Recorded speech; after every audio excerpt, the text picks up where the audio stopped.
Staring into my eyes is ill-advised. I can't promise you'll like what you see.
Something you wish to report? Go on. You have my undivided attention.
What could the children be up to? Never mind. Let them do as they please.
Something you wish to report? Go on. You have my undivided attention.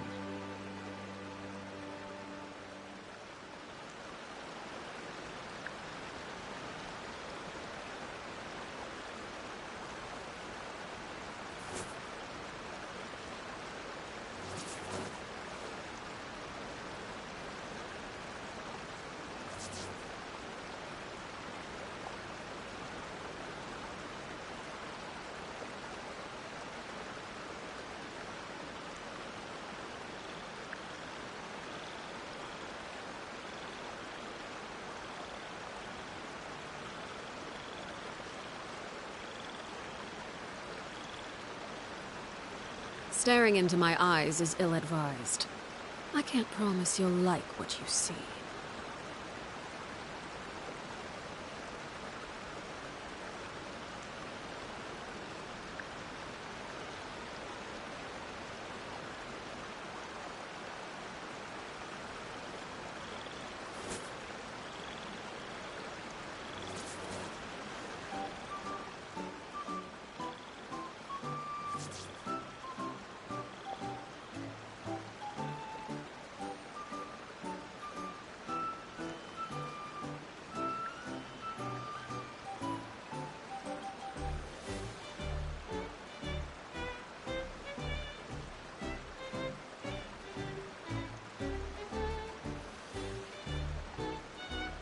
Something you wish to report? Go on. You have my undivided attention. What greater pleasure is there than the unexpected?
Everybody stand back! Stop right there! Justice will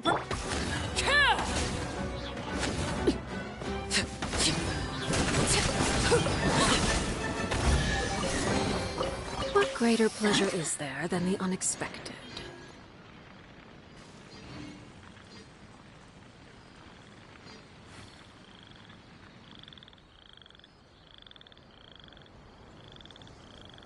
Staring into my eyes is ill-advised.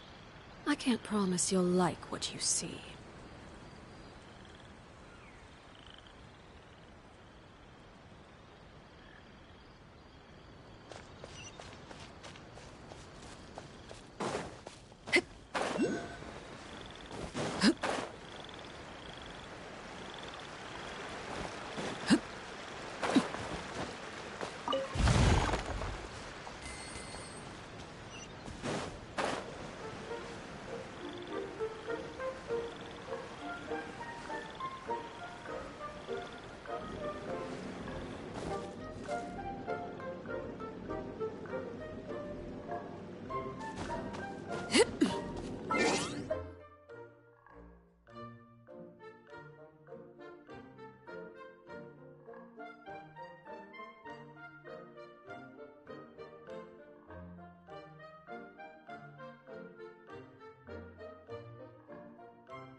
Get up, said Jewel.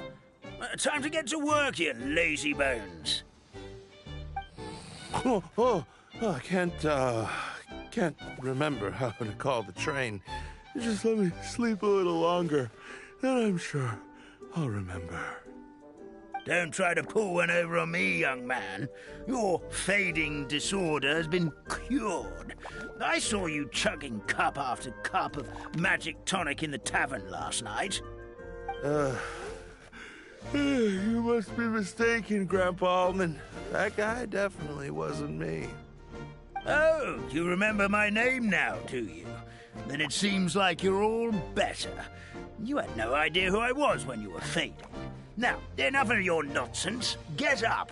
The fairy and her friends are going to be here any second. All right, I'm up.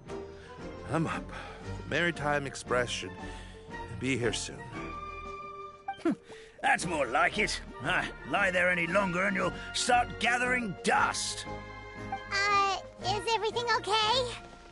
The hero, his pixie companion, and the forest fairy. Oh, I didn't know you were already here.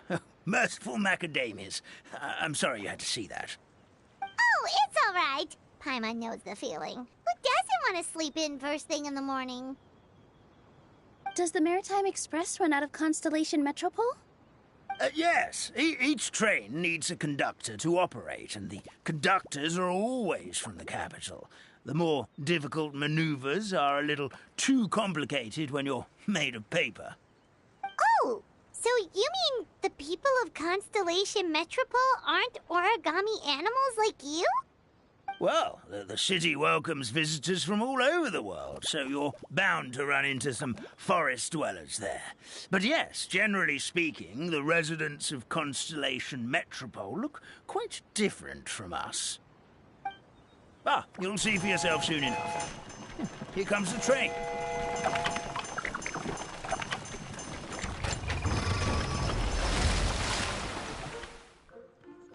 Pleasure to meet you, everyone. My name is Will, and I'll be the conductor for your journey today. I'm assuming you're the ones who called the train. Whoa, it's a little toy man! Yes, we called the train. The hero and the forest fairy need a ride to Constellation Metropole. The hero and the forest fairy, the ones from the prophecy. Oh, why didn't you say so earlier? We could have prepared a far more luxurious train. I'll just go back and get a better one. That's okay, Mr. Wheel. We're trying to get to the city as fast as possible. We just need you to get us across the sea. In your capable hands, I'm sure we'll get there in no time. Of course, my lady. It would be an honor. Well then, all aboard, sit anywhere you like. We'll get a stunning view of Simulanka no matter where you're seated.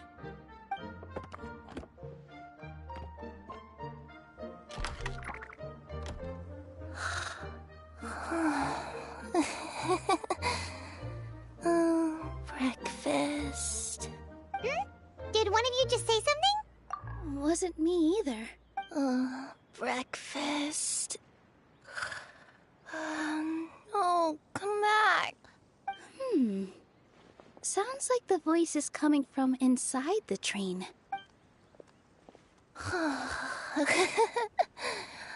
Fish. Chicken drumsticks. Oh, gotcha.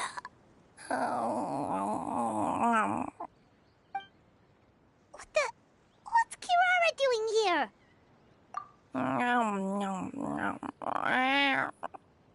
Is she a friend of yours? Oh, let Paimon introduce you. This is Kirara. She's... Oh, wait. Actually, maybe we should wake her up first.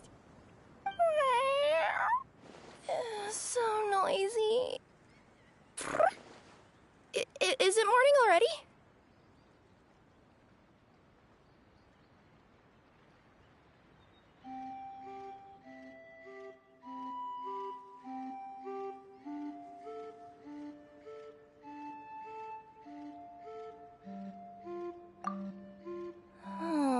Morning. Huh? Traveler! Paimon! It's you? Which means... Oh, thank goodness. It was all a dream after all. Oh, gotta hand it to my imagination. It all felt super real. There were these toy people, but they were alive and they could talk. Madam, sleeping overnight in the train car is prohibited.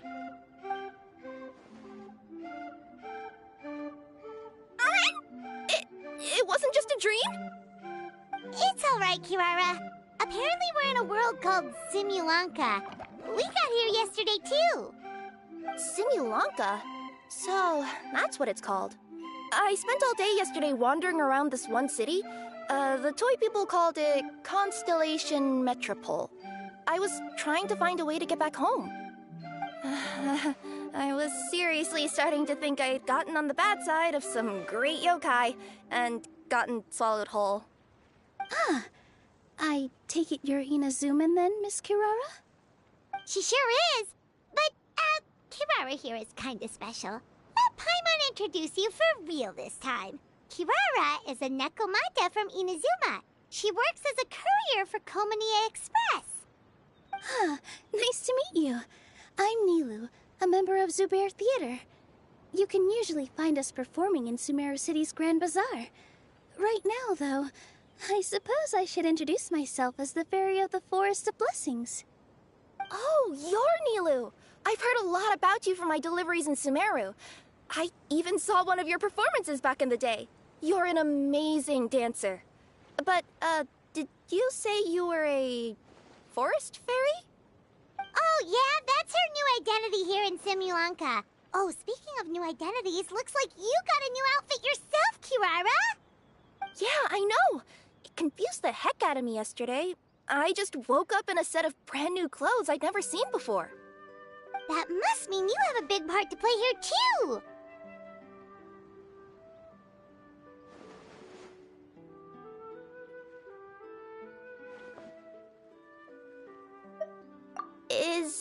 Is that a thing? I guess I am wearing a pair of boots, but still. Did you by any chance hear a voice speaking to you before you got here, Miss Kirara? A voice... Oh, yeah, I did hear something, but I was so freaked out my tails got all tangled, so I, didn't catch much of what was said. Sorry for the interruption. But this, Nekomata friend of yours, she doesn't eat hamsters, does she? Or frogs? Oh, no need to worry, little guys. I would never do something like that. Well, unless I've been out in the wild too long without anything to eat. Well, speaking of eating, I am getting a little hungry. Where are your manners, everyone? This young lady is a trusted friend of our esteemed hero. Now, I know a fear of felines is etched into us with ink, but I'm certain Miss Nekomata in boots here means us no harm. It sure looks like you're keeping your distance, though, Grandpa Almond. You will have nothing to fear, I promise. I met some origami animals in Constellation Metropole yesterday, and I even made sure to retract my claws so I didn't hurt them by accident. Plus, you all look just about as tasty as the cardboard boxes I deliver. Not that I tried to eat you even if you did look tasty. Promise. Please excuse us, Mom. It's just an unconscious reaction.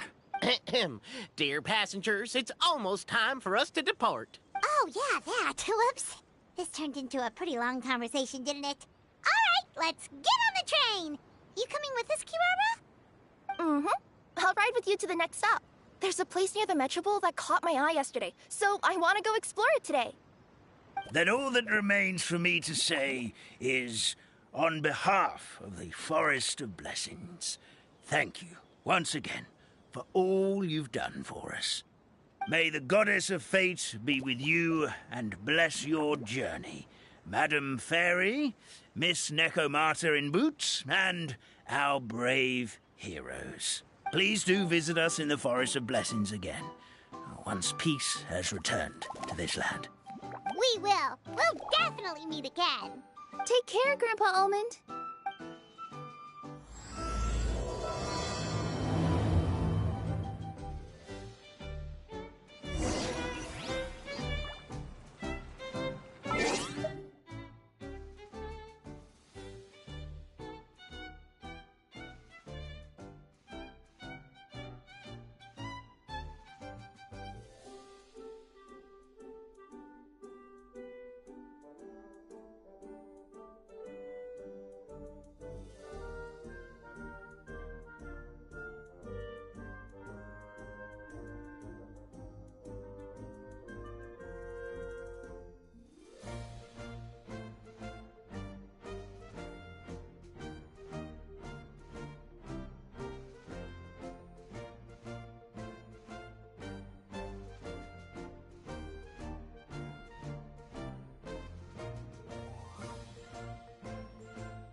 a safe trip!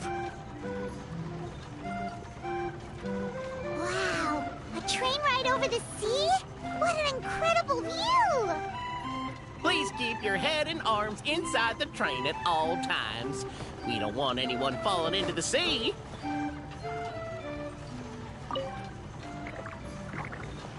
There's a train coming the other way too! Hey! Now that the fading disorder is cured, I'm sure the forest will be a lively place again in no time. I gotta go explore that forest at some point. It looked so pretty from the train. I just hope they, won't be too scared of me.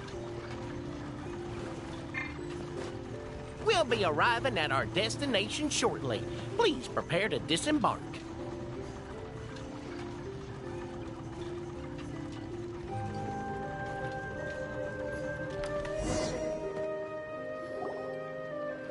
Here we are! Constellation Metropole is right over there.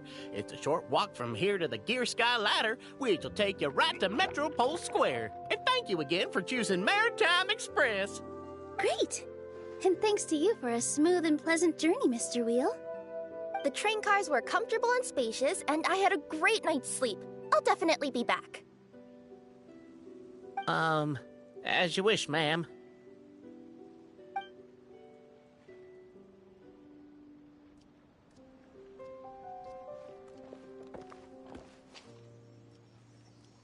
Where should we go next?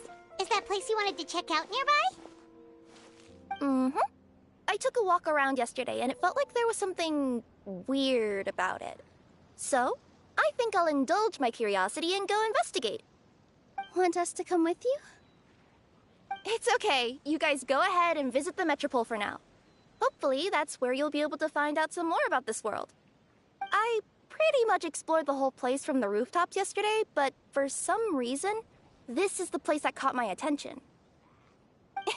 You know what I mean, right? Like, when you get a stone stuck in your claw or something, it keeps nagging at you to dig it out, but you can't focus on anything else until you do. Don't worry, if you run into any trouble, I'll be there faster than you can say gold-level courier of the Comania Express. Okay, fair enough. We'll head to the Metropole then. Guess this is where we say bye for now.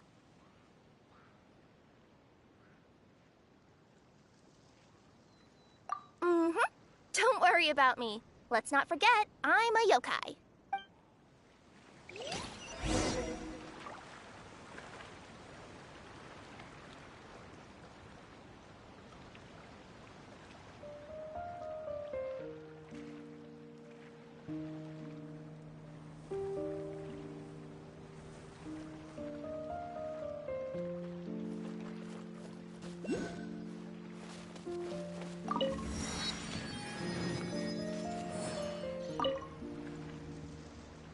Hey, are you guys already finished with everything in the Metropole? No need to prioritize me. There's just this place I really want to go check out. Feel free to get back to me once you've got everything sorted out.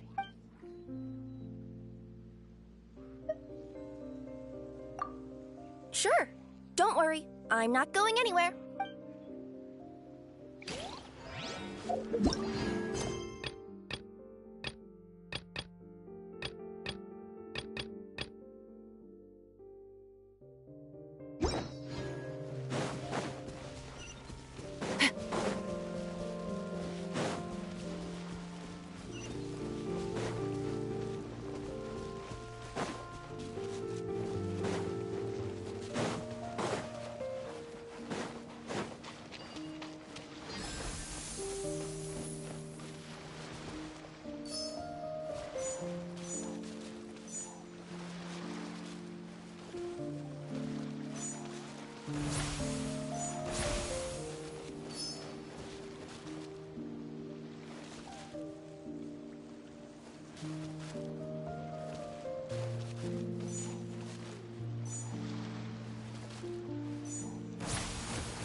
Look what we have here.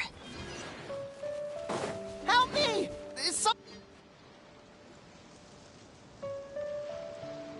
Help me! Help! Oh, Goddess of Prophecy above, would you kind souls please help us? What happened here? Why are you all suspended in midair? I mean, being stuck in midair still beats falling to the ground and being smashed into a pile of blocks, but... I told him to be careful, but... No. Never mind. Now's not the time for that. My good friends, could I trouble you to turn the clockwork key over there? I'll explain everything in a bit.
Thank you. Oh, thank you. What happened there? It almost seemed like we turned back time. I take it this is your first time witnessing the power of the Goddess of Prophecy, then? If so, I can see why you might think that. Basically, this is a gift bestowed upon Constellation Metropole by the Goddess of Prophecy, who rules over the natural course of all things. It helps those who have deviated from their proper path to get back on track. Proper path? Do you mean everything that happens in the Metropole has been planned out since the very beginning? Why are you saying that as if it's a bad thing? You're not explaining it clearly. Here, allow me. Of course, all the residents of the Metropole have the freedom to live their own lives. For instance, whether I use olive oil or sesame oil in my morning skincare routine is entirely my choice. But whenever something disastrous is about to happen, like when I almost got turned into a pile of rubble just now, the goddess's magic will activate in the world around us. So, in other words, it's kind of protection magic? To keep people alive? You could say that. There are other situations in which it activates too, but that's basically correct. Well, in any case, we're glad no one's hurt. Are you heading to the Constellation Metropole? Yep. Do you know where we can find the Gear Sky Ladder? Oh, it's just that platform up ahead. The one with the key sticking out. That thing? Are you sure? Yep, that's the one. Pretty much everything in the Metropole runs on tracks and gears. The Goddess of Prophecy watches over it all. Which is to say, all the tracks are fixed. If a machine is set up to move forwards, it'll never move in reverse. This reminds Paimon a lot of Fontaine's clockwork toys. You mean, like those music boxes with dancing figures? I think I've seen one or two from the merchants in Sumeru. Yeah, exactly like that. Anyway, sounds like it's not gonna suddenly fall out of the sky, so Paimon's okay now. Should we get going?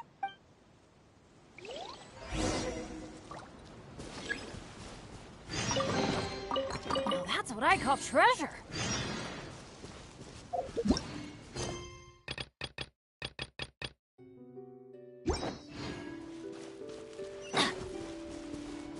Off we go.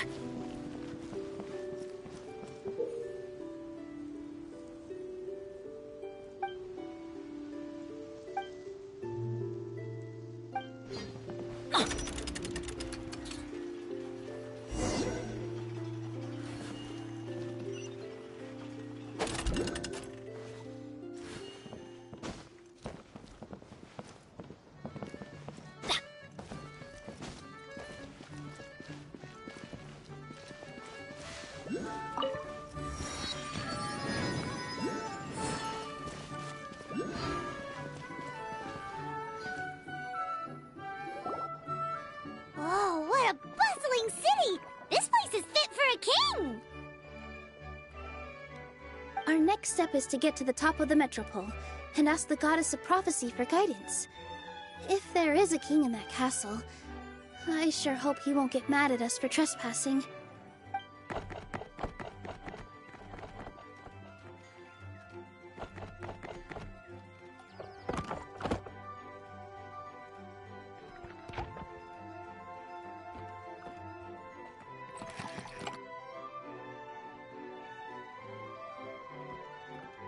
Make way for the king! Oh, darn, we jinxed it. Oh, no. Did he overhear us talking about us sneaking into his castle? Paimon hopes he's not mad. Silence! The one who shall soon stand before you is the ruler of Constellation Metropole, the one who descended after a meteor shower, and the protector of order and all the stars in the sky. That's a long list of titles. I bid ye welcome, guests from afar. Long have I heard of your grand deeds, O fairy, who restored the lifeblood of the forest. O hero, who... huh? Navia! Hold your foul tongue! How dare you utter Her Majesty's name?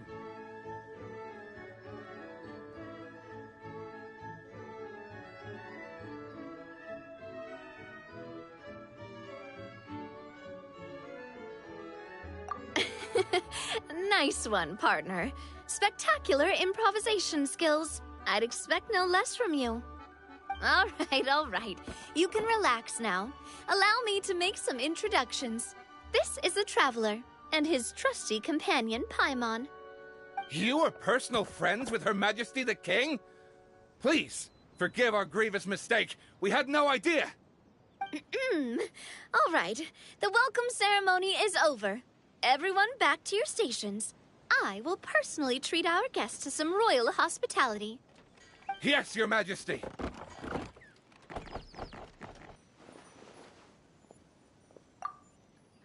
Oh, come on. I've already sent them off. So, anyway, how did you guys get here?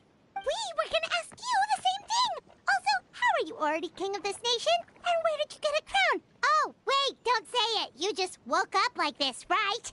Sounds like you've answered your own question. But before I woke up, I heard a voice say to me, "You are the king of Constellation Metropole. Now go forth and save your city." A similar thing happened to me. Oh, yeah, sorry. You must be the fairy of the Forest of Blessings, right? Mm-hmm. This is Nilou, a friend that we made during our time in Sumeru. Nice to meet you, Miss Nilou.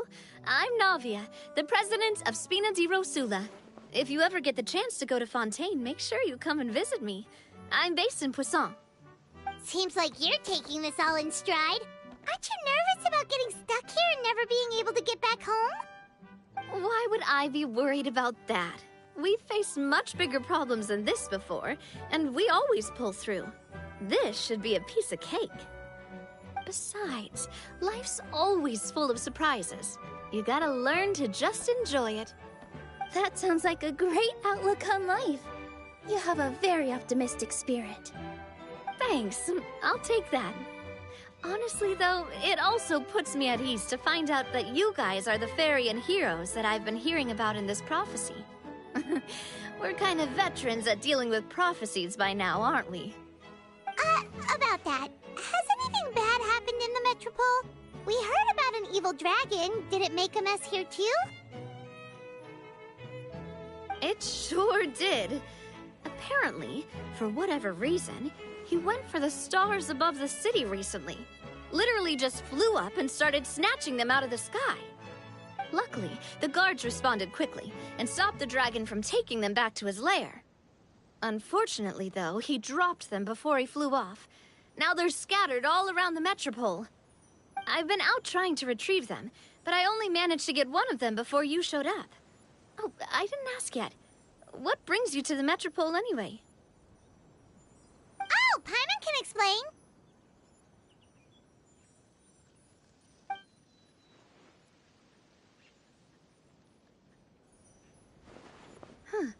I see. So, you want to consult the oracle of the Goddess of Prophecy? Do you know how we can do that, Miss Navia? Well, the goddess's statue is indeed at the top of the castle. I can take you up there.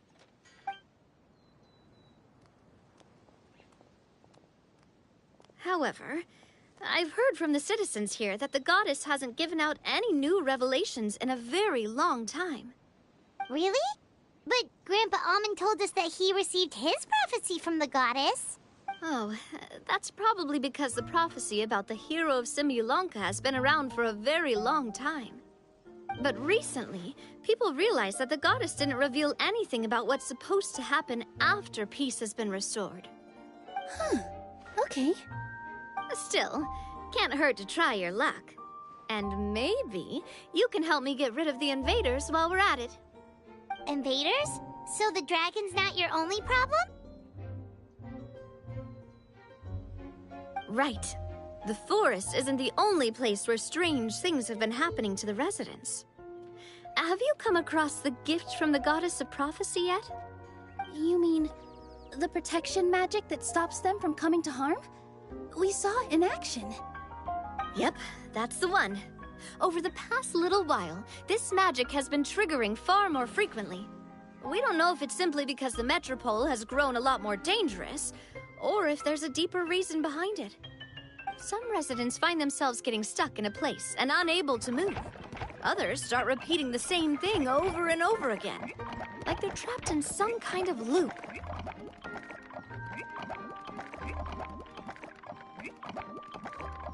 If we were to use clockwork toys as an analogy, could it be that the tracks have eroded or the gears have slid out of place?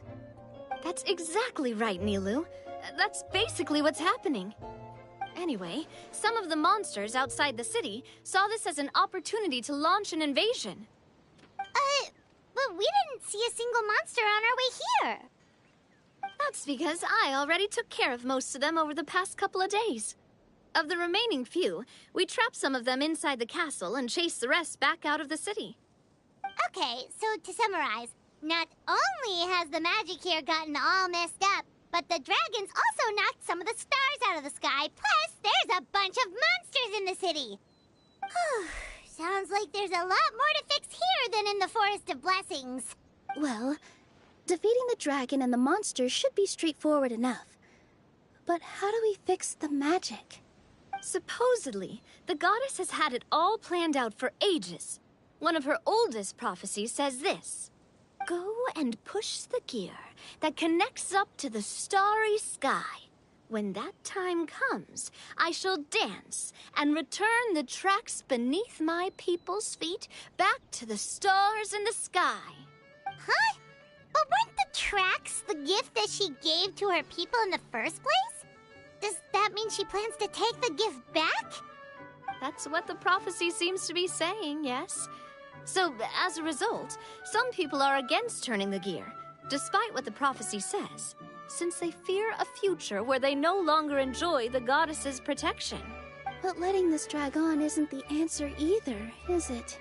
No, and I think they know that. But they're just too afraid to take that final, terrifying step. They're still hoping there might be an alternative solution. Now, we could ignore their objections and go turn the gear ourselves. But... Exactly. You know me well. And that's why you're my partner. I want to get as many people on my side as possible.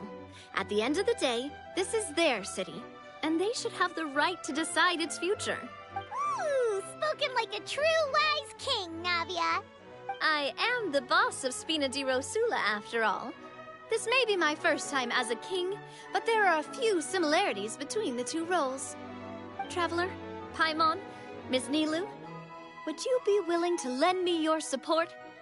With your help, I'm confident we'll be able to find the most frictionless way to resolve the problems plaguing this city. Thanks, partner. Seriously, like we'd ever say no. We're your friends! No need to ask us so formally in the future. I'm happy to help too. This is a beautiful city, and just like the Forest of Blessings, I would love to see it return to normal as soon as possible. Ah, great. As the king of Constellation Metropole, I extend to you my gratitude. All right, everyone, follow me. I'll show you the way to the goddess statue at the top of the Metropole. And stay close. You don't want to get lost in my castle. It's huge.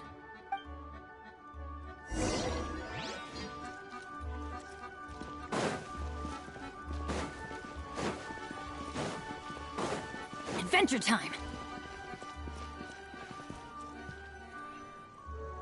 Huh? What's this? Wait. This looks like the star I found earlier. I told the guards to place it near the goddess statue. Maybe they ran into some trouble up there. Guess we'd better hurry.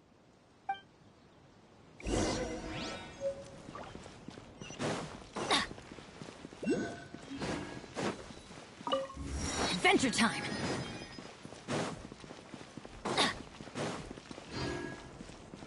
Adventure time!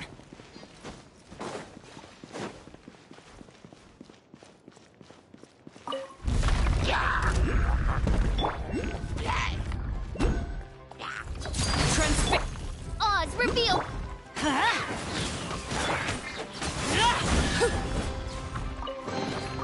Ah, something with which to commemorate this occasion.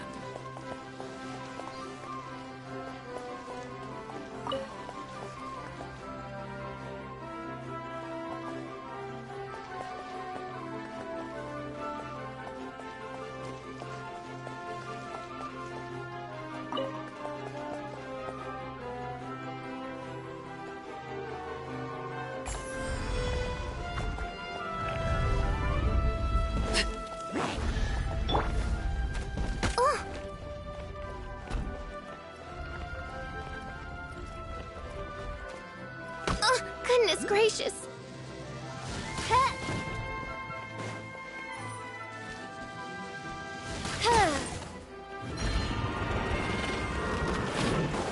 By royal... Laid bare!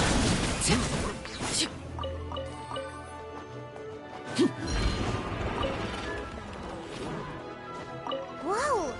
Why is the star on top of a mechanism? Uh-oh! More monsters incoming! Fräulein.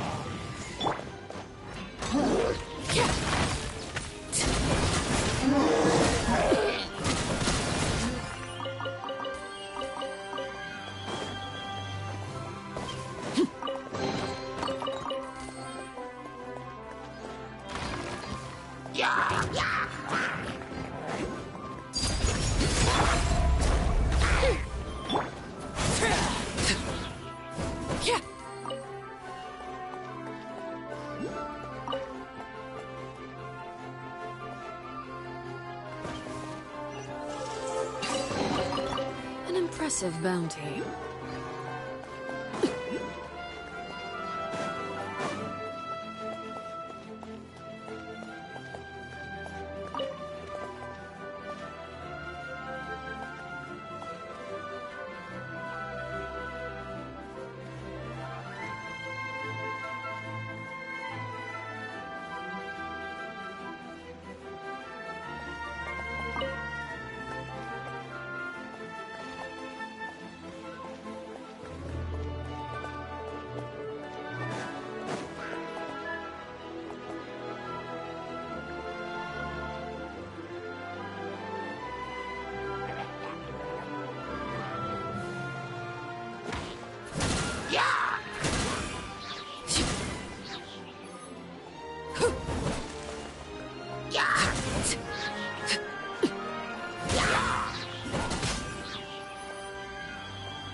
What greater pleasure is there than the unexpected?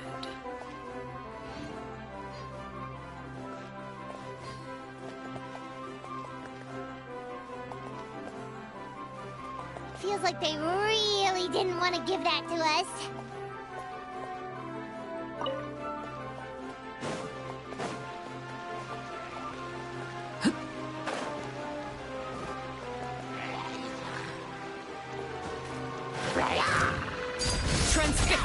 Oz, reveal thyself!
Ah, something with which to commemorate this occasion.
Another one in the bag! That sure was rough. Ah, something with which to commemorate this occasion.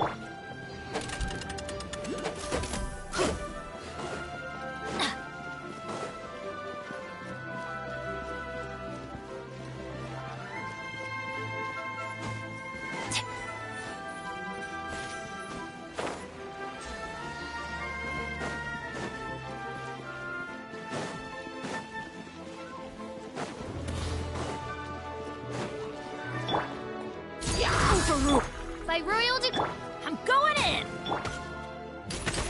Hands right, stand down!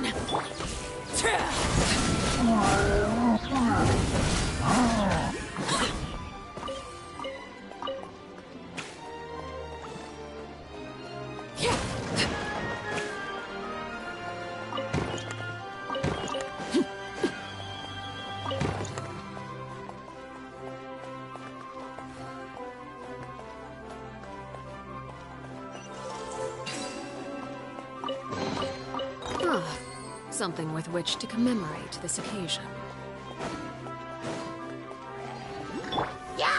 Oz, reveal thyself!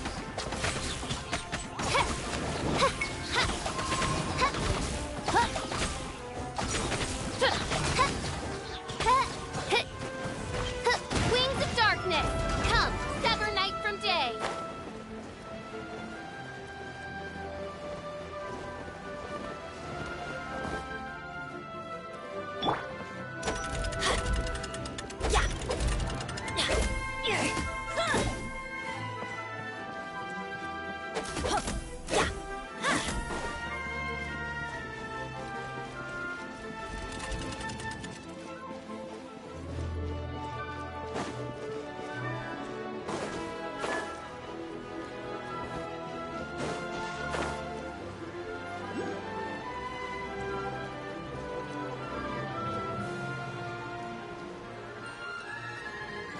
Adventure time!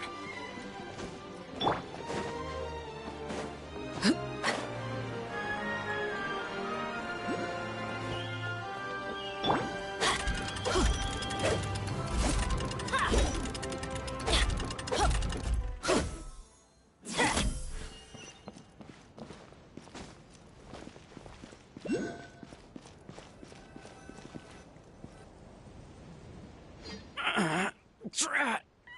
I can't move! What happened? Your Majesty!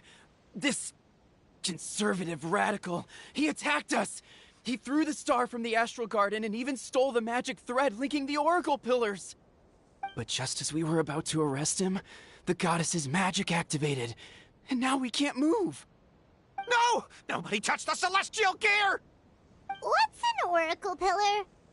You need to use it to pray to the goddess. I'll explain later. First, let's help these guys.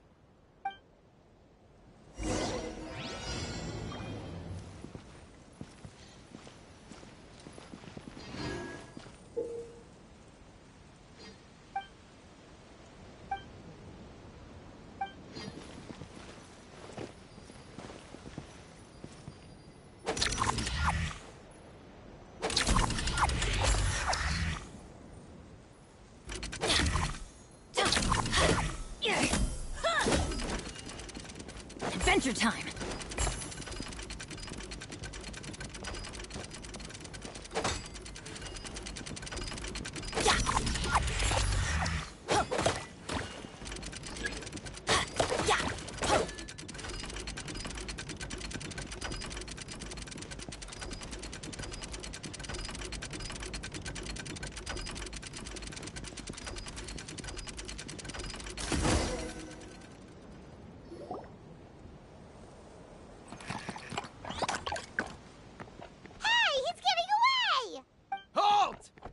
It's okay. Let him go. But, Your Majesty! Even if we catch up to him now, we won't be able to change his mind, much less quell the fear that many others like him are feeling. All it would do is turn him further against us. Understood, Your Majesty. Also, this is the magic thread he was holding from the Oracle Pillars.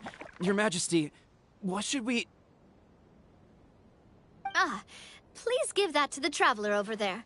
I believe they have some questions for the goddess. Yes, Your Majesty.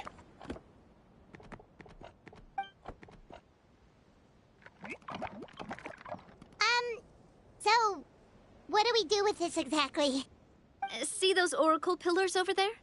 Just use the magic thread to connect them together in a specific pattern, and the goddess of prophecy will answer your prayers. Oh! Sounds easy enough. Let's give it a try.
Oh, ow!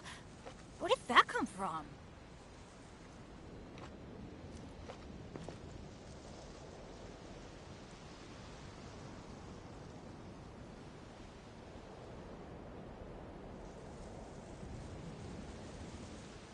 Benny's Adventure Team, assemble!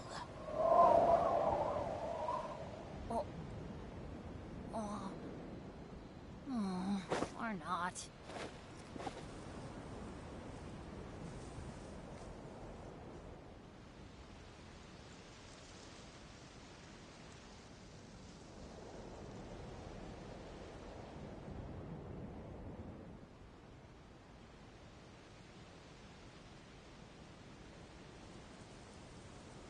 Oh, ow! Where did that come from?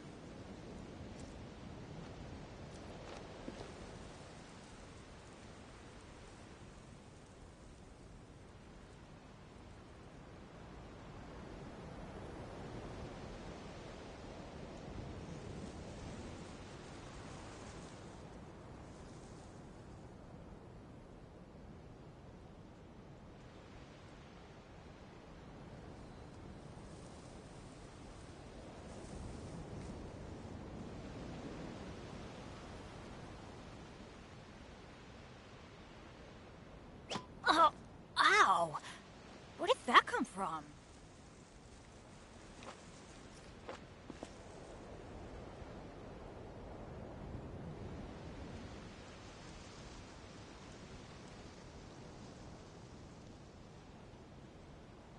Benny's Adventure Team, assemble! Or not.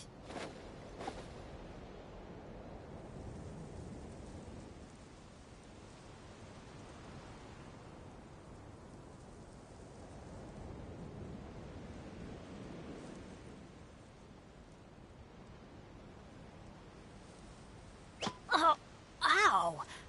Where did that come from?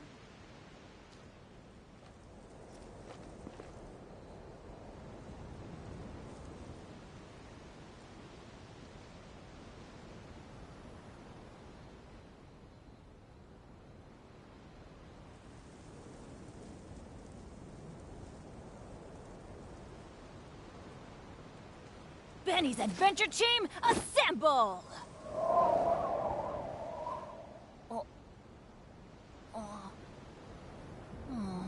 Or not.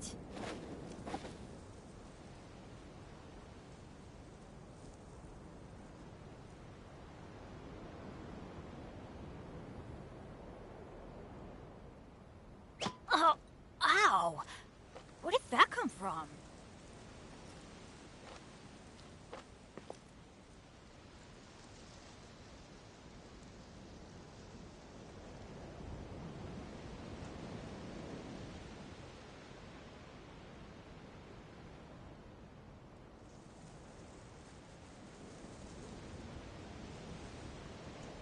Benny's Adventure Team, assemble!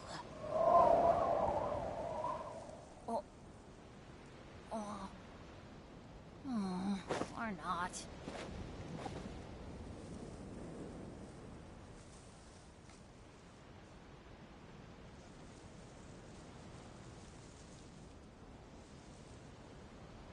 No one's joined me on an adventure in ages.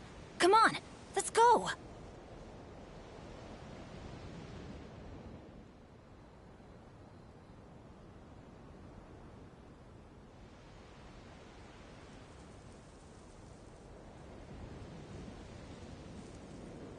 Benny's Adventure Team, assemble!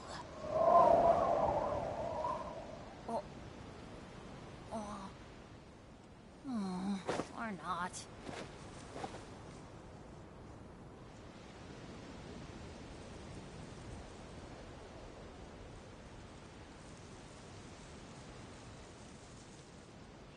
Good things come to those who don't wait around. That's what they say anyway. Knowing my luck, the opposite is probably true for me.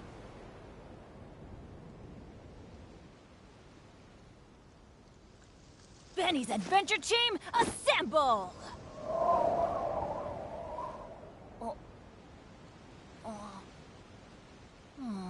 Or not.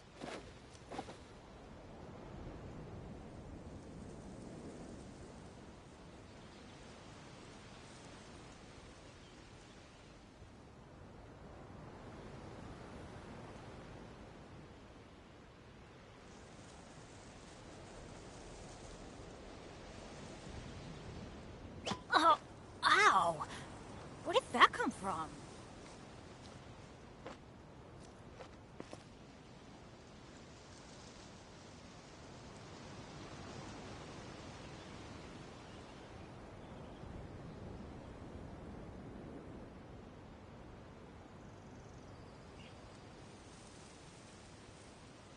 Benny's Adventure Team, assemble!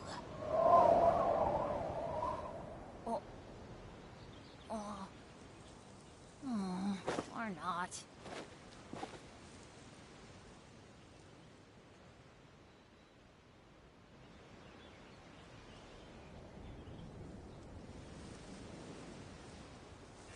Let's go find some treasure.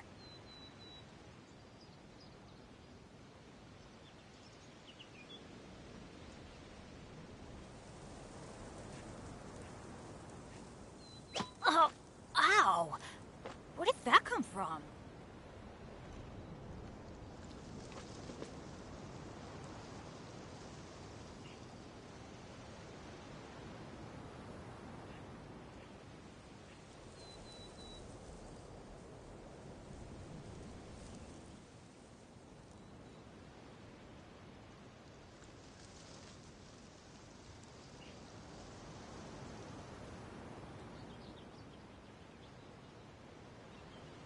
Good things come to those who don't wait around.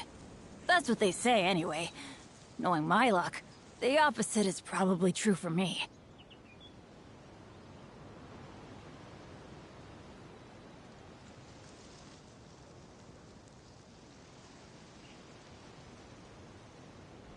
Oh, ow! Where did that come from?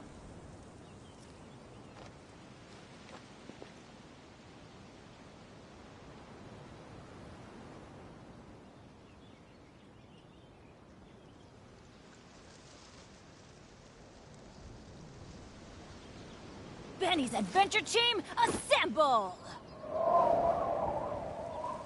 Or not.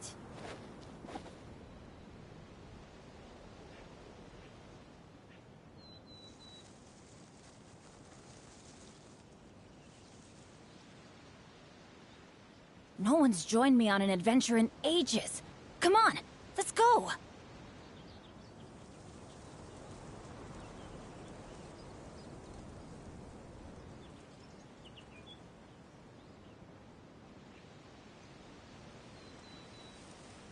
Benny's Adventure Team, assemble! Or not.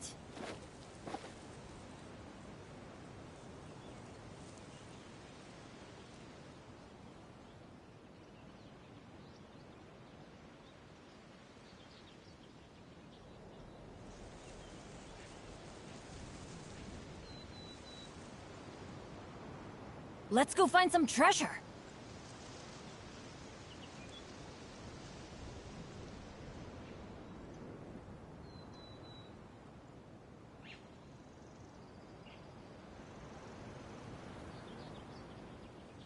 Benny's Adventure Team, assemble!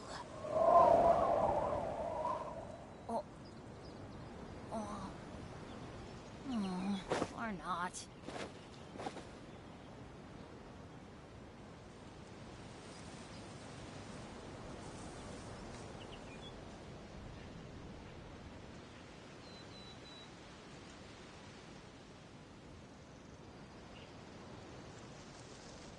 Oh, ow!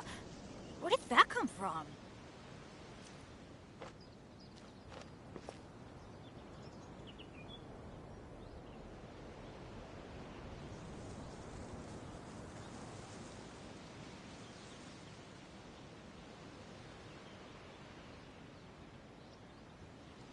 No one's joined me on an adventure in ages. Come on, let's go!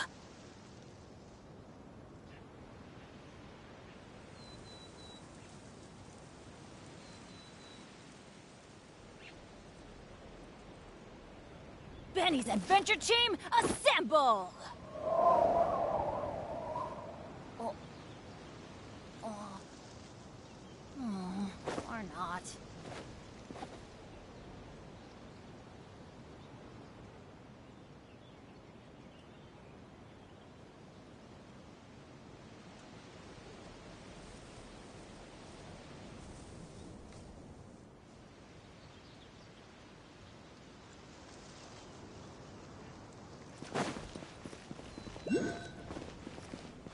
we go!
It worked!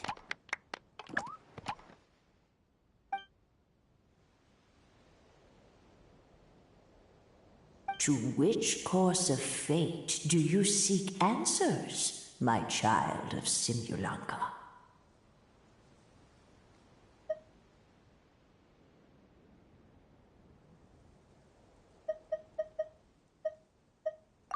Go and push the gear that connects up to the starry sky.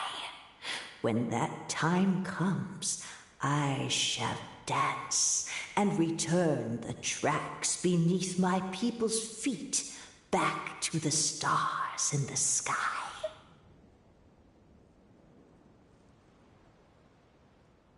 The hero from another world, supported by their companions, shall restore peace to this world.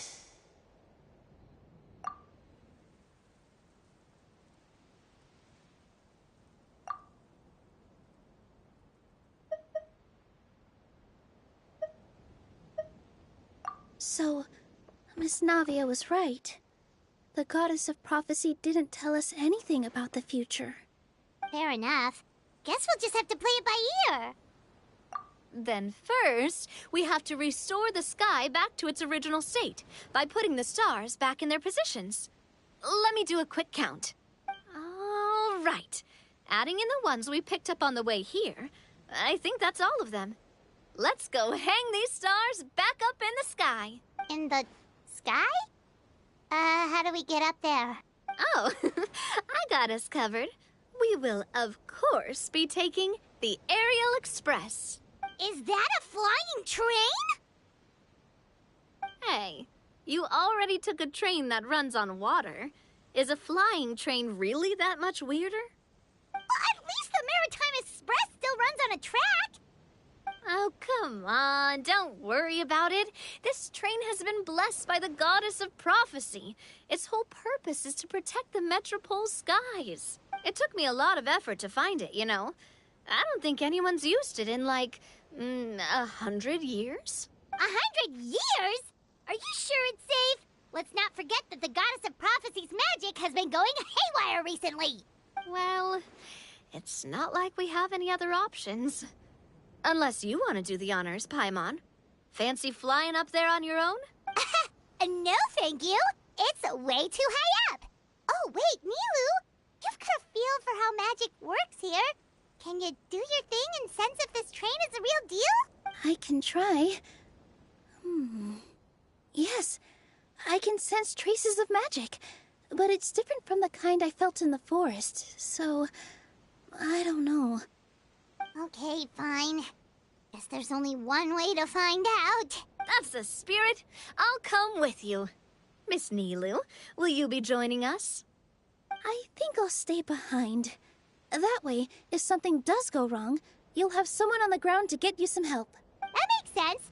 If the train does break down, you can make us a giant origami crane to come bail us out. Or if a crane's too difficult, a finch could work.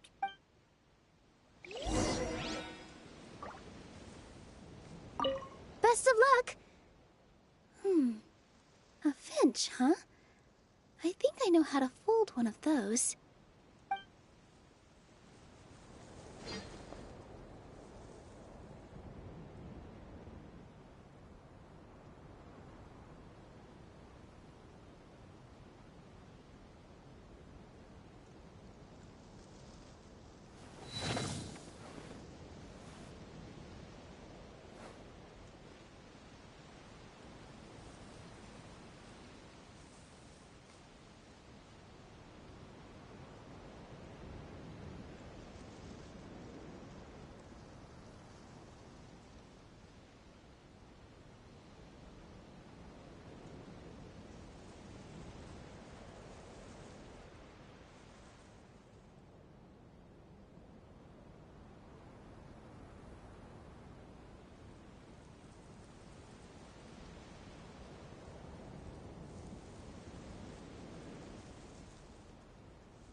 What could the children be up to?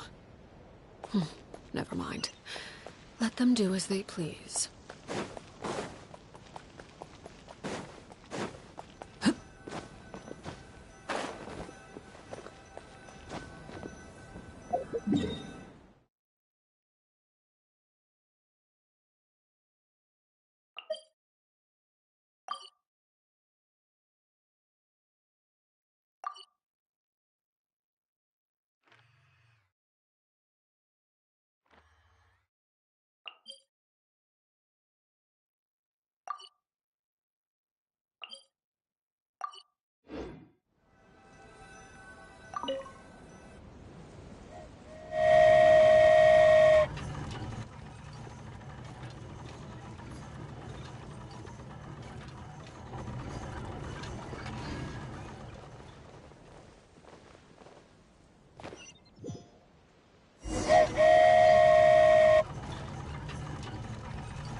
Whoa, it really is flying! What an amazing feeling! I've never been on a flying train before. Neither have we!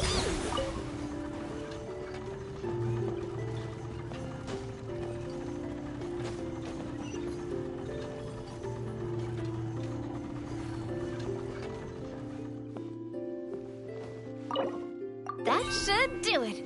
On to the next location.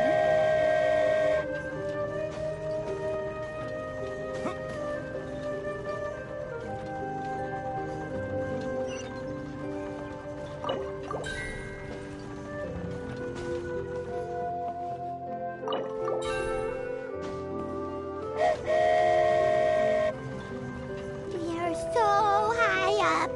Don't look down. Don't look down. Oh, hang in there, Paimon. The hard part's nearly over. After that, it's downhill all the way. Don't say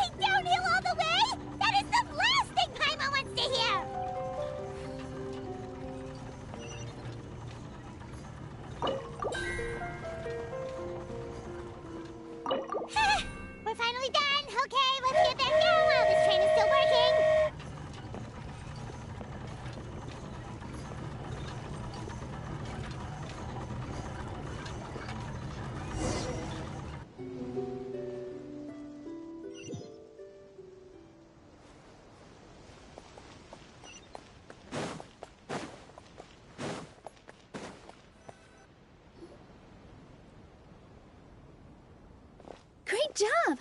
It looked like it all went smoothly. Yeah, and it was an absolute blast, too. You gotta ride with us next time, Miss Nilou. Huh? I'm okay. Thanks for... Halt! What do you think you're doing? Get out of my way! What's going on? Your Majesty, there! Let us through! Stay back! It's okay. Let them through. Your Majesty, could we please ask you not to turn the gear that connects up to the sky? And why is that? As you have seen, the goddess's gift is very important to us. It keeps us from harm and protects our very lives. Some of us, we just aren't ready to lose that protection. I see. I understand. Huh? Your Majesty, do you mean... I won't turn that gear. Not until you're ready. What? I've said before that the Metropole belongs to the people, and they should have the right to decide its future. But let me ask you this.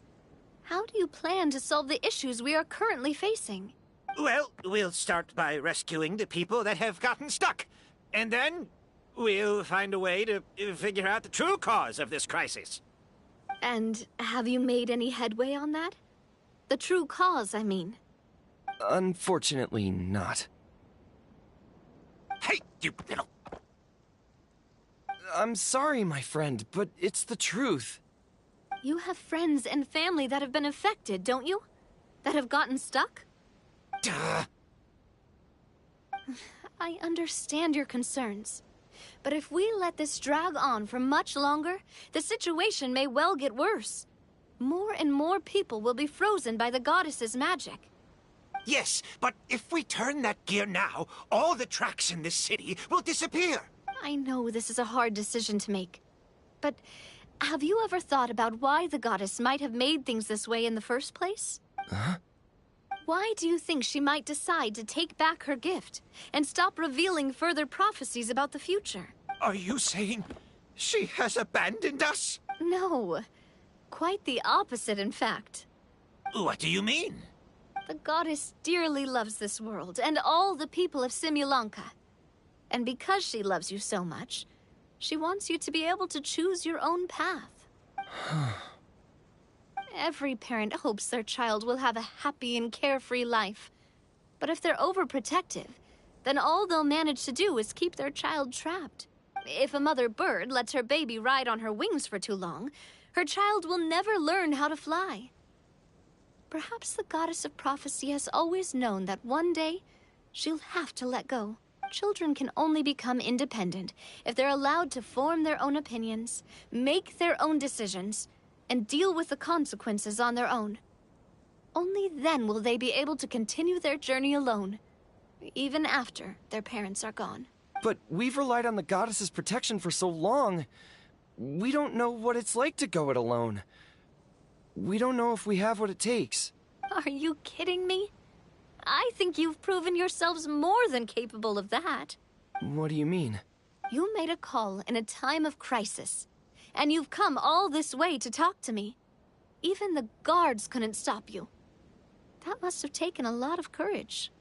But we only did it because we were scared. Why you set out on the journey doesn't matter. What matters is that you've proven you can choose your own path. My friend, I fear our king is right. It is time for us to face our fears. What? But we... We can't go on living like this. Living in fear. Look at what it's driven you to do. You threw away a star personally created by the goddess of prophecy herself.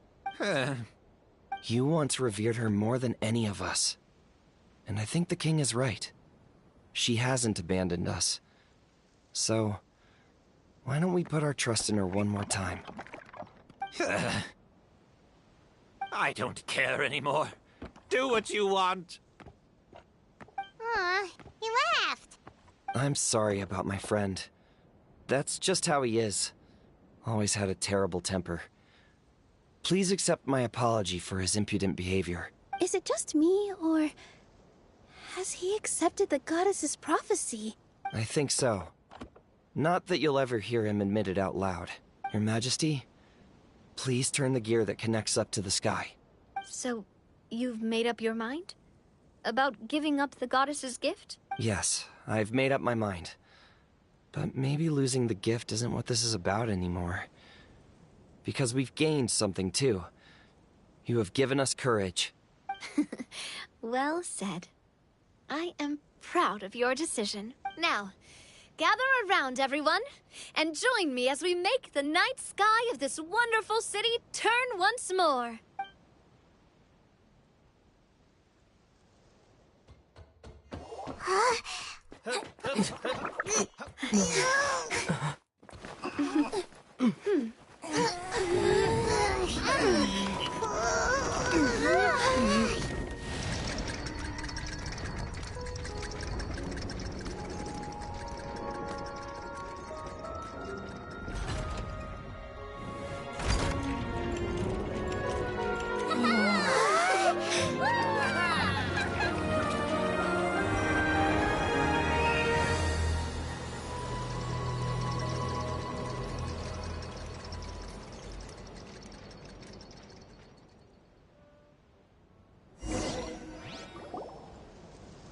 So the stars hanging in the sky, they're music notes!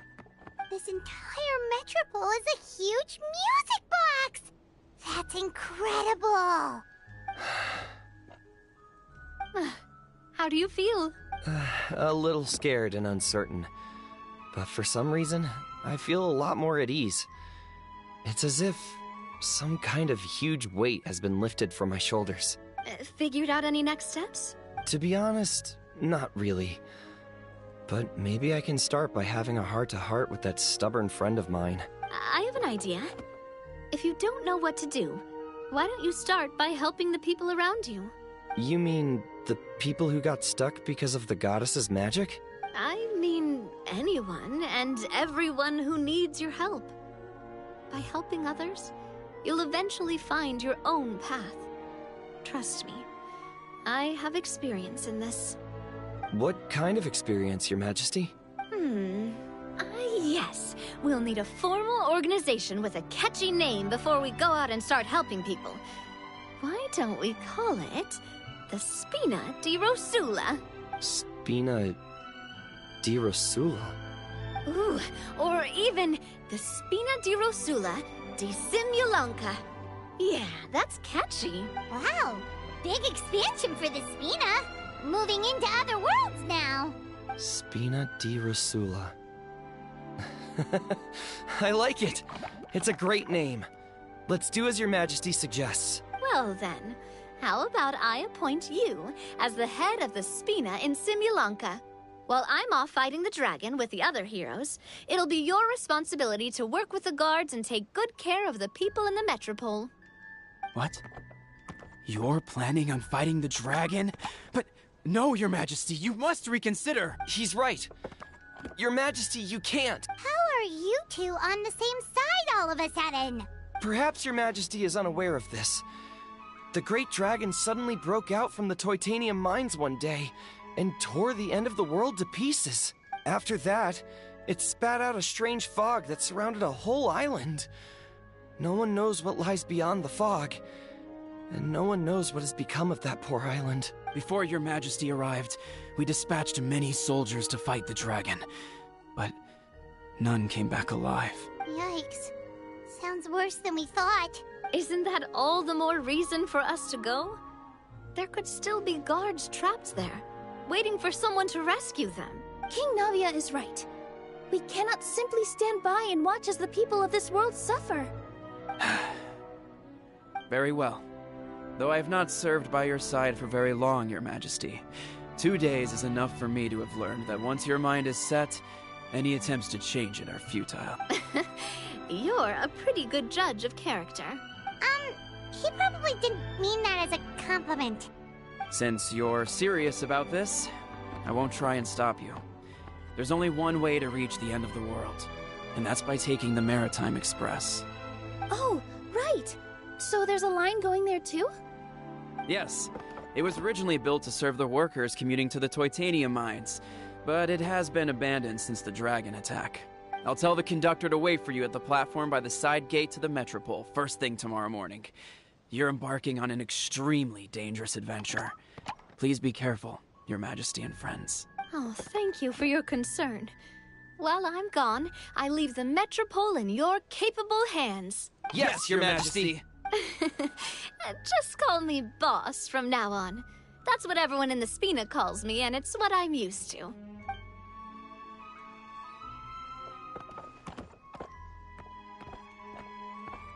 So, the plan for tomorrow is journey across the ocean, make it to the end of the world, and defeat a dragon. Whew, that's an adventure and a half. Do all storybook heroes have to work this hard? At least we'll get to see some amazing right? Besides, we'll have each other. It'll be a shared experience that we'll never forget. Plus, we're pretty well equipped for a classic heroes versus dragon story. We got Miss Nilou as our magic caster, and I guess I'm the melee warrior who leads the charge? Paimon can definitely see that. Anyway, those are tomorrow's problems. Right now, all Paimon wants is to eat a proper meal, because worst case scenario, if Paimon ends up getting eaten by a dragon, she wants to do it on a full stomach. And something about the end of the world doesn't sound like a great place for food options. Well, the origami animals in the forest only drink Magic Tonic. What do the toy people here in Constellation Metropole eat?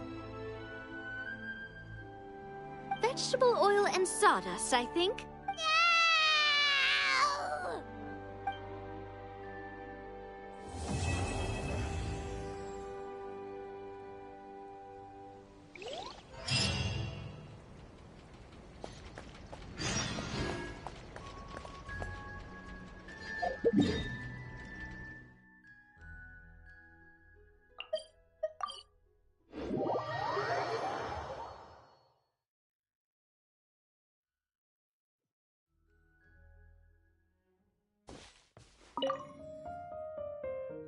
So, are you all set?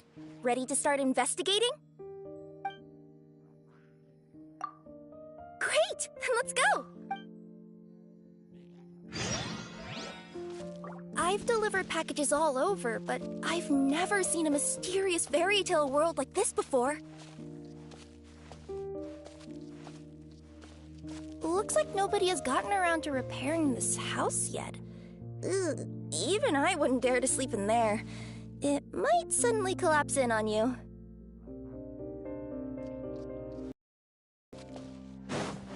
You want to check out the area over there? Okay, I'll wait here for you.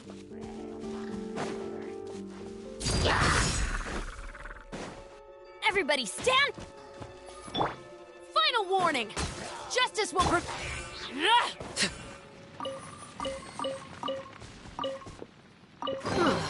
Something with which to commemorate this occasion.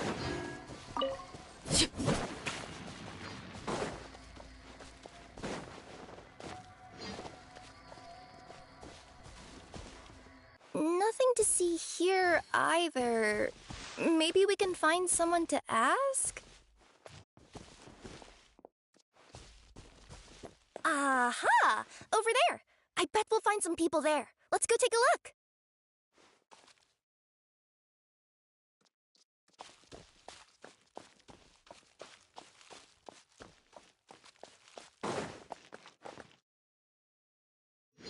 Uh-huh.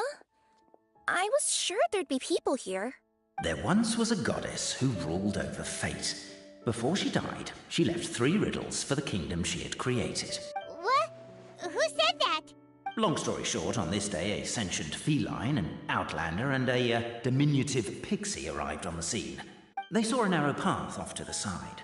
Okay, but which side? Yeah, if you gave ambiguous instructions like that to a Comania Express courier, they'd give you the parcel right back and tell you to write the delivery address more clearly. Despite how obvious the answer was, the perplexed pixie and the flummoxed feline struggled to work it out. Although, perhaps a small part of the blame could be attributed to my dull narration. All right, let's try this again. the path on the left-hand side seemed to give off an enticing fragrance, as if to say, this is the way to wealth and glory. Ooh, that sounds like the start of a good story. Then what? Then what? At the end of the path, the motley crew would soon spot a secret stone room. A prophecy had once foretold of a Marquis who shall one day venture inside, and thus it is named the Future Marquis's Abode to Be. You like it? The Future Marquis's Abode to Be? Got a nice ring to it, doesn't it? That was a little bit boastful. But before you continue, I must warn you of the danger that lies ahead. For example, under no circumstances should you sit on the chair in the centre. Otherwise, the consequences could be a bit embarrassing.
Ah, something with which to commemorate this occasion.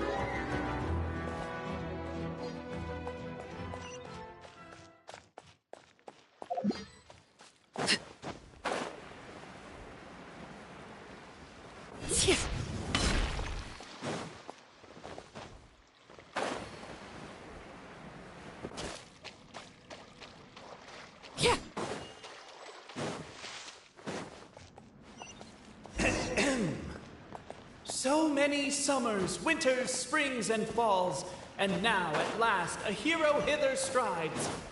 This realm knows not what lies beyond its walls.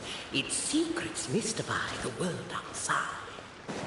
Wait, new voices. Who are they? Stop the poem. We have a situation. Something's up with this person. Traveler? Are you all right? Come on, you can do it! This can't be how our story ends. Can I give you a hand or a tail, even?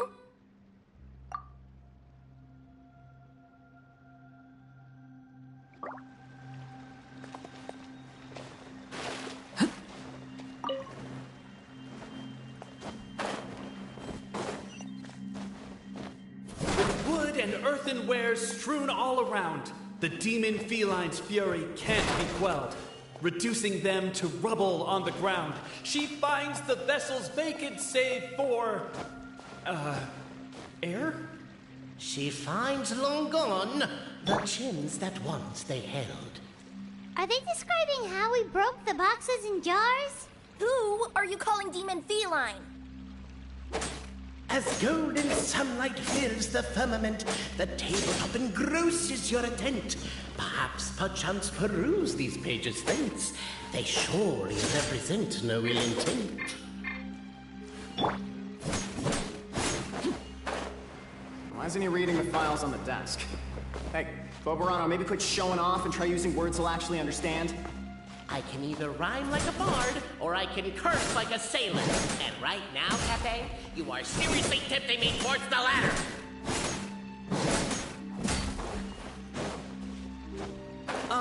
Cape, forgive me for breaking the rhyme scheme for a second, but I want to hear your take on this. So any outsider who comes in here would surely see the documents on the table, right? Unless he was visually impaired. And unless he's got tinnitus or something, he'd definitely have heard what we were saying. All I'm trying to say is, if this poor person can't see or hear properly, I just feel kind of sorry for them. Oh, we hear you loud and clear, so watch it!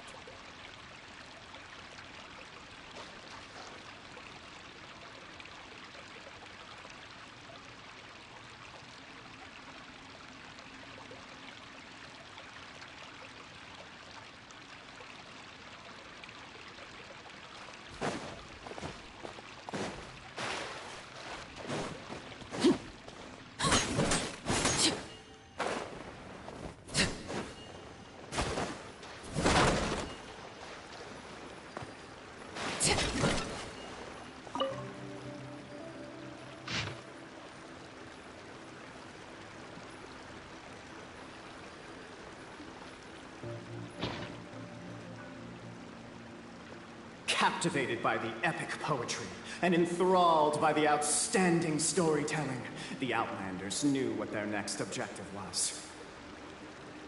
Namely, to remove the clockwork key from the raised platform up ahead.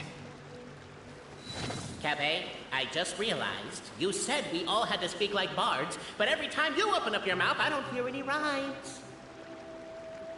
Yeah, I noticed that too. It's one standard for us and another for you. That's not fair, Cafe.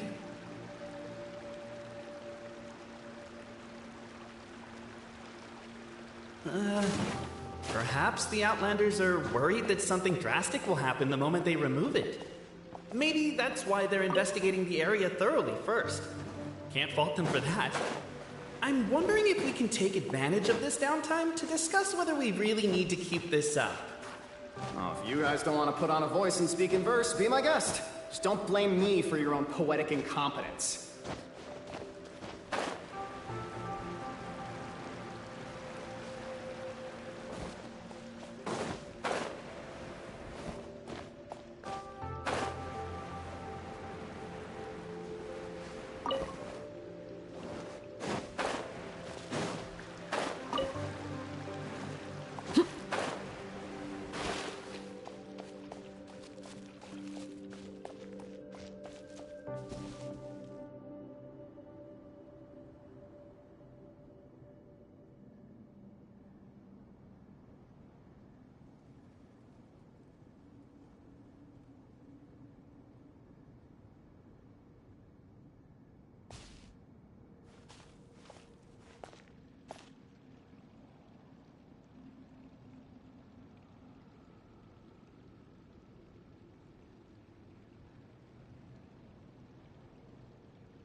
Strong as stone, firm as steel, the Outlander pulls, but it does not yield. This has happened many times before, but this time is different. A thought enters the Outlander's mind. Attack! Attack! First weaken the structure, then seize the treasure!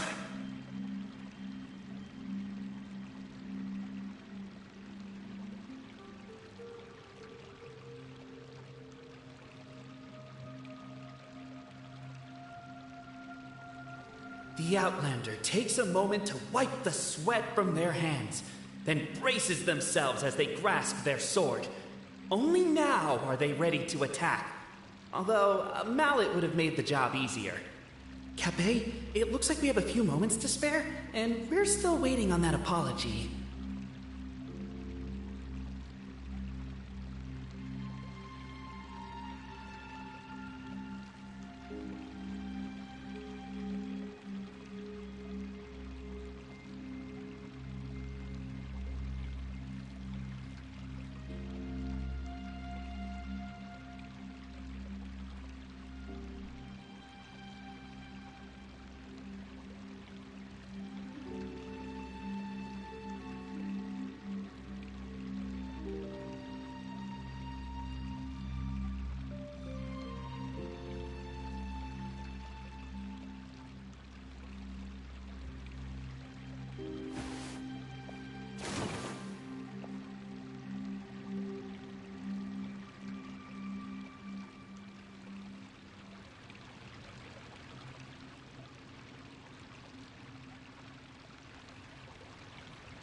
Something you wish to report? Go on. You have my undivided attention.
Staring into my eyes is ill-advised. I can't promise you'll like what you see.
What could the children be up to? Never mind. Let them do as they please.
Something you wish to report?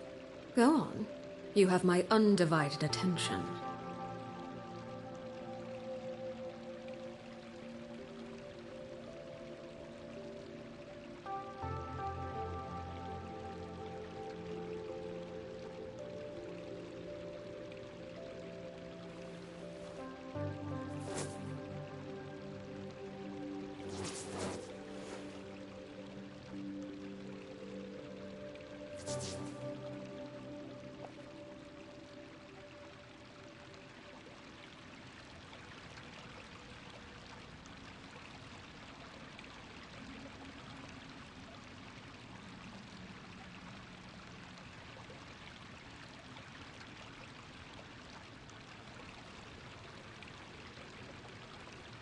What could the children be up to?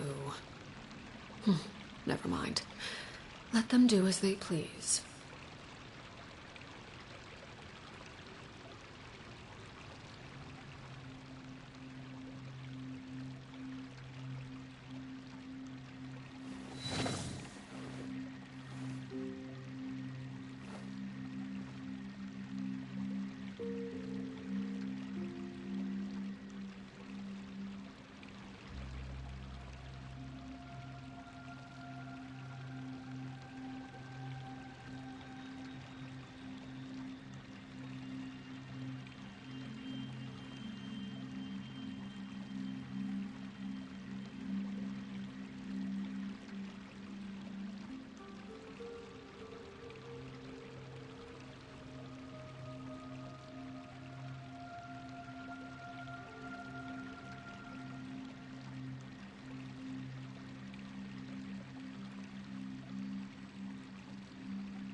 Something you wish to report? Go on. You have my undivided attention.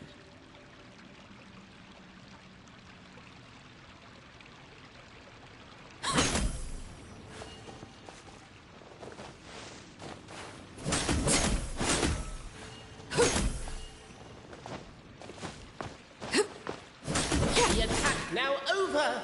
Only one final step remains. Now it is the time. But alas, as was the case for all those who had come before, the key still did not move an inch. Wait, what? They got it out? Yes! Finally! Come on, move your butts! And your legs, assuming they're still in working order. It's showtime! No hard feelings about your lack of poetic contributions? Oh, let it go! Ah! Welcome, esteemed and noble Outlander. Allow us to introduce ourselves. We represent the 3 great clans of this realm, having been selected as its authorized historical supervisors. Our purpose being to await the arrival of one such as yourselves, who shall remove the clockwork key. My name is... You're Cape, he's Albizzi, and that's Bobarano, right? You've done so much talking that we can already tell you apart by your voices. Aren't we missing someone, though? The guy who led us here to begin with? Who? And thus was born the long-awaited Fellowship, destined to uncover the truth of the past. Allow me to quote, if I may, in the history of Constellation Metropole, a new page has begun. Him. Well, there's no fourth person, so which of you is the ventriloquist? Come on, out with it. We've never heard that voice before, but he sounds like he'd be good at reading bedtime stories to children. Well, whoever it is, I don't know and I don't care. Forget about him. We have far more important things to focus on, like where our journey goes from here. That key you hold is the pivot point about which the past and present of the Metropole revolve. However, between our 3 clans, there is some dispute over the historical record. Each clan has its own version of history, detailing the clan's origins and the tale of the dragon of old, and unfortunately, we don't know which one is the truth. Dragon? You mean the one that's been acting up recently? Oh, no, not that one, you adorable little pixie. When I say dragon of old... He means a dragon that would be really, really old if it was still with us today, but it was defeated in ancient times. The new one has nothing to do with our clan history. Was that supposed to be a joke? Anyway, so you've been waiting for someone to remove the key so you can finally explore the truth of the past? Not just explore it, but argue incessantly about it. Honestly, I don't care that much. Cape's the one who's always bothering us about it. What we need to figure out is who resolved the dragon crisis. We have to know that before we can decide which is the supreme clan. The moment you removed the key from where it was lodged, you became the honorary Marquis. We humbly beseech you, noble Outlander, noble Traveler Marquis, we ask you to help us. You and your talking Puss in Boots and the pale floating pixie.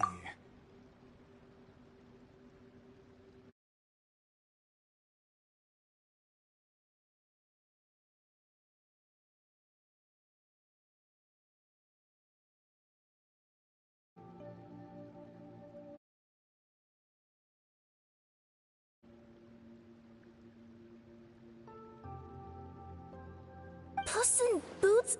Are you serious? It's better than Demon Feline, but still...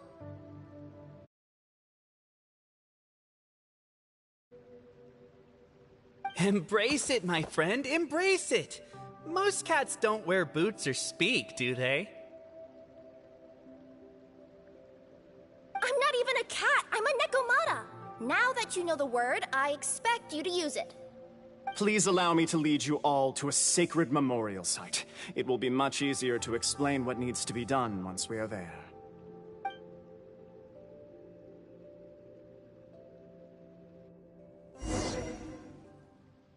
This place is sacred to my clan. It's where our brave forefathers once took up arms against the dragon of old. After a bitter battle that dragged on for many days and nights, finally, our forefathers fought the dragon into submission, and it fled. They took turns, though. Some forefathers worked the day shift, while others worked the night shift. So they say. It's just a legend, though. Wait a second? Did I just hear you admit that your clan's history is just a legend? History, legend, who cares? My clan was definitely courageous, that's the point. That's the truth. And isn't the truth what we've all been arguing about non-stop for all these years? Capet's words gave the traveler food for thought. Could it be that the truth in a fictional world is equivalent to fiction in the real world? But that would have to wait. Apparently, Capet was not alone in his pilgrimage to this sacred site. Unwanted company had arrived. The traveler and the talking cat, Nekomata, decided to teach them some manners.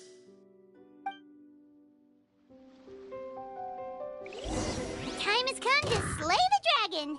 How are you feeling? Nervous? Paimon's curious to see what this end of the world place is like. Come on, let's go meet the others at the station. Wow. A true display of heroism and valor. It was as if the spirits of...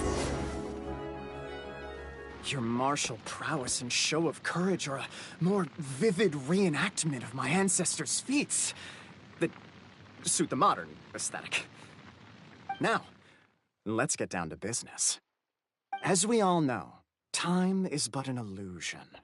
Time may flow line by line, page by page, or frame by frame, but usually it flows in the form of springs and gears.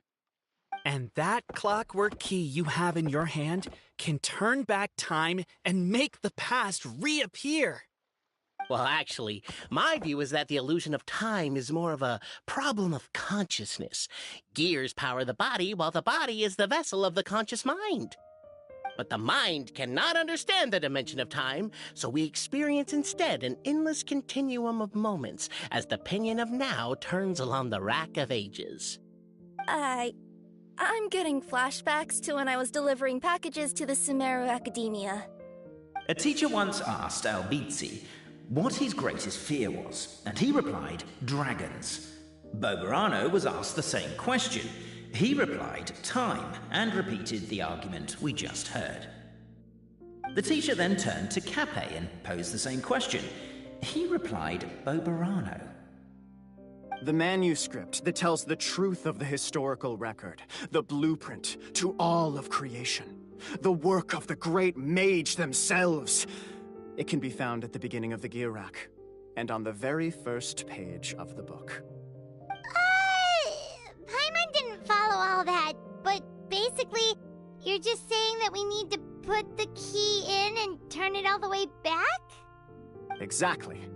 It is said that in the beginning, the goddess of creation took the goddess of fate's manuscript as a blueprint, placed it under the goddess of prophecy's starry realm, and generated the world from a few magic arrays. So in a few moments, when the great clockwork key turns the local time here back to the very beginning, we will restore the magic arrays back to their original configurations. Hold on, isn't stealing part of the blueprint of creation a little dangerous? Also, how are we supposed to know the original configurations of the magic arrays? Well, the general shapes of the configurations have been passed down over the ages. They now form the family crests of each of our clans. So you'll just need to reference my family crest and join the dots accordingly.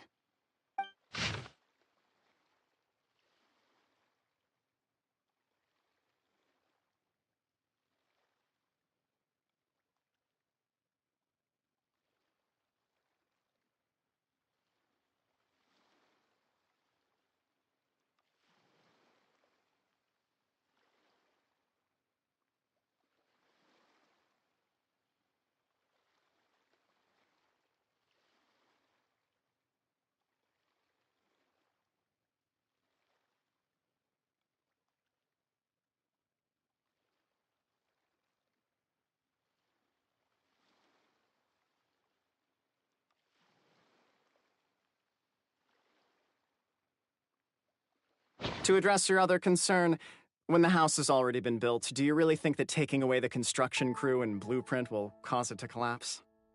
The Traveler Marquis prepares to insert the great clockwork key into the nearby keyhole.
What could the children be up to?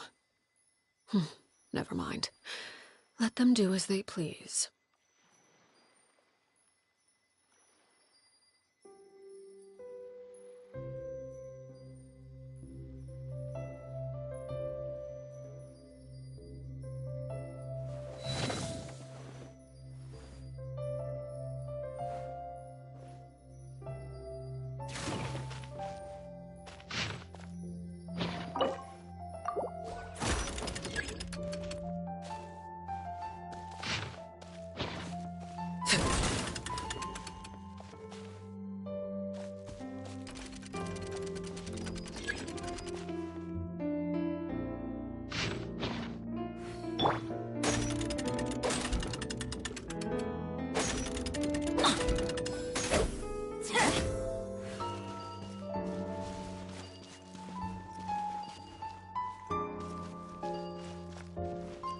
I guess we should start here?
Benny's adventure team, assemble!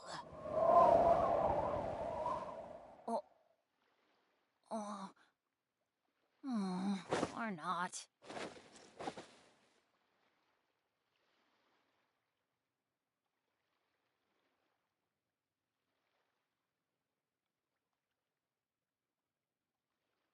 Let's go find some treasure.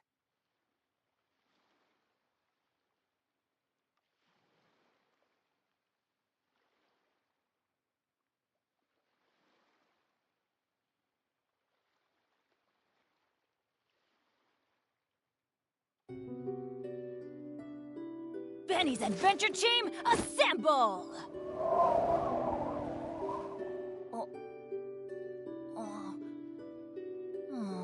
Or not.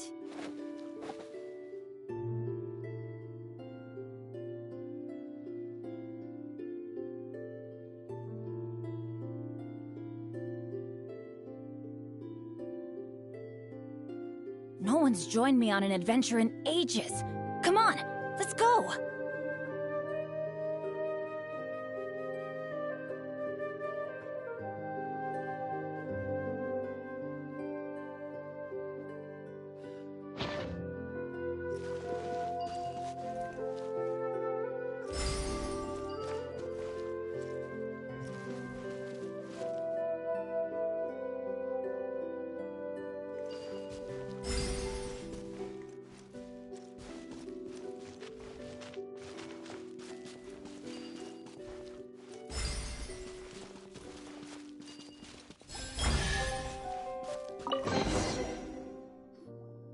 Behold, the sacred writings that record the truth of...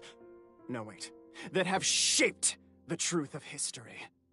Gather round and let us bear witness.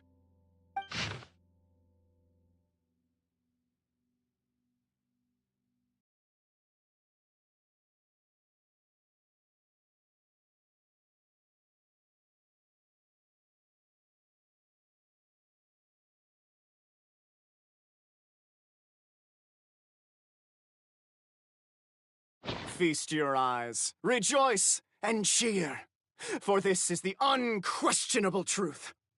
Look at the signature. Nobody is capable of forging that.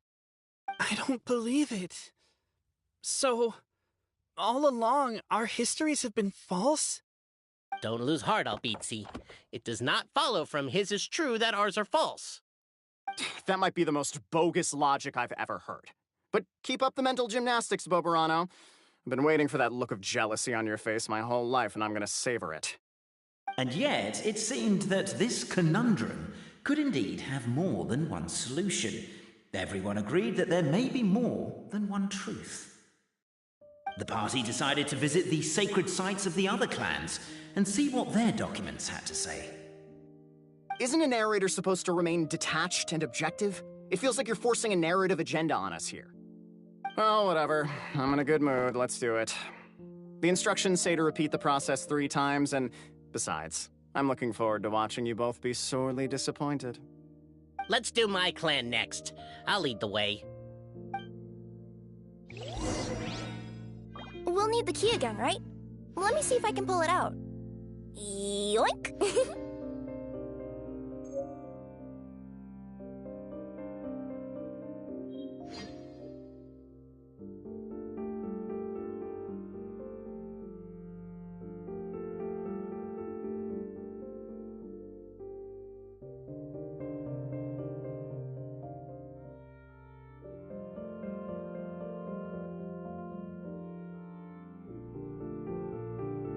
Good things come to those who don't wait around. That's what they say anyway. Knowing my luck, the opposite is probably true for me.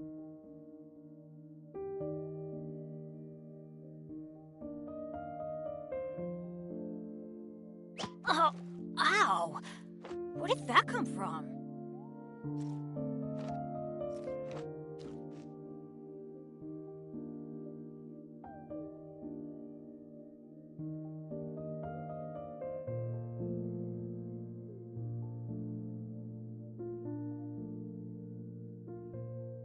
Benny's Adventure Team, assemble!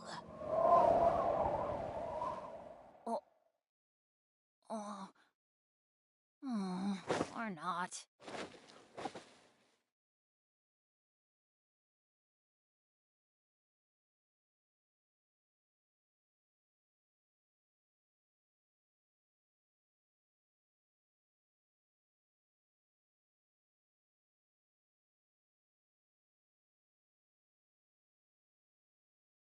Let's go find some treasure.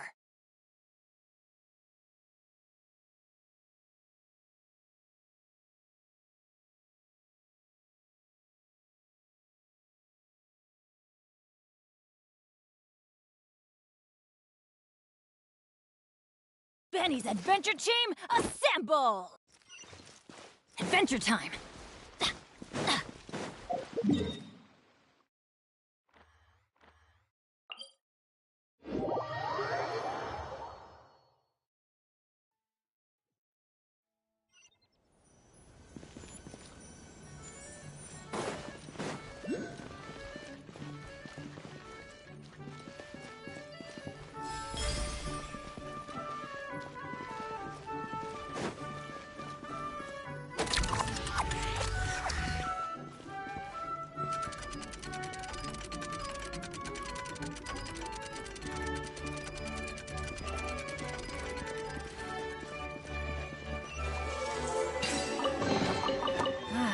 Even better than I imagined. It's my lucky day.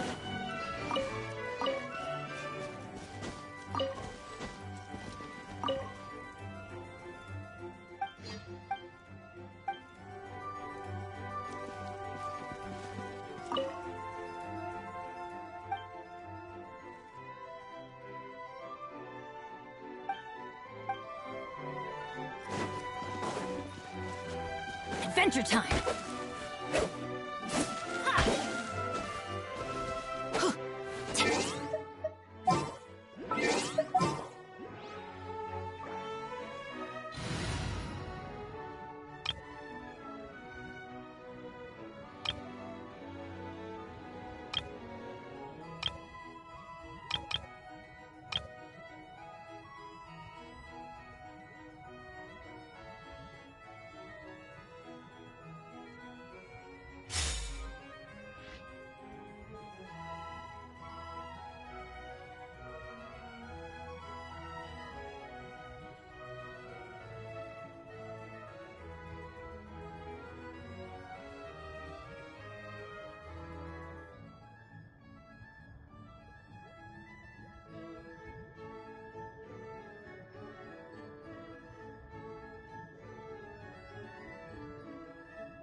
Quit following me. Huh.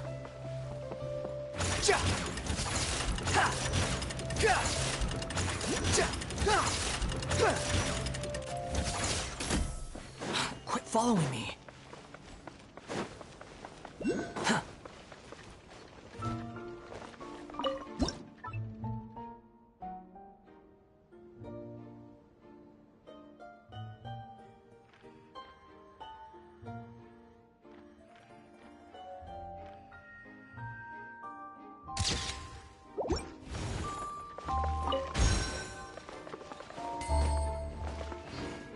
Huh. Too slow.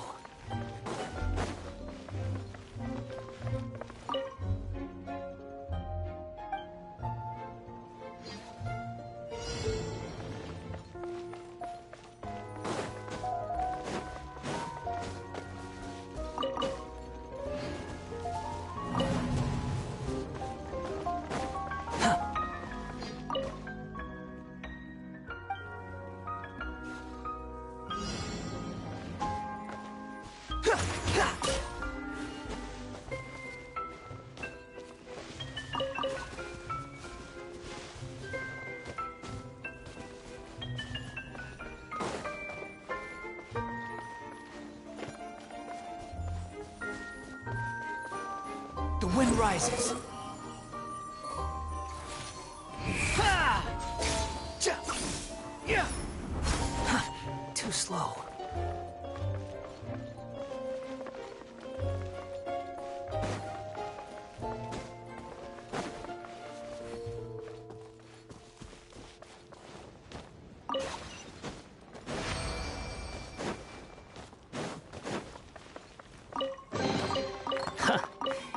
You even want this?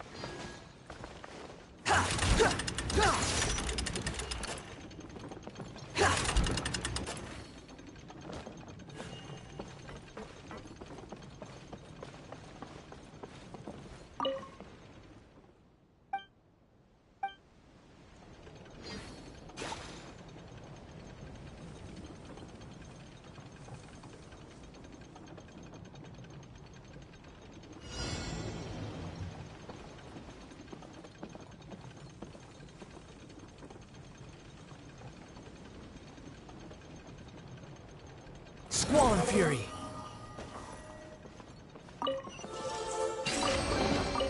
Take it and have fun.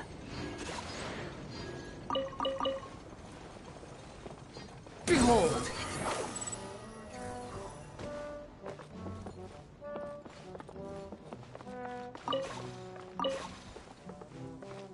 Squall Fury! Huh. You even want this?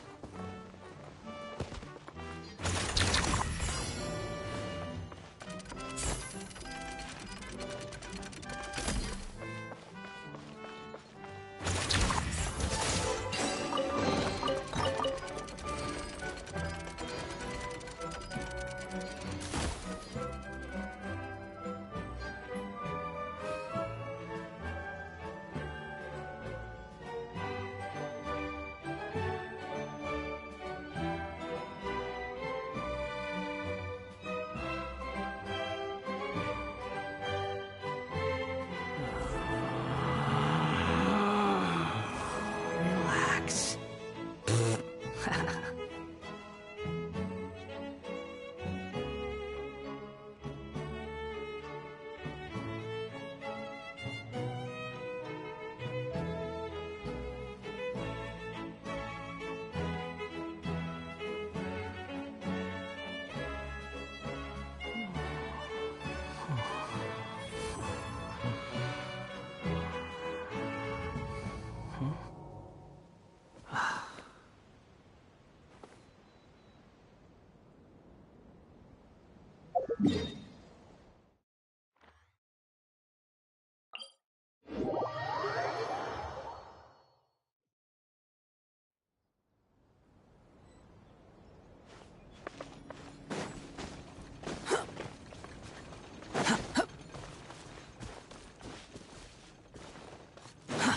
Too slow.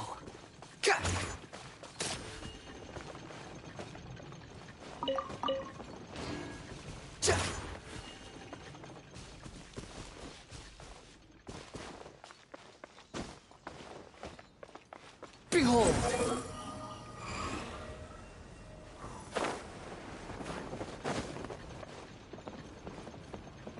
Squall Fury!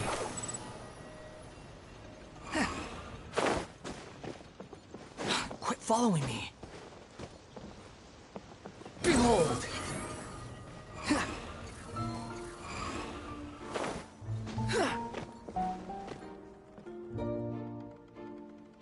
The wind rises.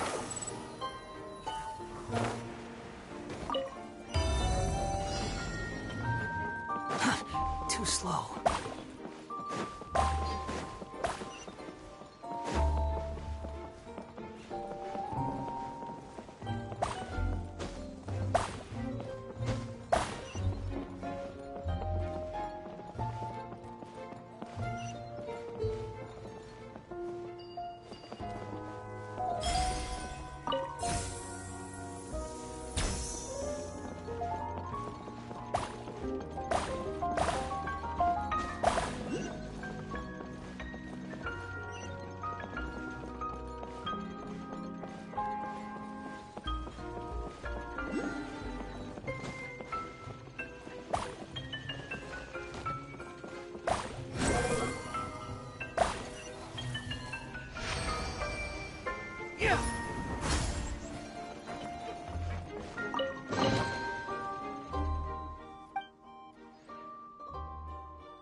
There's no need to exchange pleasant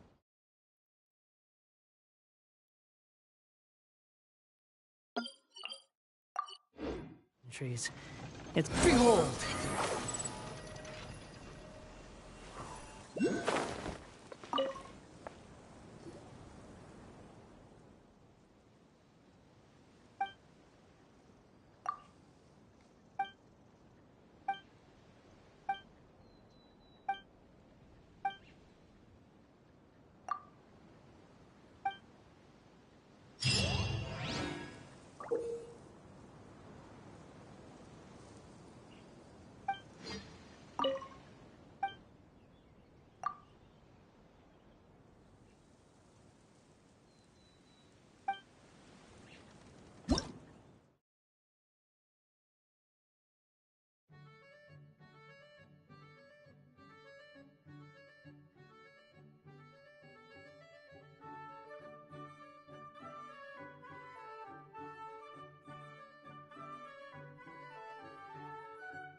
Squall Fury!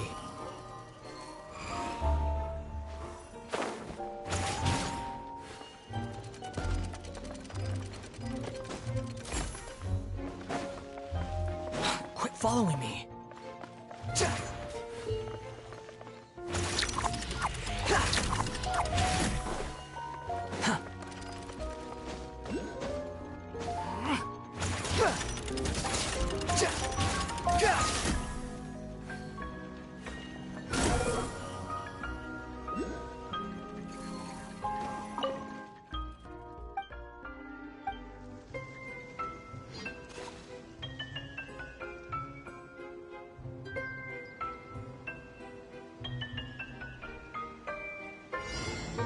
The wind rises.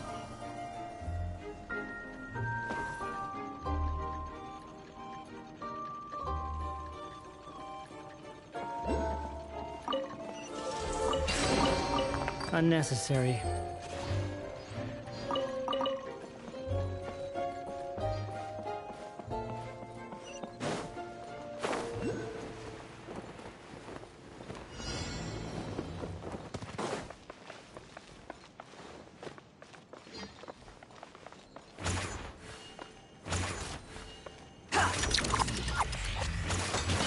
Quit following me.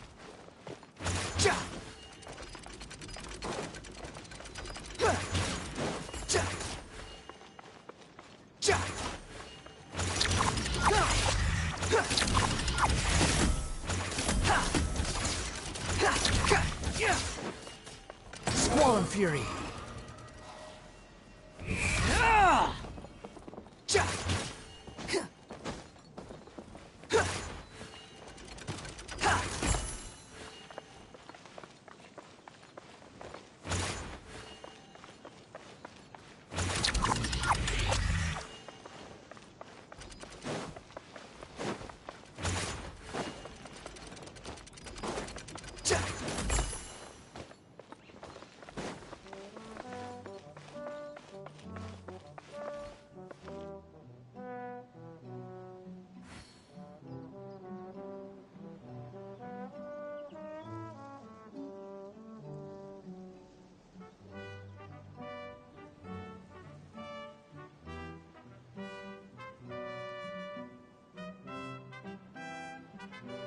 There's no such thing as pure freedom in this world. Even the wind cannot blow on forever.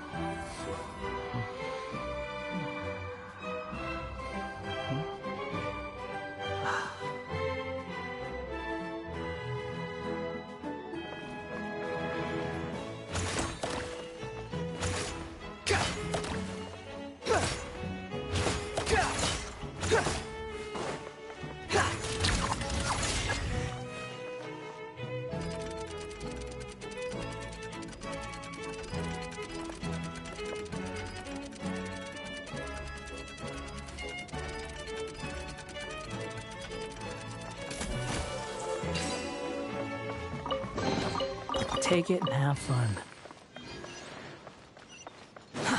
Too slow.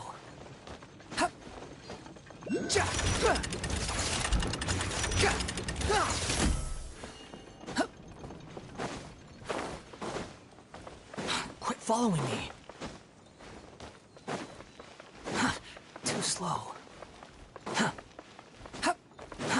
Too slow.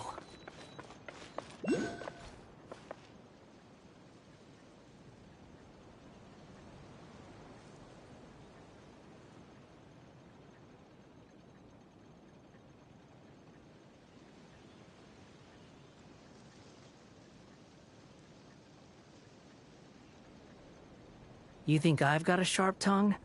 I just tell it like it is. If someone can't handle it, maybe that's their problem. Quit following me.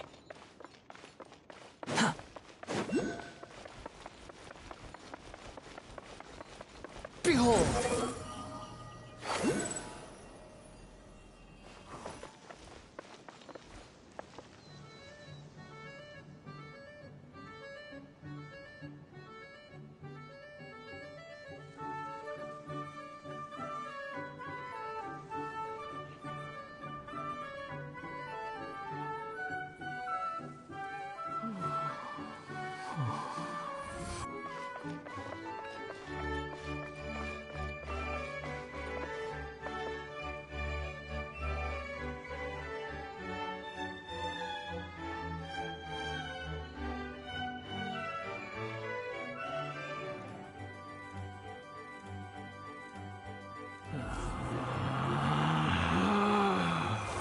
Relax.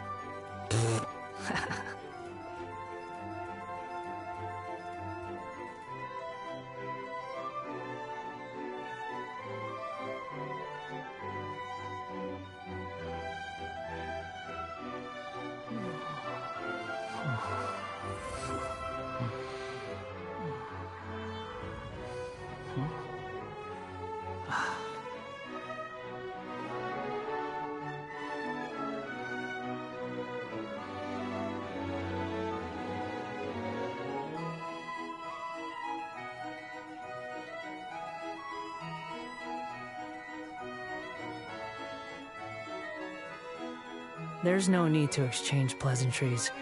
It's rather pathetic to force a conversation just to occupy silence.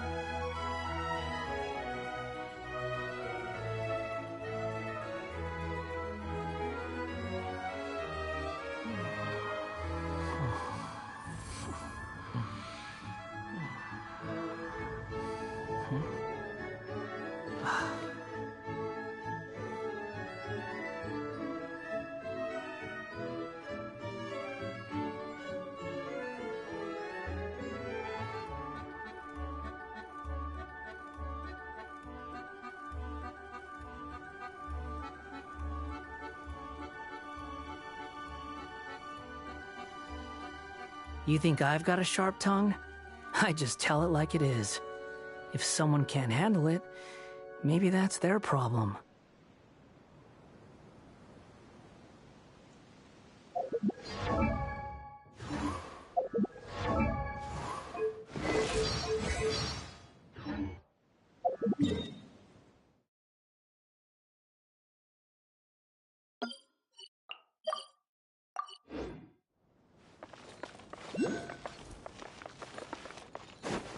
Squall and fury! Upon the gale!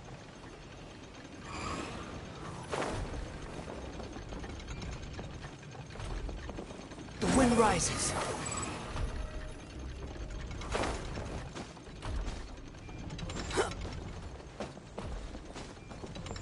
Squall and fury! Yeah!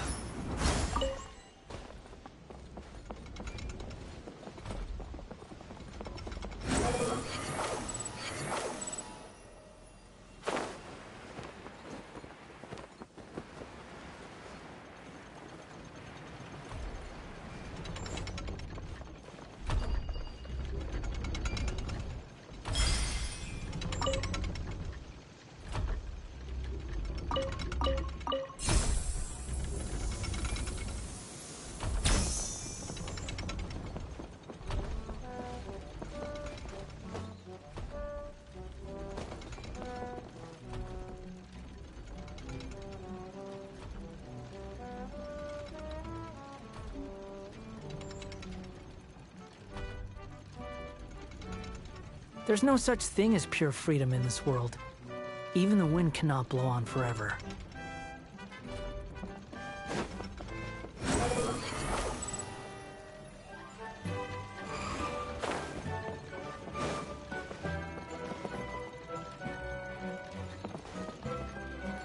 Behold!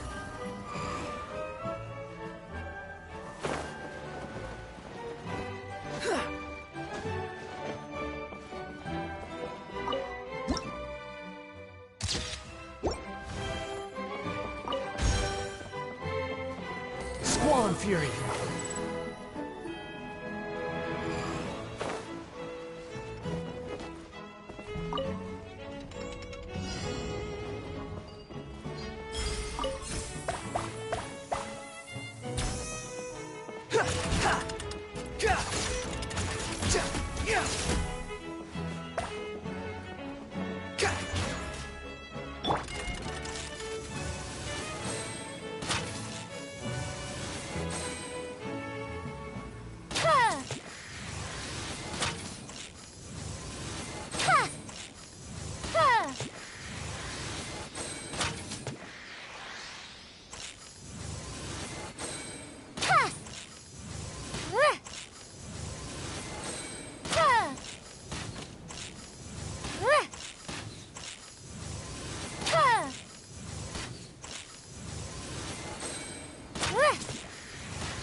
Behold!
wind rises.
Let the show be.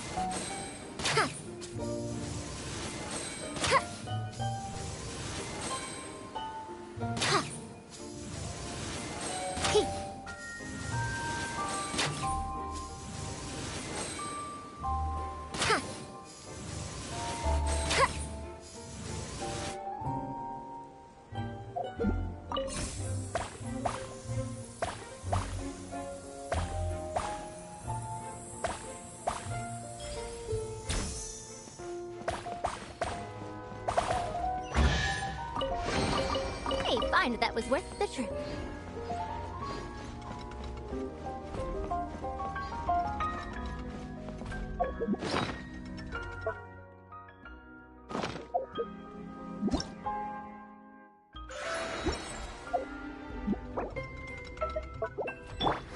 Behold! Ah!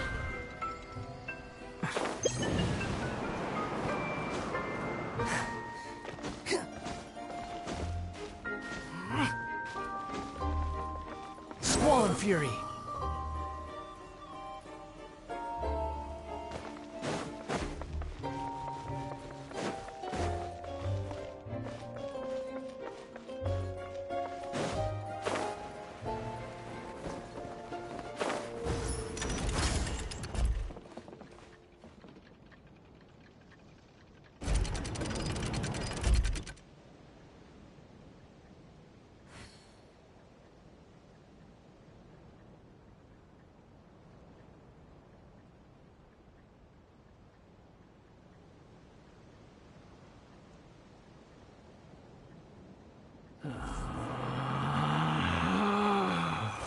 Relax.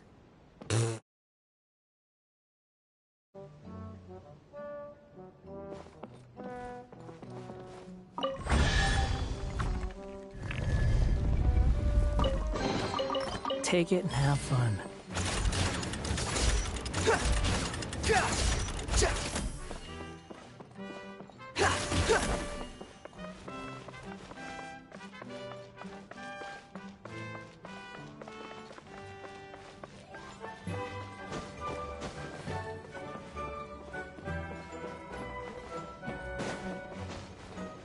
The wind rises.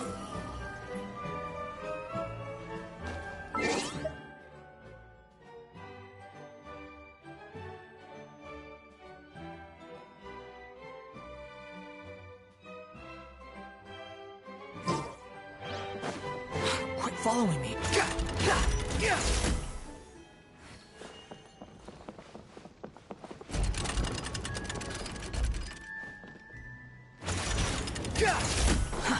Too slow.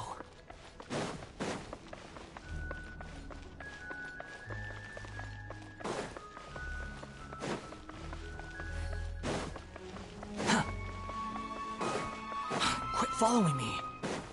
Huh. Squall and Fury.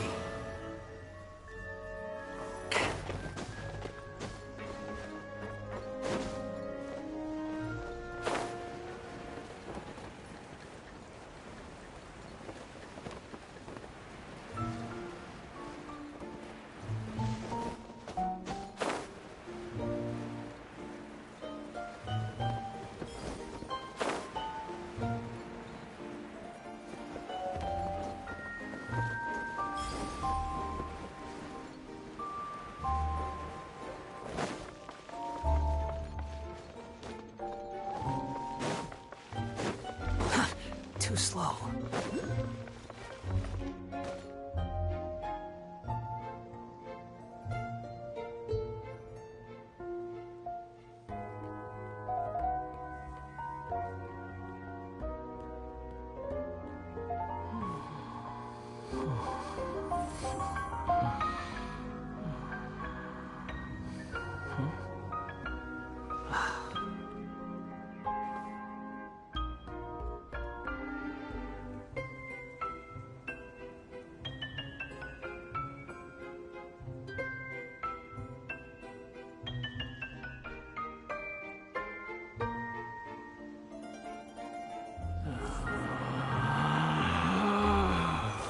Relax.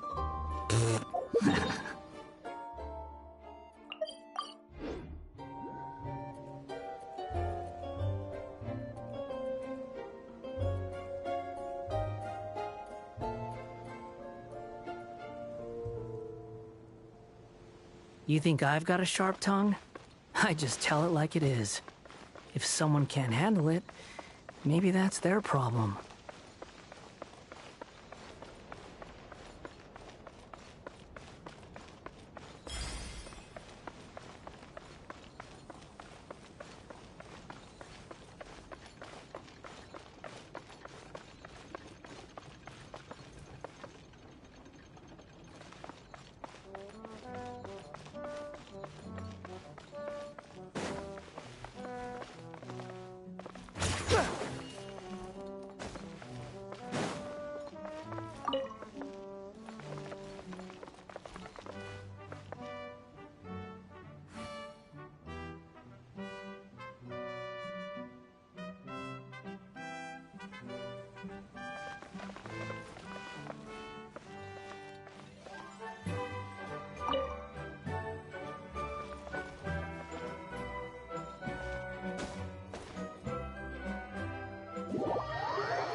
Take it and have fun.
Unnecessary.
You even want this?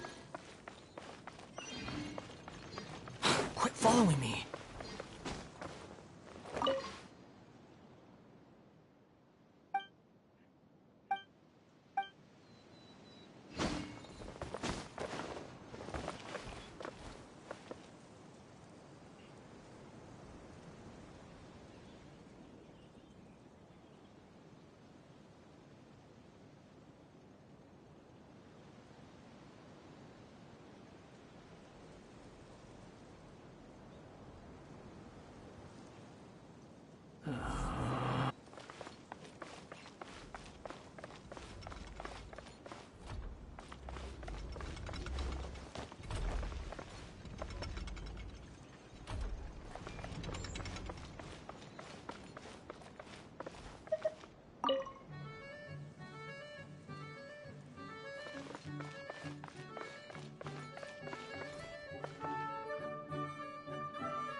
You even...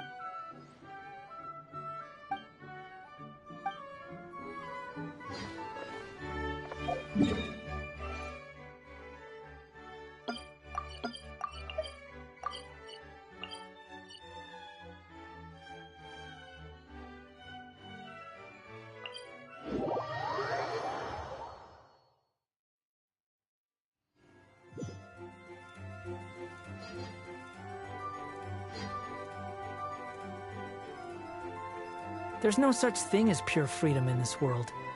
Even the wind cannot blow on forever.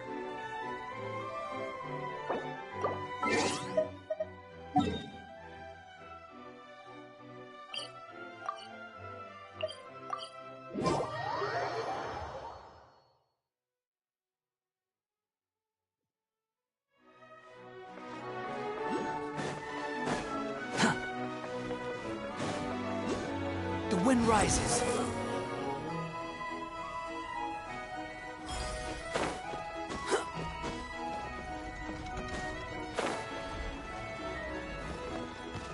Quit following me.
I call treasure.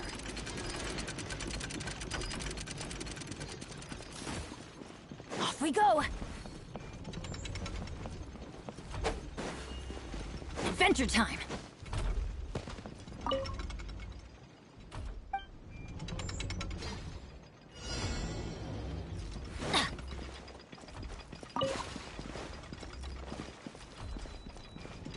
Off we go!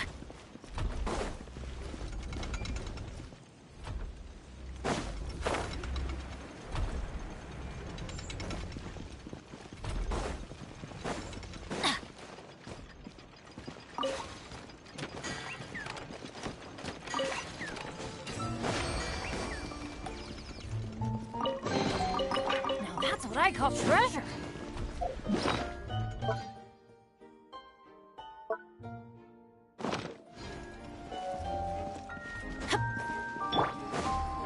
Squall and Fury!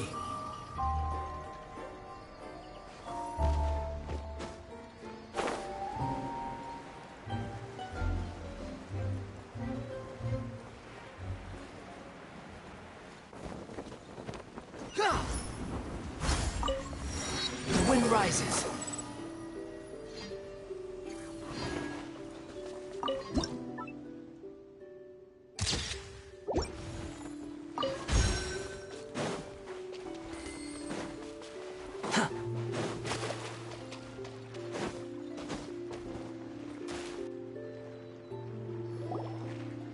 Carriage inspection, check. Wheel and axle inspection, check. Power inspection. Good morning, Mr. Wheel. Oh, good morning, heroes of Simulanka. Hey, our old friend Wheel is the driver again. That already puts Paimon at ease. Are you certain you don't want us to accompany you, Your Majesty? I am. You can leave the dragon slaying to us. My partner's a pro. He does it all the time. What remarkable friends Her Majesty has. With such great heroes by your side, I'm sure you'll best the dragon with ease. We won't keep you any longer. All right, then. Look after the city for me while I'm gone. Yes, Your Majesty. Just leave it to us. I think we're all set.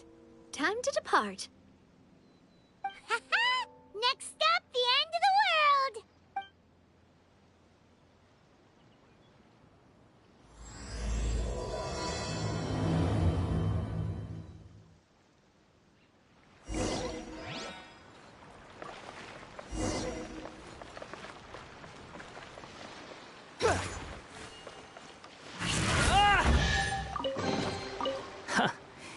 You even won.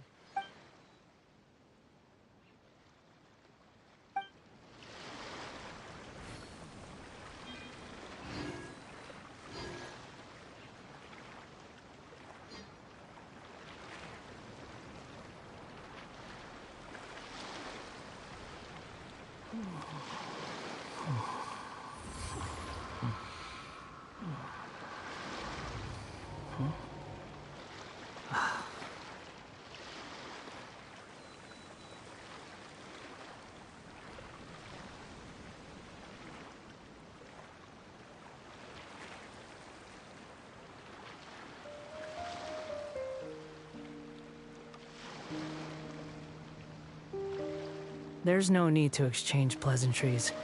It's rather pathetic to force a conversation just to occupy silence.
Quit following me.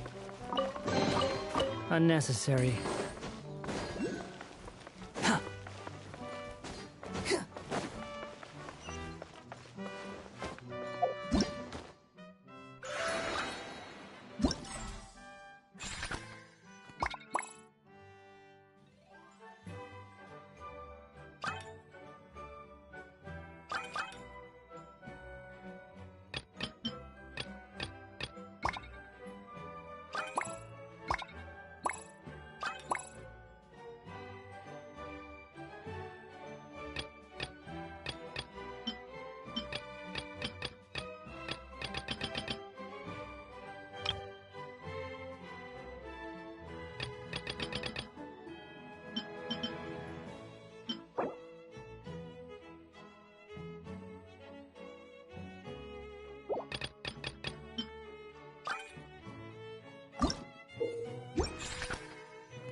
following me.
The party finds no pedestal in which to place the great clockwork key, only a locked door.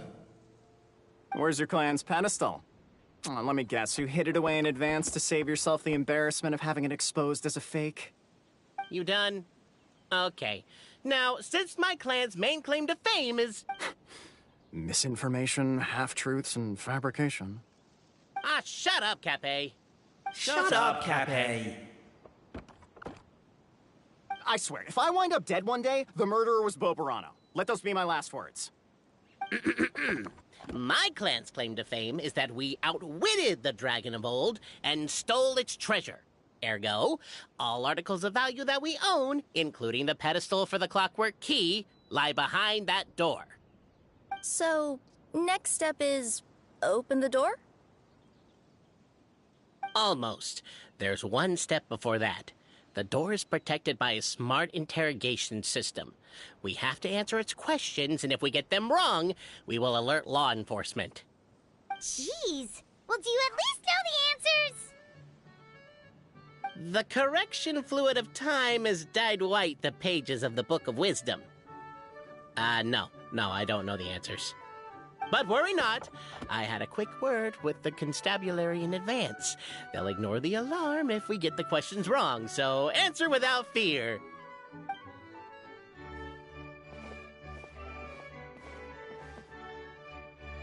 Question 1. Who is it? The great yokai, Nekomata in boots. And the trusty travel guide pixie! Travel guide! Trusty travel guide! Question 2.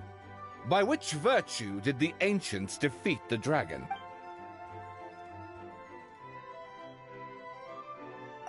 Oh, no, don't say that. Even though the writings you saw do prove that bravery has its uses. You do realize we can hear everything you're saying, right? If you say it out loud, you'll only set those three off arguing again. Thinking it is fine, but please promise me you won't say it. Question 2. To be completely honest, hard work is a bit of an alien concept to us here in the Constellation Metropole. We have hardware and we have clockwork, but not hard work. Question 2. By which virtue did the ancients defeat the dragon?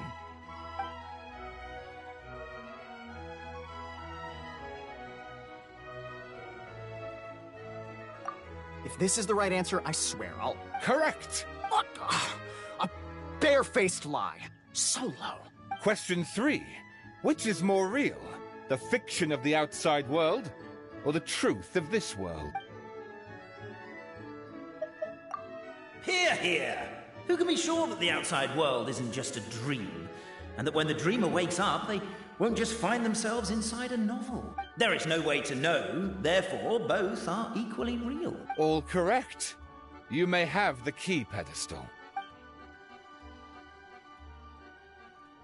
Traveler Marquis, you know what must be done. Please insert the great clockwork key. Oh, and this is my family crest.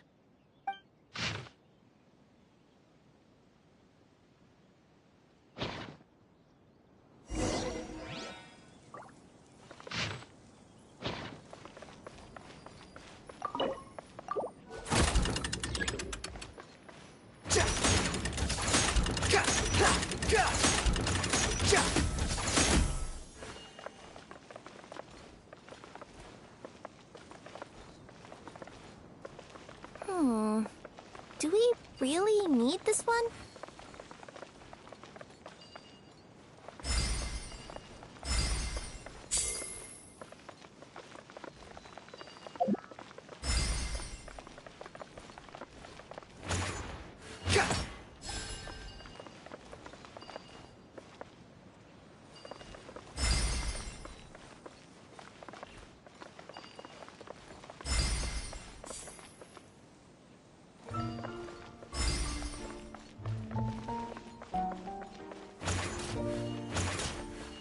The Traveller Marquis draws a design that is practical and aesthetically pleasing in equal measure. One thing it is not, however, is correct. I think you should take another look at Bobarano's family crest and have another go.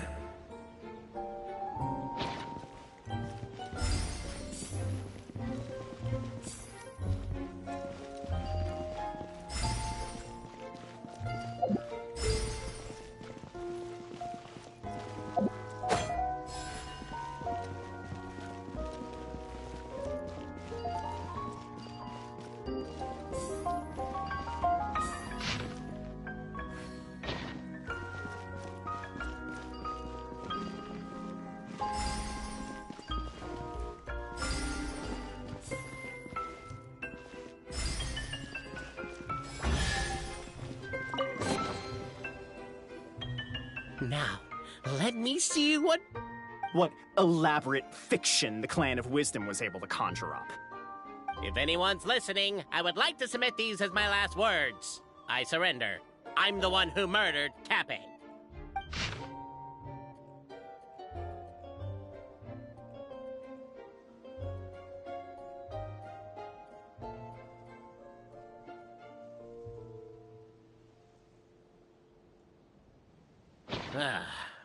What?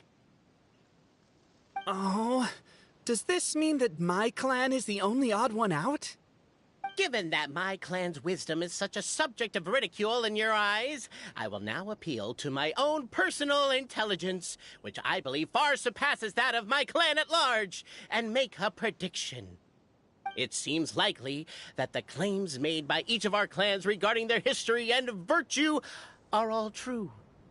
Bobarano? How can that be? Oh, I get what's going on.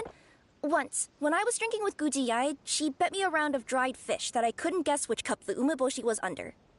Whichever one I guessed, I was always wrong, and Gujiyai would lift a different cup to reveal the umeboshi. But then, I learned later from one of the shrine maidens, Miyuki, that all of the cups had an umeboshi under them. Just goes to show, I still got a long way to go before I become a great yokai. Oh, don't mind Fox Lady. That's just her way of teasing you. Actually, that reminds me. We can now open these 3 treasure chests. And unlike the guessing game you mentioned, this one's not a trick. Cool. Well, once you've plundered the last of Bobarano's family wealth, we can go to my clan's place. Guess I'll take the clockwork key again then. Yoink!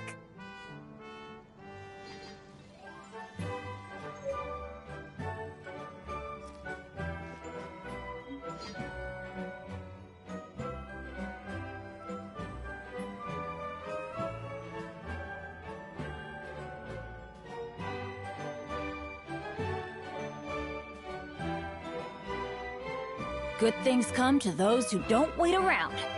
That's what they say anyway. Knowing my luck, the opposite is probably true for me.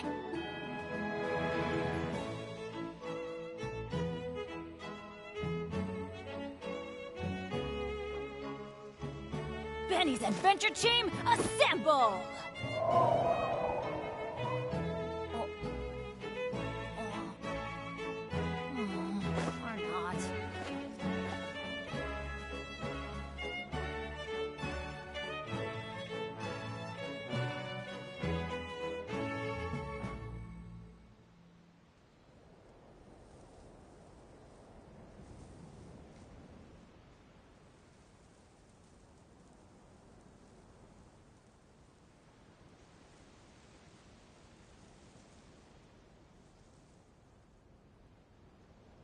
Let's go find some treasure.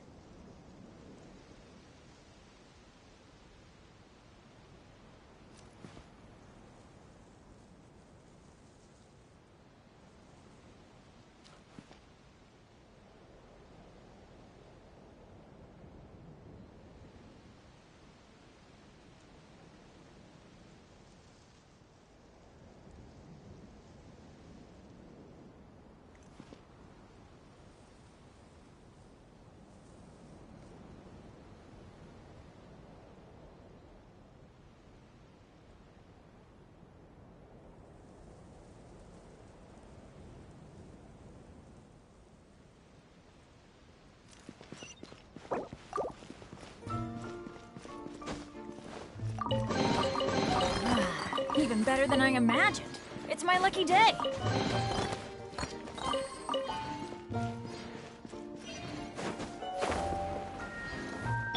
Behold!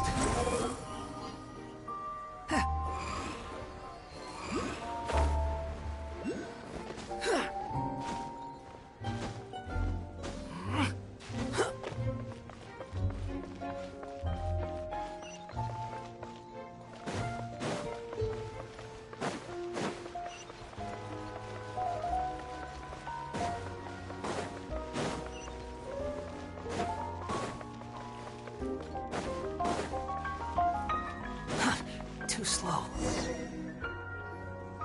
The cohort of truth-seekers followed Albizzi to his clan's sacred site. They arrived to the site of a giant guard towering over them. Up ahead is my clan's gigantified guard. He can be a little pig-headed, and he's incredibly strong. Your weapons won't even scratch him. Wait, but wasn't Kappei's clan the one that's all about strength? So, what do you guys believe in then? Oh, the guard is one of Kappei's people. Size is a coveted trait in the clan of strength, after all. Mine is the clan of empathy, and our key contribution is... growth serum! What's empathetic about that? Our ancestors believed that, just maybe, the dragon of old didn't mean us any harm at all. Perhaps the dragon simply didn't notice us, since we are so very tiny. So, they drank the growth serum and grew even larger than the dragon. Then, they set the dragon down, calmly explained their perspective, and eventually taught it how to empathize. The serum isn't what it once was, though. Nowadays, it doesn't make you grow all that much, and it actually makes you lose your empathy. So, I advise we take a detour. Despite Albizzi's words of caution, somebody, no doubt, has other ideas. Surely we could avoid a conflict with the guard, they think to themselves, if we could just try to understand one another. You could, of course, just take the path to your left and go around. But some people are gluttons for punishment. It's all part of the experience, I suppose.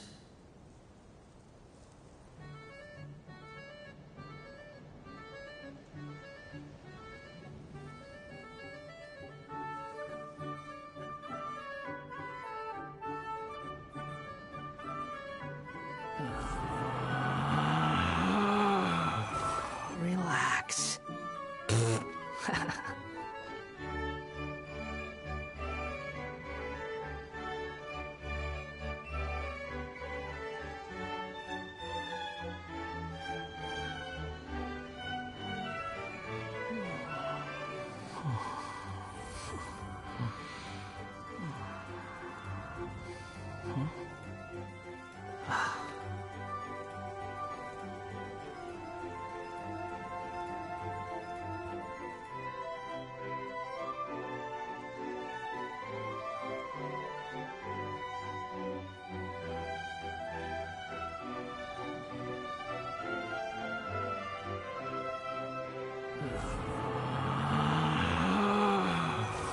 Relax.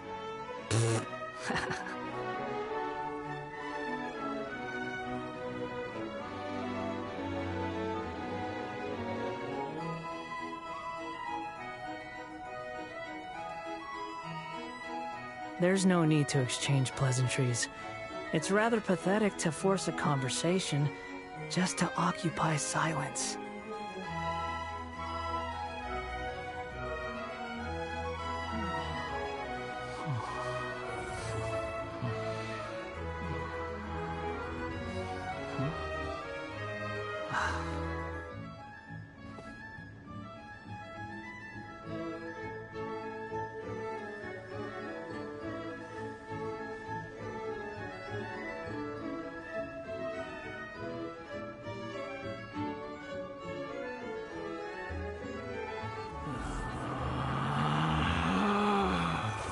Relax.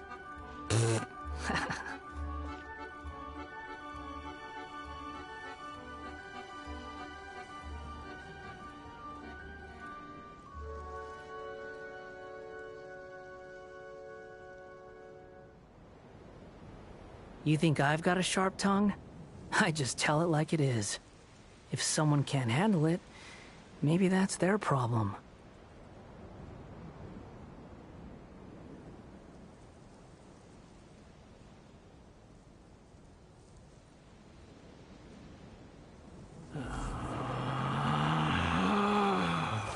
Relax.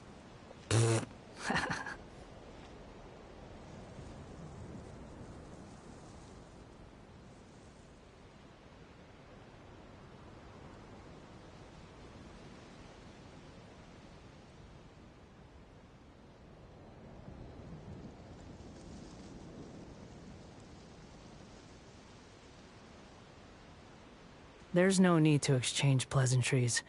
It's rather pathetic to force a conversation just to occupy silence.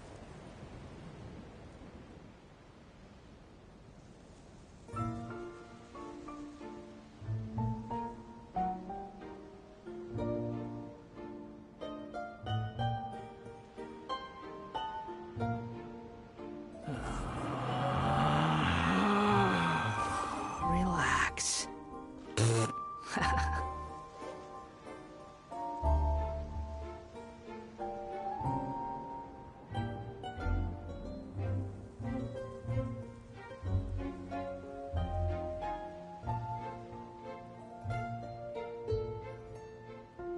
You think I've got a sharp tongue? I just tell it like it is. If someone can't handle it, maybe that's their problem.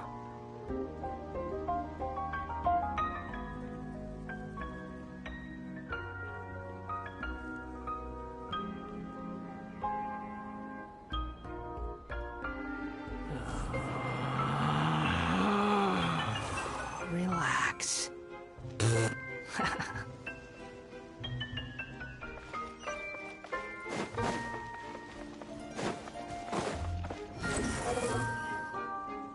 Everyone, I have returned.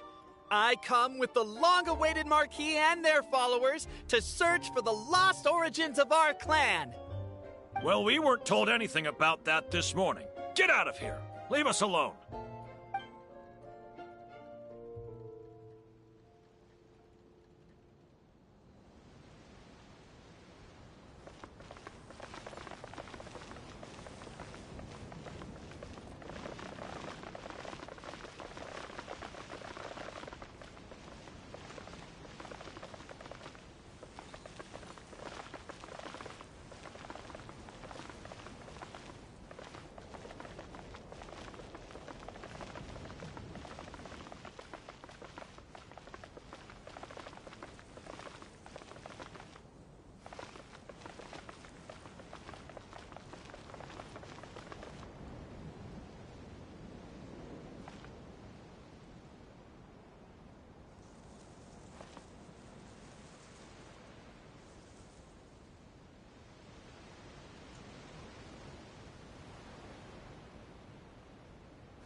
You and Albizzi only wanted to strike up a conversation with the guard.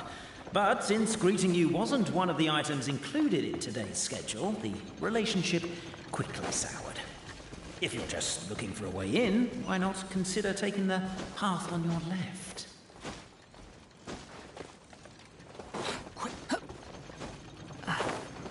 Determined, presumably... We should be getting close. Why is this place so full of junk? Are you the kind of people who never throw away the box when you buy something because you're worried you won't be able to return it without the original packaging? We'll never find the Oracle Pillars in all this mess. Never mind that. We have a more pressing issue. It seems there's a slight problem with my clan's family crest. The Marquis may need to utilize their wisdom to solve the issue.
Wisdom too, huh?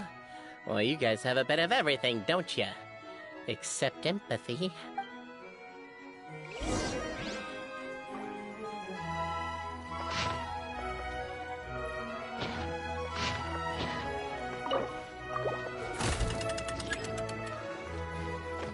Yes! Keep the noise down! We don't want to alert the guard.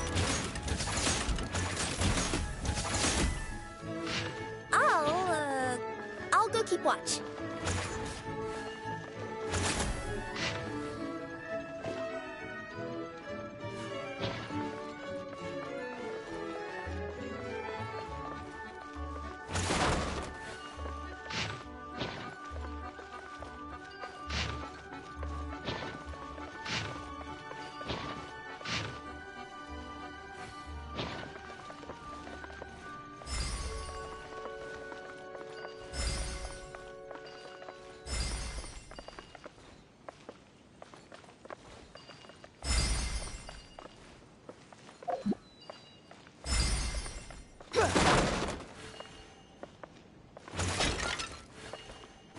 Apparently that was incorrect. But don't blame yourself, it's Albizi's clan's fault for taking terrible care of their family crest.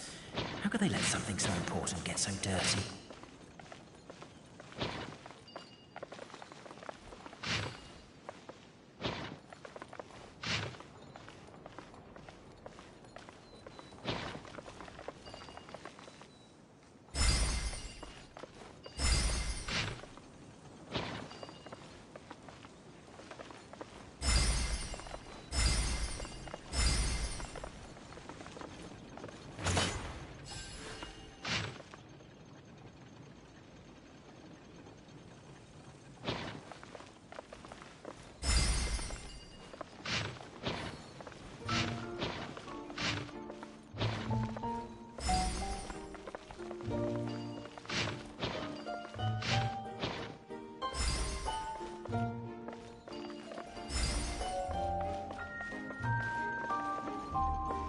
Apparently that was incorrect. But don't blame yourself, it's Albizi's clan's fault for taking terrible care of their family crest. How could they let something so important get so dirty?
Relax.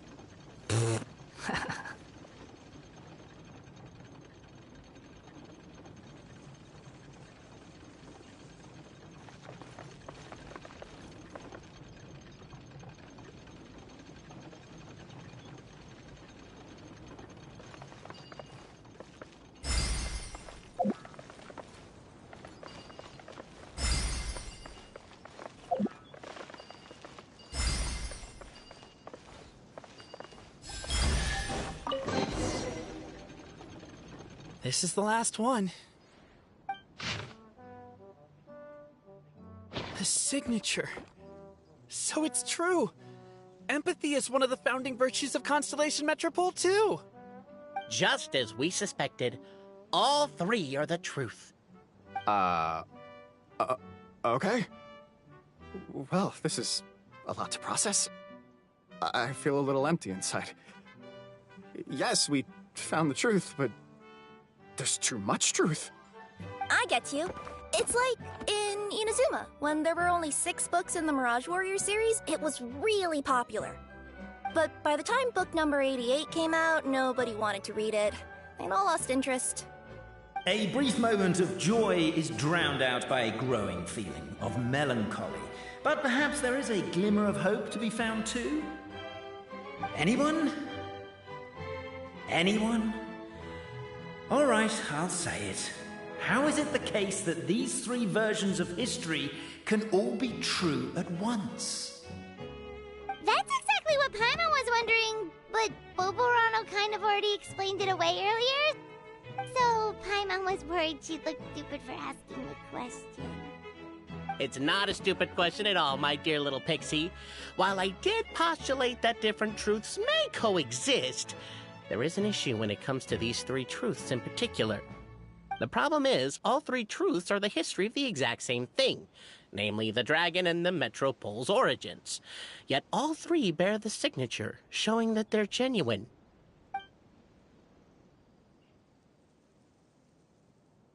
Suddenly, the sound of a bell rings out.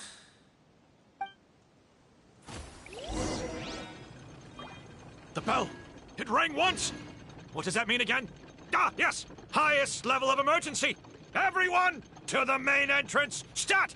Bring all the glue traps and place them outside the gates! The whole city is on the lookout, and there's only one way out. It's the path right in front of you.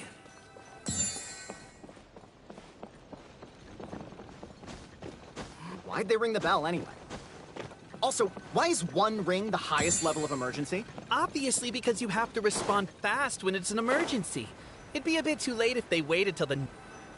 They're outside! After them!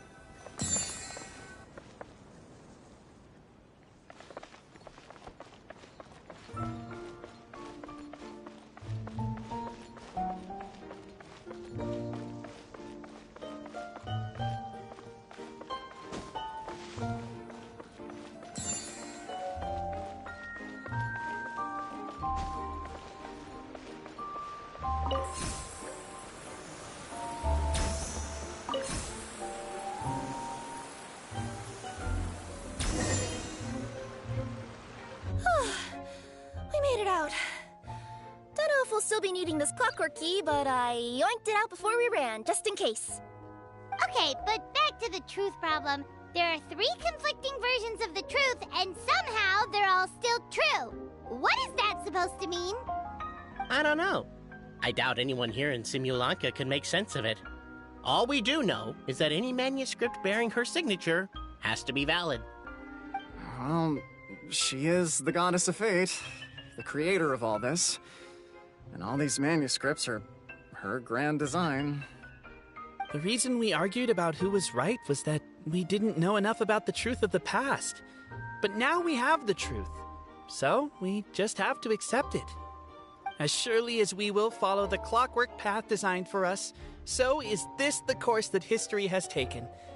It is clear and incontrovertible. We will never argue again.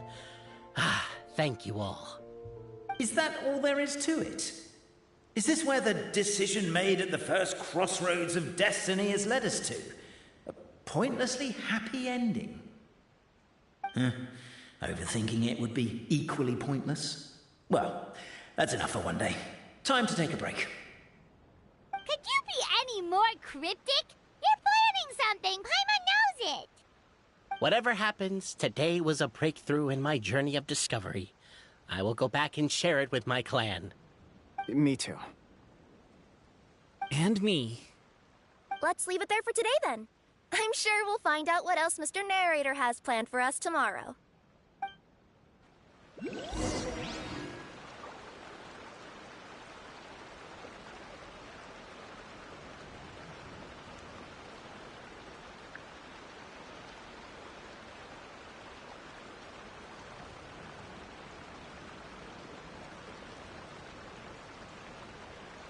There's no such thing as pure freedom in this world.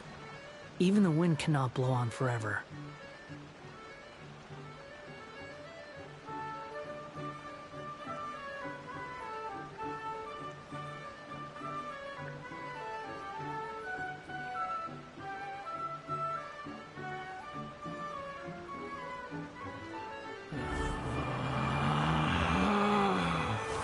Relax.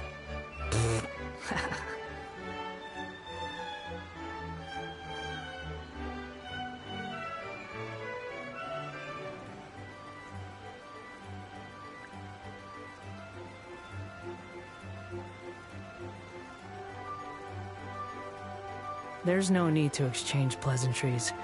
It's rather pathetic to force a conversation just to occupy silence.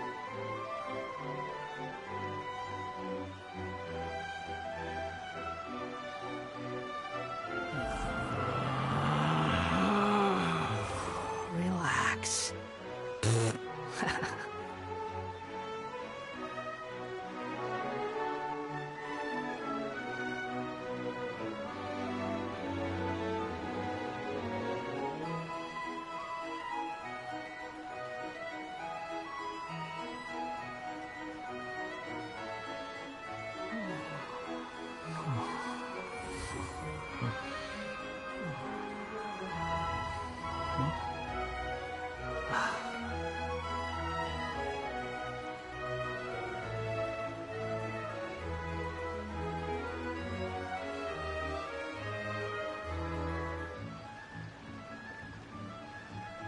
You think I've got a sharp tongue? I just tell it like it is. If someone can't handle it, maybe that's their problem.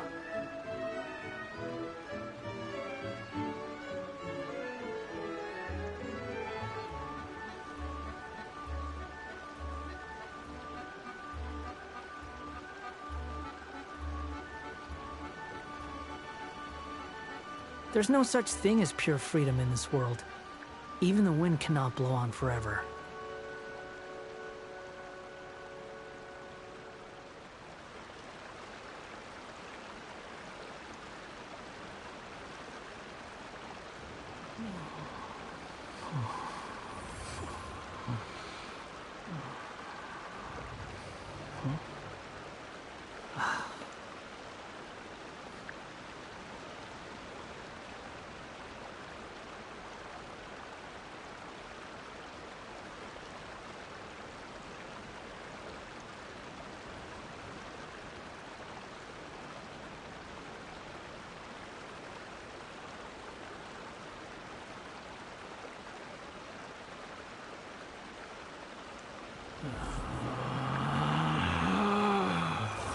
Relax.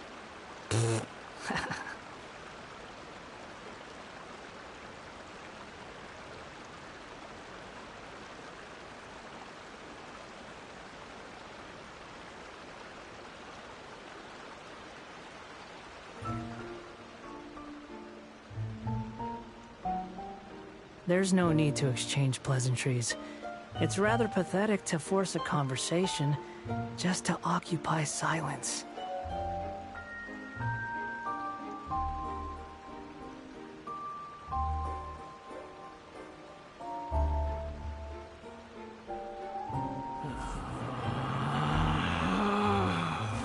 Relax.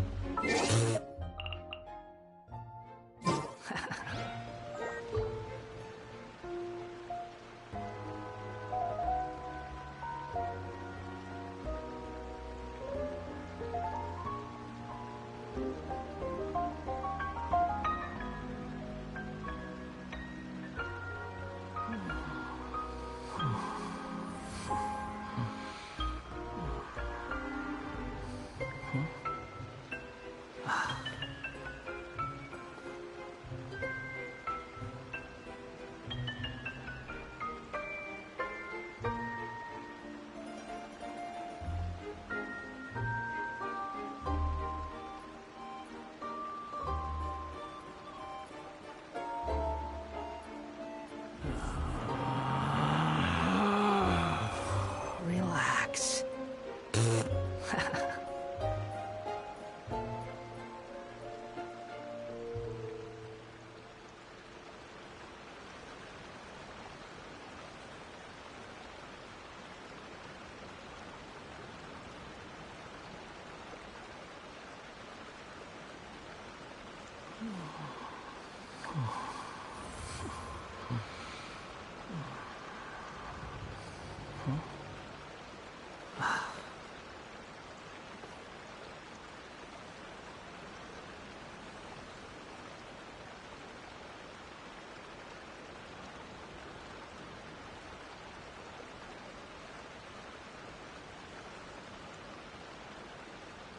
You think I've got a sharp tongue? I just tell it like it is. If someone can't handle it, maybe that's their problem.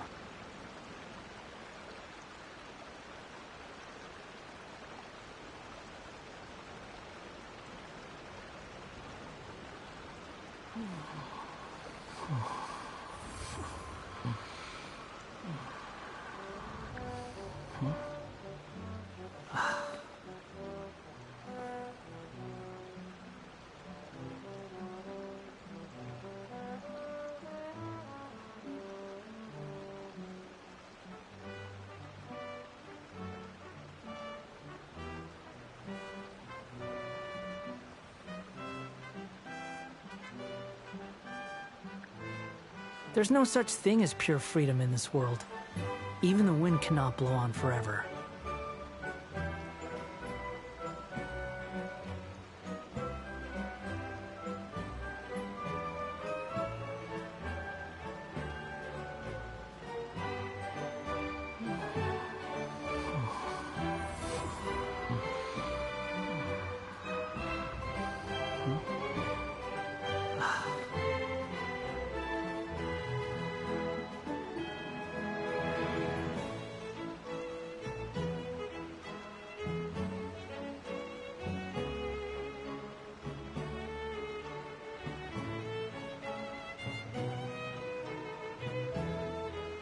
There's no need to exchange pleasantries.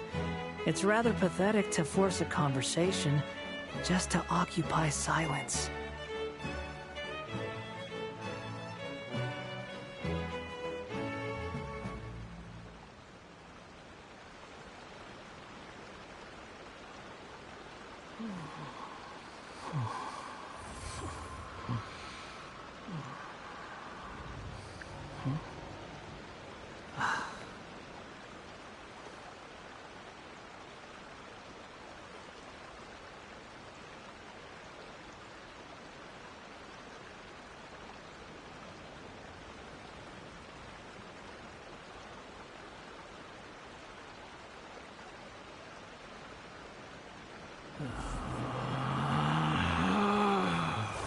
Relax.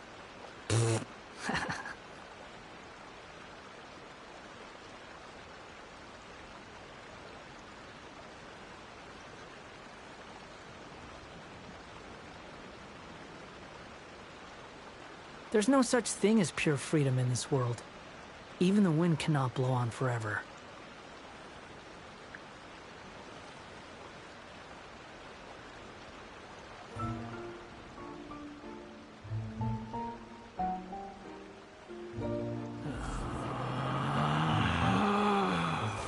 Relax.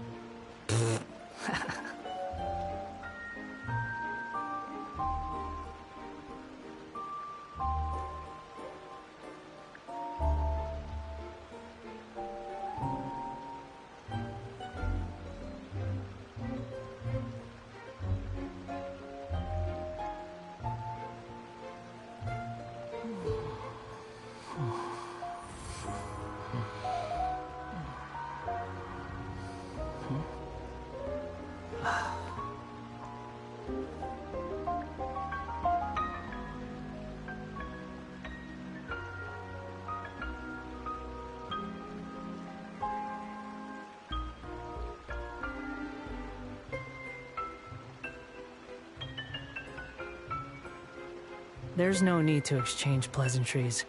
It's rather pathetic to force a conversation just to occupy silence.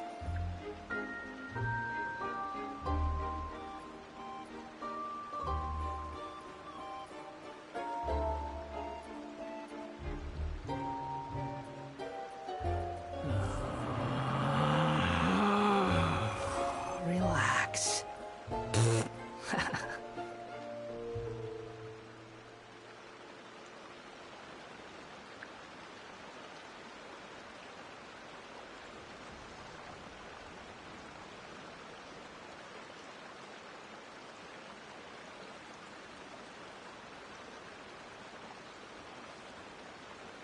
You think I've got a sharp tongue? I just tell it like it is. If someone can't handle it, maybe that's their problem.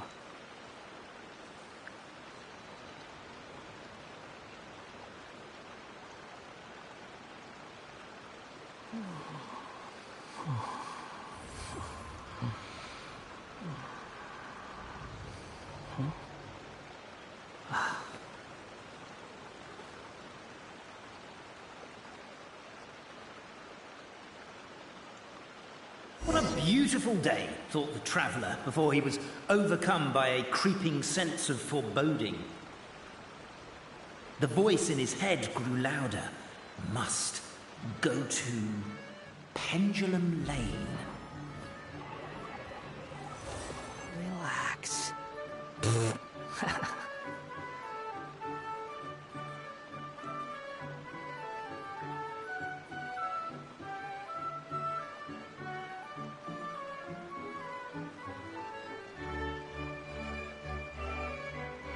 There's no need to exchange pleasantries. It's rather pathetic to force a conversation just to occupy silence.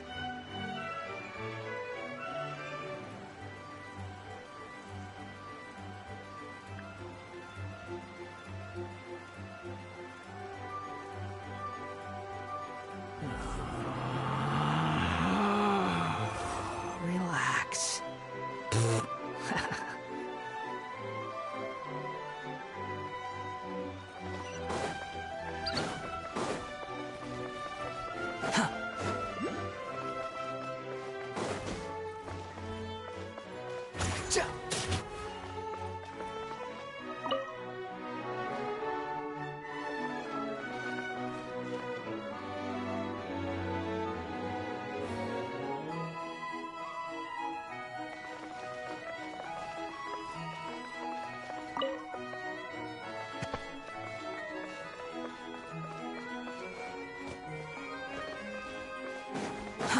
Too slow.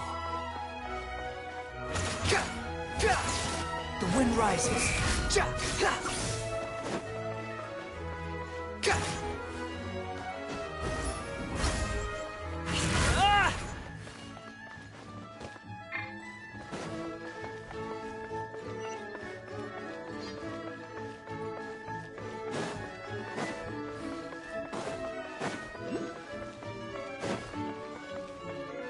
Pendulum Lane is just up ahead.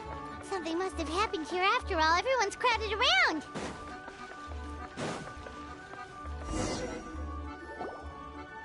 Oh my god, this is terrible! I don't understand. The three great clans of Constellation Metropole have finally made peace with each other. Who could have done this? What happened? Oh no, someone's lying on the ground. Cappe! How did this happen? Cappe, you idiot! Wake up! You need to revise your last words or everyone's gonna start suspecting me! Last words? What did he say? If I wind up dead one day, the murderer was Boberano. Ugh, you could have at least pretended to not remember it. I'm sorry, Boberano, but this is an interrogation. I have to give the detective straight answers. Don't worry, Boberano. I don't consider you a suspect, nor do I have the authority to charge anyone with a crime. So, are you the last people to have had contact with him?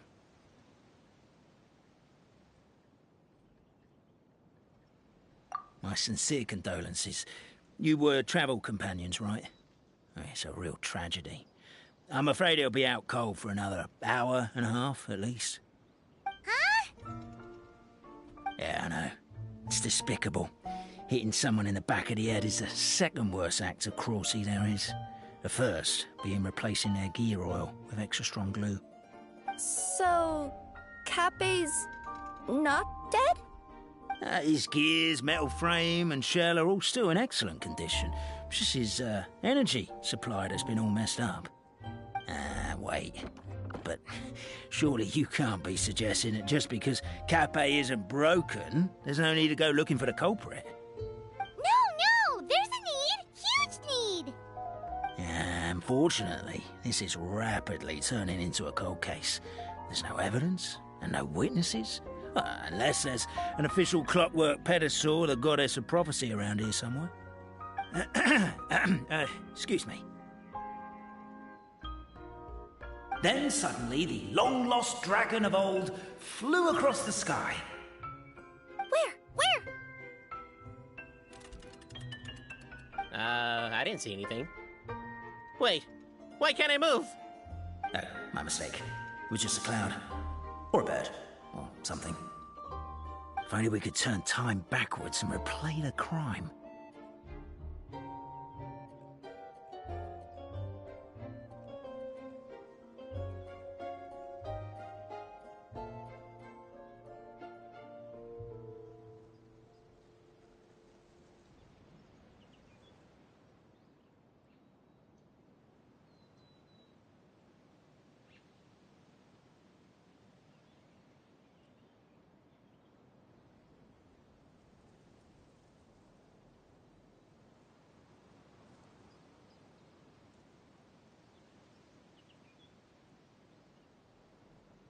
isn't that one of those, clockwork socket things right behind you?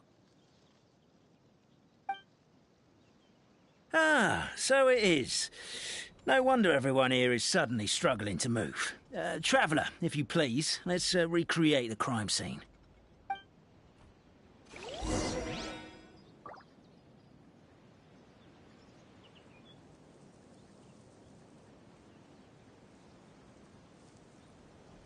There's no such thing as pure freedom in the... The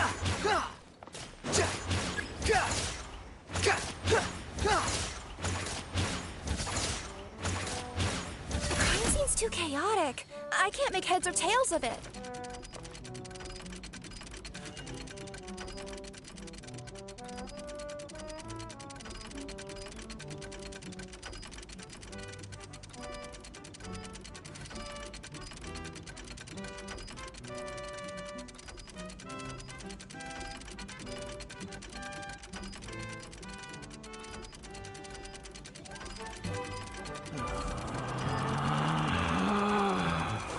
Relax.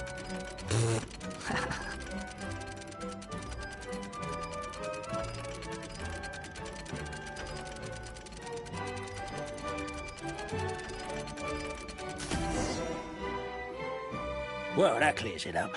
Cappe was walking along the street, and he suddenly collapsed. He was faking it. What? So case closed? Aren't you supposed to investigate a little more first? Well, we literally replayed the crime scene and saw it with our own eyes. There's no need for any evidence gathering or powers of deduction now. And besides, maybe the truth is inherently strange by nature. Like how Constellation Metropole has 3 histories, each of which is the truth. But didn't you say Cappe was struck in the back of the head and knocked unconscious? For all I know, he could have bashed his head against a toilet bowl before leaving the house, then walked here in a daze before finally passing out. As for why he might have done that, my guess is...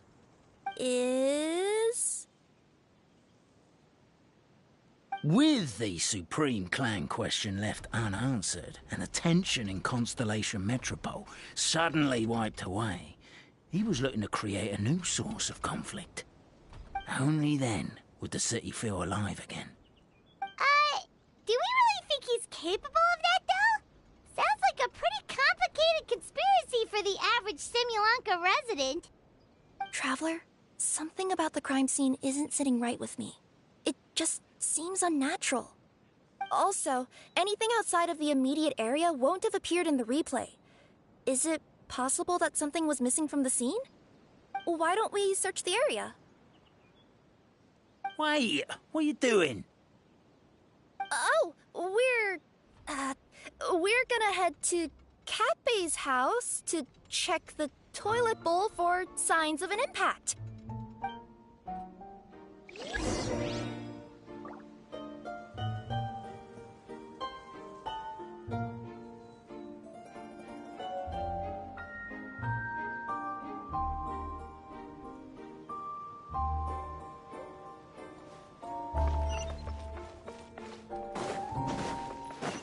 There's a spear here. It looks so mysterious. Let's take it.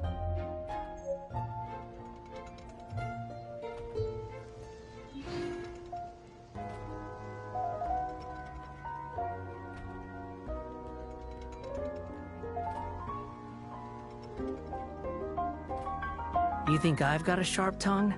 I just tell it like it is.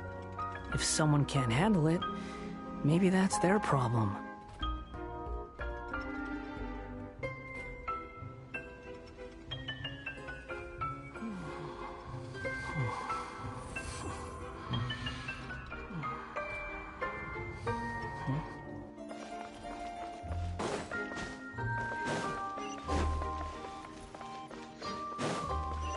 Quit following me.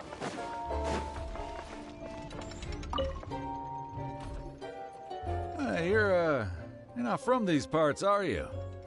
Just visiting? Yep, that's right.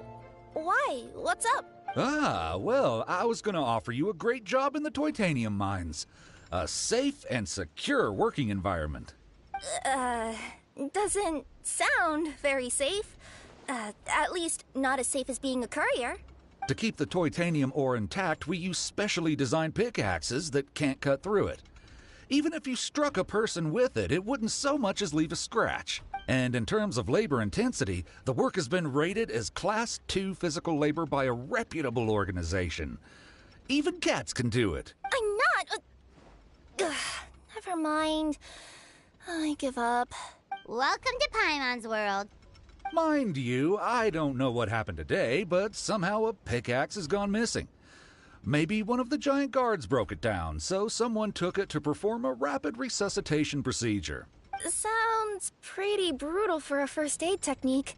Still, a missing pickaxe. Huh. Is it just me, Traveler, or does it seem kinda suspicious?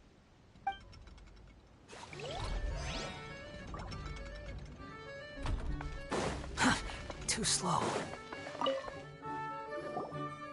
Hello there. Have you seen my spear by any chance? Someone was shouting about a dragon a minute ago, and I instinctively threw it into the sky. Yeah.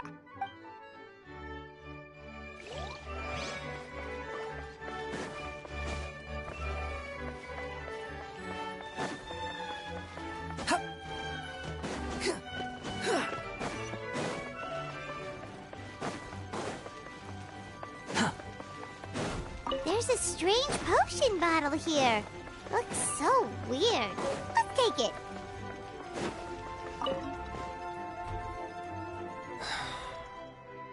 Come here. Whatever it is you were looking to buy, please do come back tomorrow. It's just, I have to close early today. A bottle of growth serum has gone missing. If someone's stolen it with the intention of harming others, the consequences could be disastrous. There's a whole investigation into it, so I gotta close the shop while I do an inventory count. If it turns out I'm wrong and I miscounted, I could be charged with filing a false report and disturbing the peace.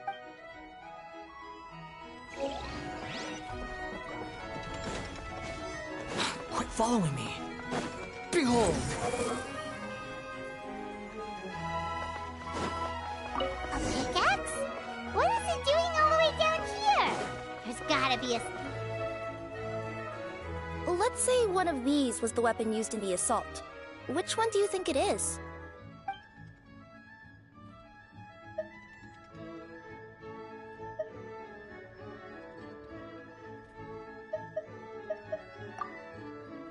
If it was the growth serum, Cape would have been turned into a giant. Also, the bottle probably would have shattered when it hit him.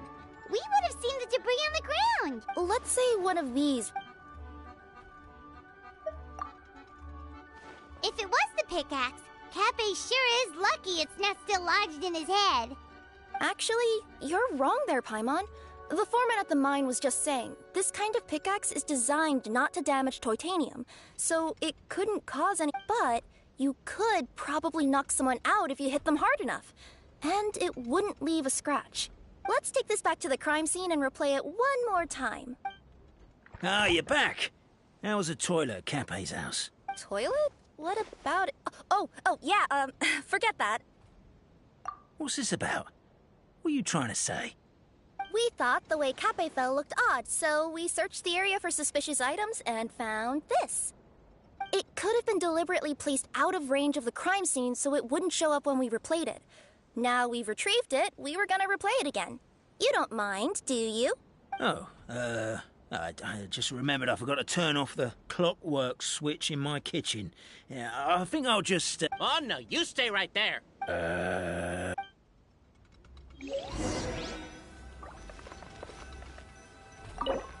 We should be good now.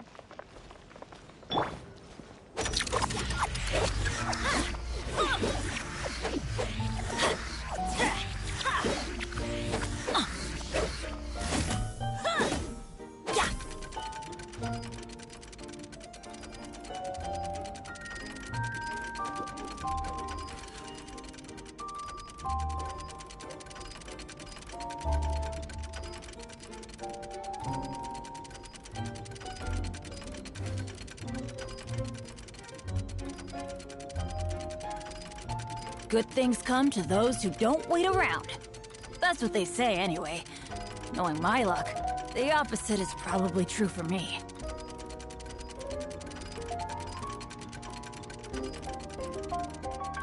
Kenny's adventure team assembled! So you're the attacker!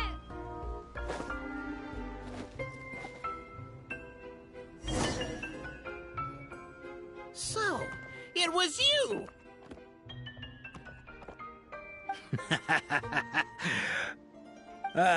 I would congratulate you for cracking the case, but since I did such an abysmal job of covering my tracks, didn't exactly have your work cut out for you. So, all I can say is... Catch me if you can!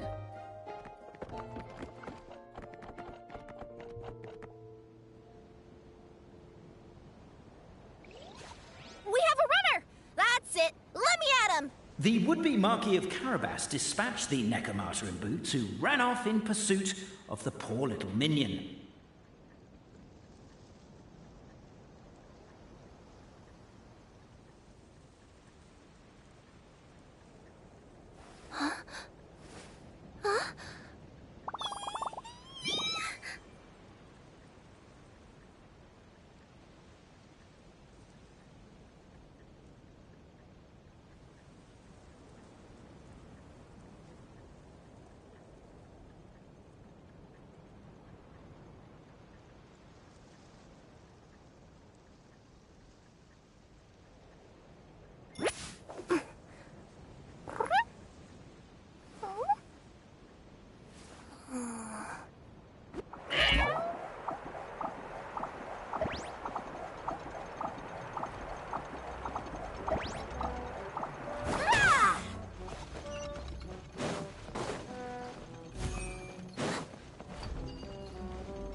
The minion's poor little lower back was protesting painfully against the intense physical activity. He decided to take the elevator, giving him a moment to catch his breath. Really? His lower back asked. But the minion had no other choice. He resolved to make the jump down. By this point, the Necromata in boots was gasping for air. The minion was huffing and puffing, even more loudly. But we'll ignore that. I'm not! Don't underestimate the gold-level courier of the Komania Express! A characteristically catty response from the Necromata. Tell me, what do you hope to gain from bullying me? I get to let off some steam!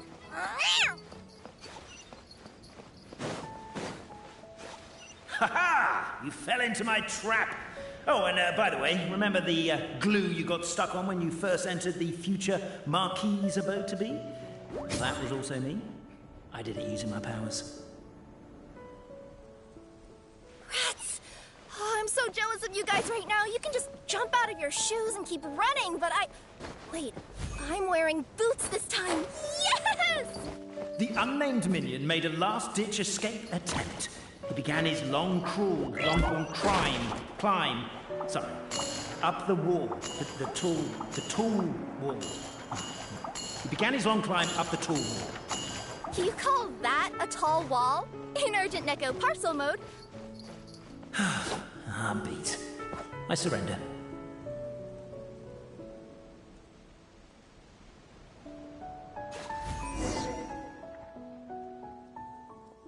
You've got nowhere left to run. All right. I confess. That was fast. Getting caught by you here was a backup plan. I don't know if what I've done will make things better or not. Time to come clean.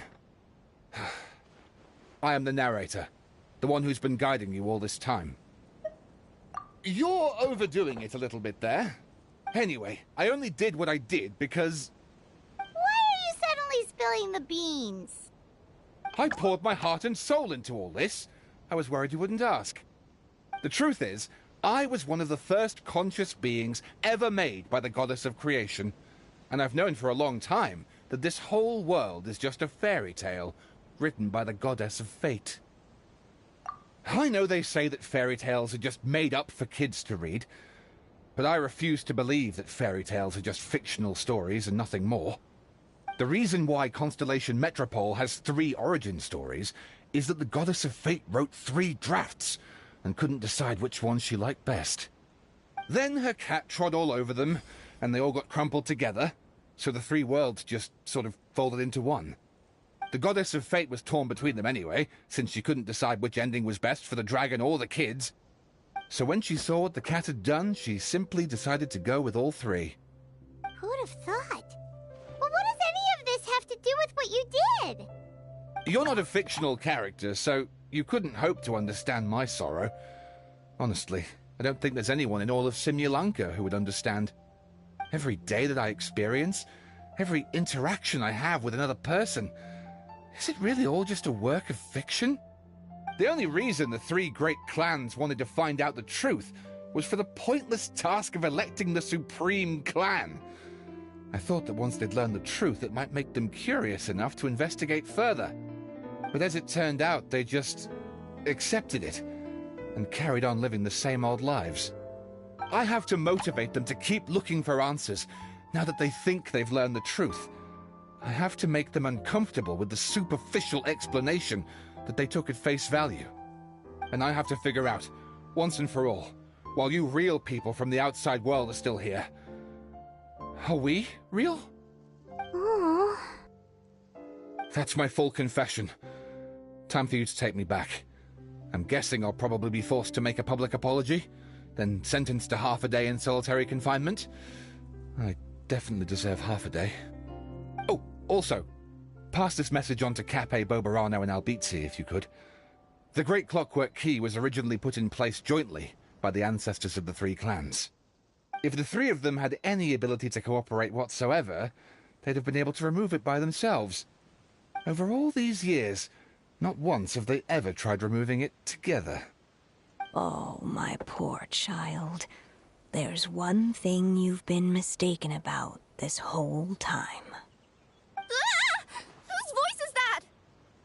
Detective? Was that you? Your voice acting's actually pretty good. The reason fairy tales are suitable for children is that they help them to understand the world.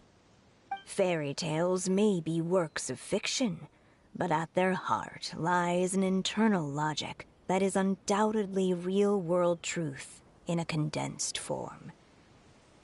Perhaps they simplify good and evil, and perhaps they hide the darkness in metaphors.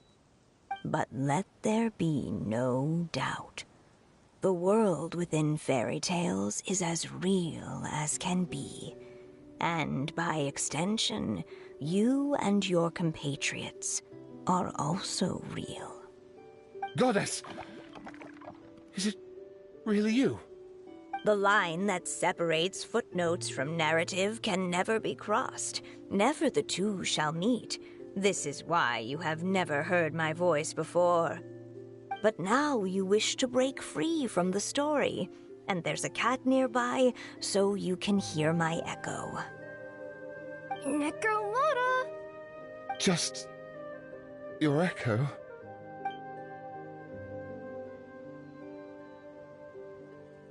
Oh, poor detective. So, we are a part of the real world too.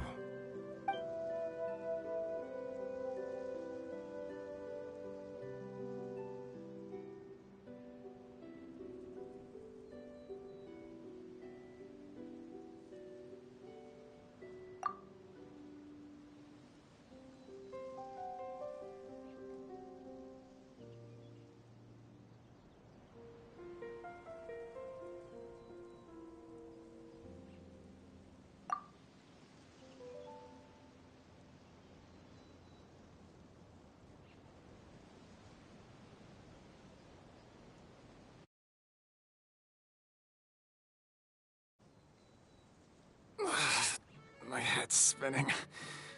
Albizzi just gave me a quick rundown of the situation.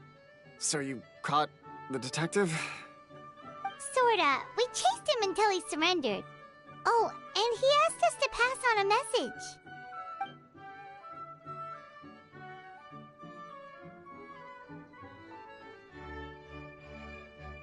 Does he really think we didn't try that? 'Cause we did, after 6 months in that place. Ah, that was my bad. I thought it was a stupid idea at the time, so I didn't really exert myself. I also sort of stopped trying after 3 years. You... Never mind.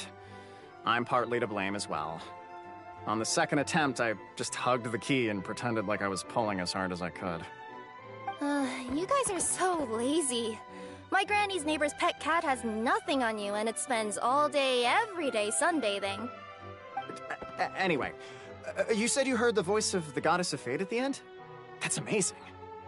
There is a world beyond our own after all. What would you guys say to taking a trip to the outside world sometime? Otherwise, I got bashed in the back of the head for nothing. Depends. Do either of you know how to get there? But yes, I agree we should go. And not invite the detective, just to annoy him. But maybe the reason we've never worried about whether we're real or not is that, unlike him, we weren't there to witness the creation of this world. We've never had any reason to doubt that we're real. If someone ever convinced me that these delightful dimwits, Cape and Albizzi, weren't real, I'd be devastated.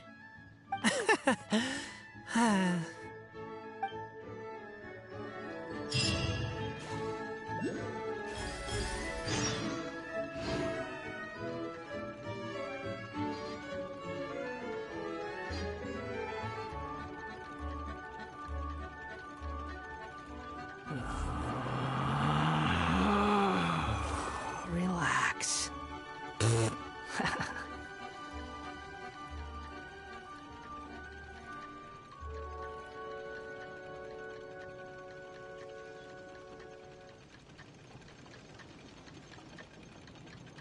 There's no such thing as pure freedom in this world.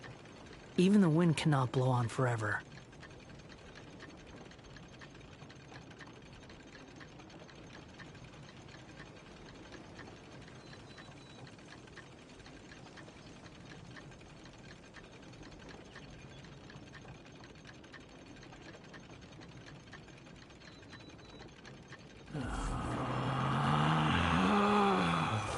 Relax.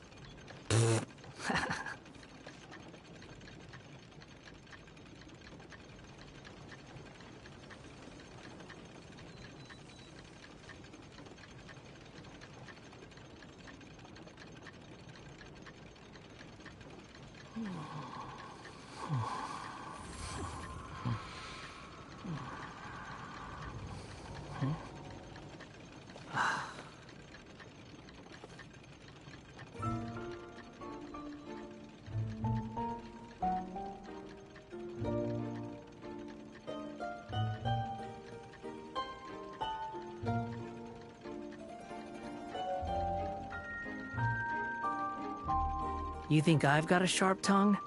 I just tell it like it is. If someone can't handle it, maybe that's their problem.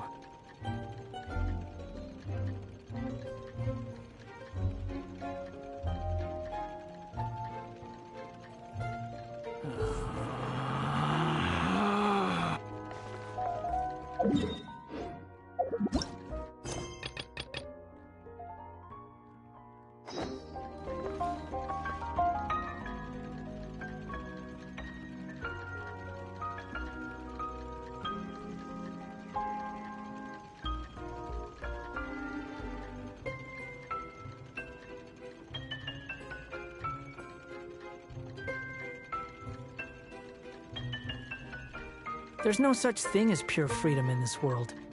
Even the wind cannot blow on forever.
Too slow.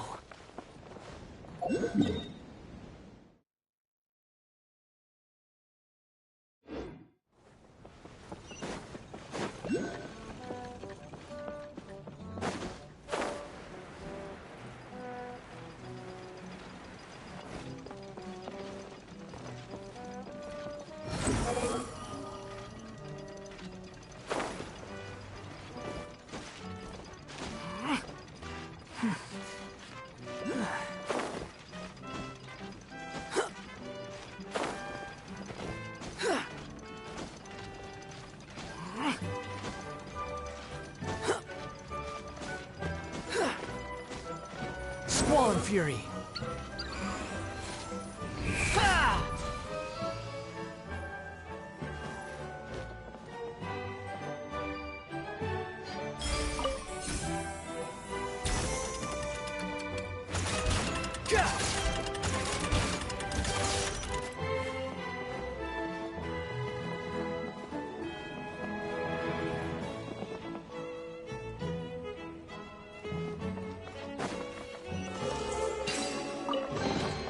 Take it and have fun.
Behold!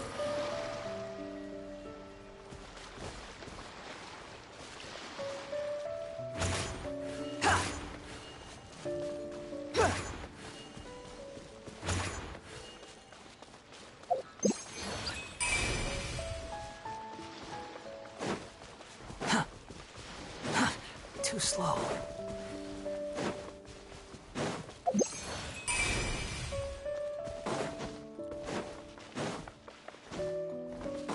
following me.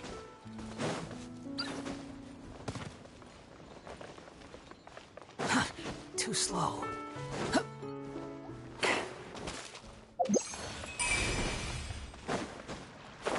Squall and Fury.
You think I've got a sharp tongue? I just tell it like it is. If someone can't handle it, maybe that's their problem.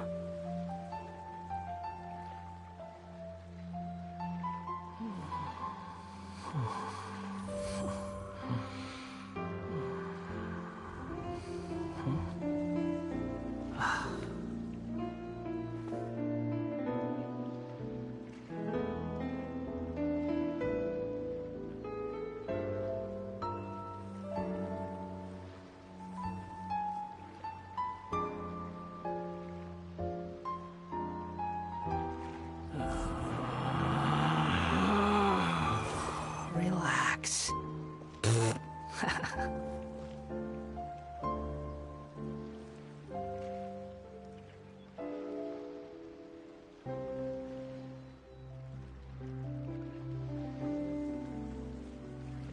There's no need to exchange pleasantries. It's rather pathetic to force a conversation just to occupy silence.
So this is what it feels like to ride a toy train. Ooh, you're really easy to please, Navia.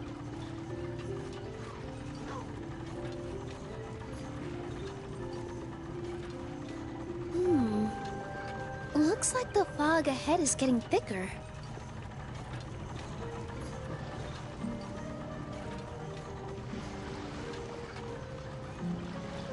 Attention, passengers! We've arrived at the transfer point. All change, please, all change.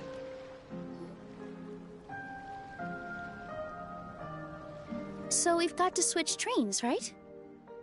Huh? What's that? It looks like... Haley Churls, they've taken over that platform! Huh? What do we do? Just find somewhere to hide, Mr. Wheel. We'll take care of them.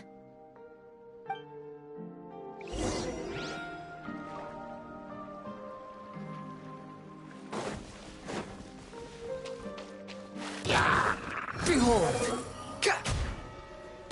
That's far enough!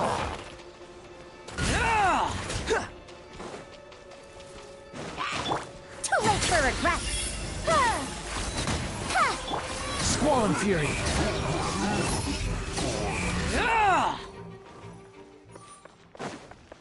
Quit following me.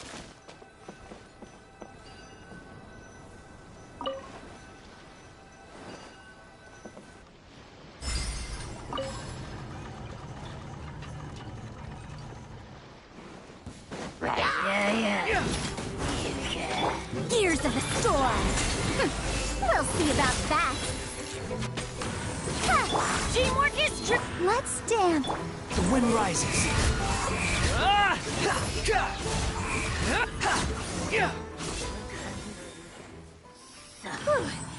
That's all of them.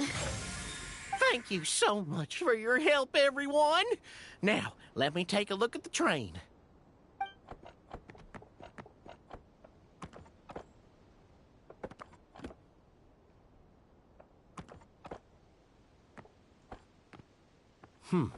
The carriage is a little scratched up, but there doesn't seem to be any real damage. And the engine's still operating normally, so I think we're good to go. Wonderful. Let's keep going then.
Go forth and witness this world, my. Make sure to be nice to everyone. I leave it to you.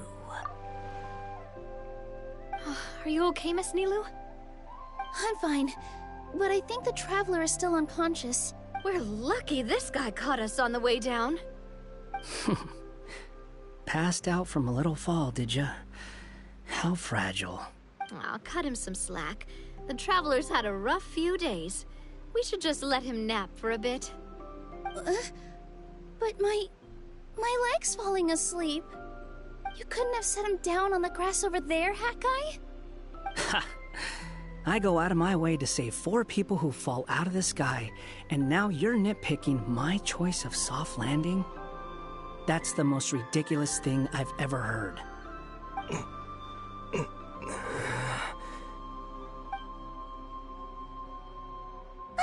He's awake! Morning, sunshine. You were having a nice little dream there, weren't you? Not gonna lie, it was kind of adorable.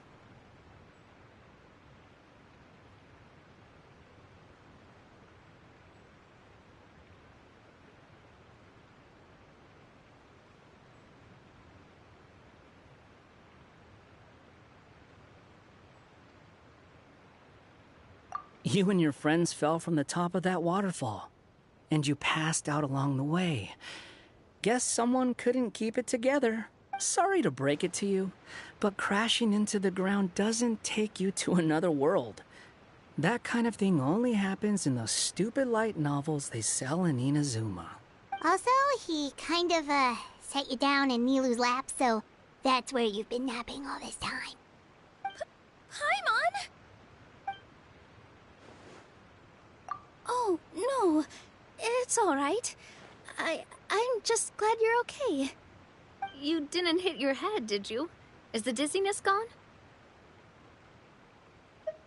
Really? What did they say? The fog you see around here can have a hallucinatory effect. Apparently, it's the work of that dragon. Maybe you inhaled some while you were freaking out on your way down. Traveler, Nilou, do you know this hat guy person? Oh yeah, he's a student at the academia. We met during the last Inter-Darshan Championship. He was representing the Vahumana Darshan. Well then, hello there, friend. I'm Navia, the president of Spina di Rosula. It's very nice to meet you. So, should I just call you Hat Guy as well? Seems like that's what everyone's calling you. Sure. Whatever. Wait, Hat Guy. What's that sword around your waist? An unwelcome encumbrance, that's what. I've had it ever since I woke up here. Tried to toss it, but no matter what I do, it always reappears. Such a pain. Anyway, if any of you want the hero sword, you can have it. Wait, it's called what? The hero sword. Meant to be wielded by the hero. I know. Me of all people, right? The irony. What? You're the hero of this world? Will you calm down? It's just a dumb title. Oh, it's just that this entire time, we thought we were the heroes of the prophecy. Well, if it means that much to you, you're welcome to claim the title. You'd be doing me a favor. That's not the point! The real question is, if you're the hero, then where the heck have you been all this time? Looking for a way out. I heard there's a boat in this area that can bring you to another world. So I came to investigate. But look at the state of things around here. The lighthouse collapsed. The boat won't budge. I say we try to find a different way out. Huh. Paimon's guessing a voice told you what you were supposed to do here. That's what happened with Navia and Nilou, at least. You expect me to take orders from some disembodied voice? Hey, wait, where are you going? To find the so-called source of this world's misfortune. The dragon responsible for this whole mess. Wait, we came here to fight the dragon as well. Why don't we go together? Grab that dragon scale over there before you leave. It'll come in handy later. A dragon scale? Where? How did you know about it? What's it for? And... Have you ever considered keeping your questions to yourself? Because if you actually expect me to answer them all, we'll be here until the next Inter-Darshan Championship. You little... Paimon thought you might have learned some manners by now, but clearly not!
Unnecessary.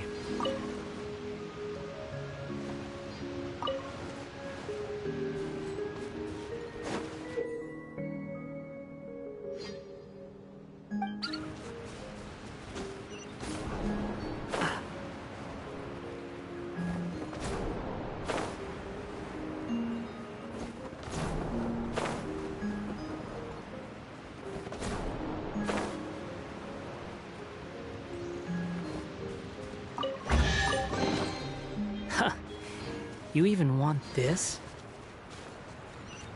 Behold!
You even want this?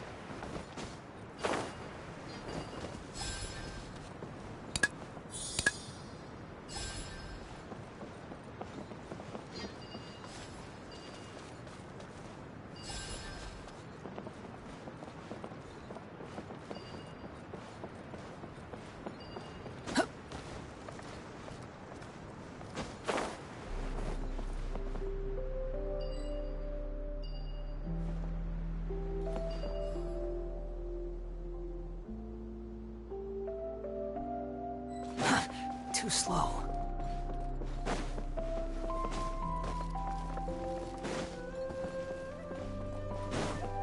Quit following me.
You even want this? The wind rises.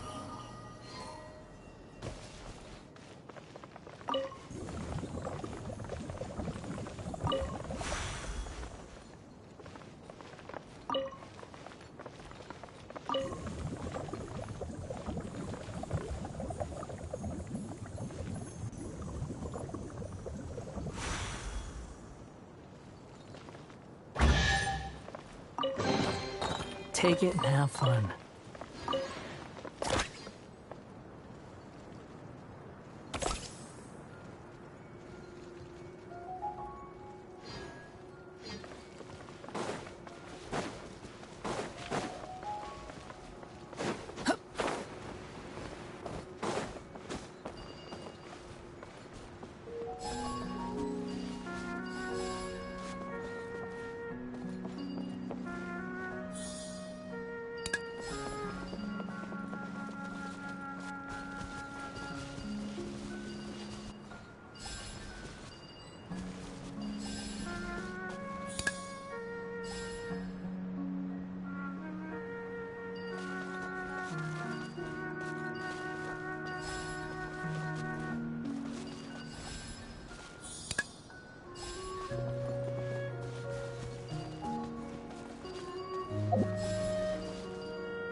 You even want this?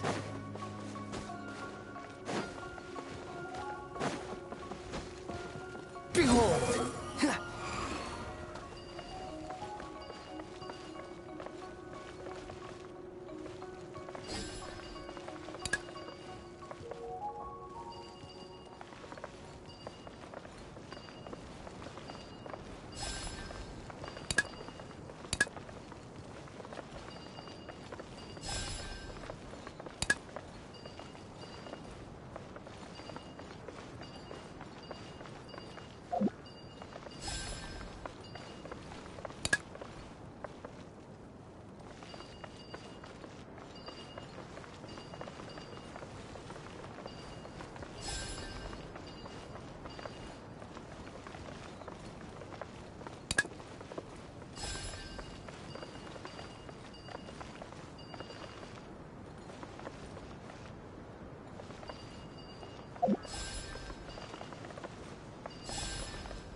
You even want this?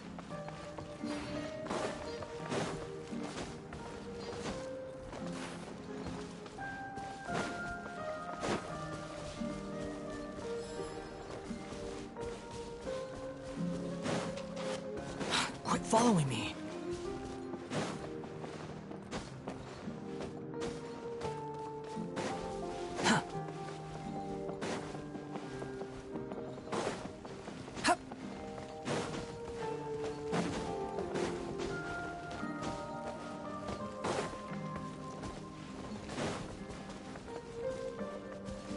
The wind rises.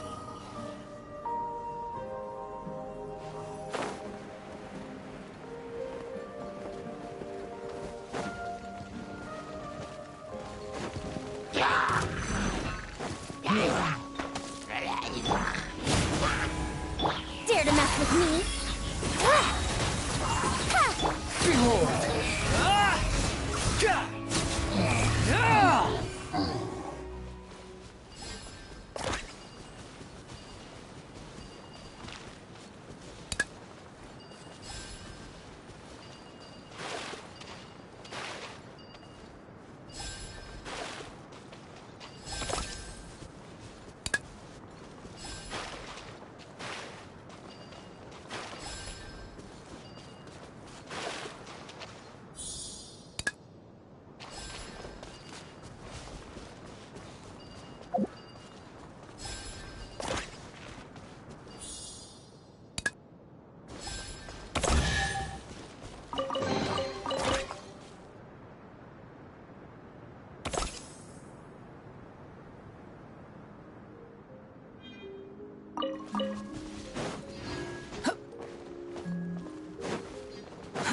Too slow.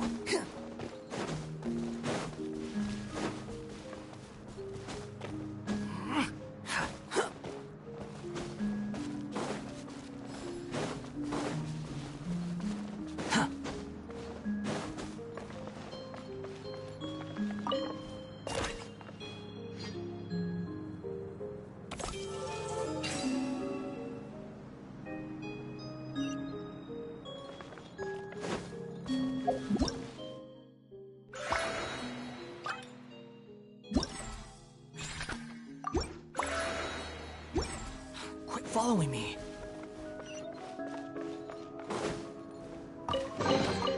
Unnecessary.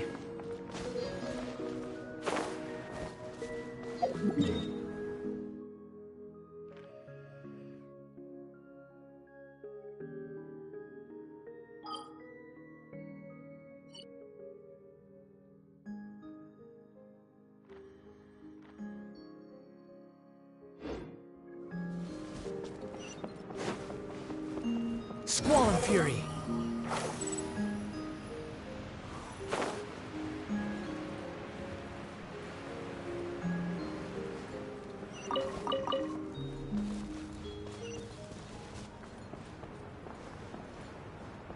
wind rises. Upon the gale.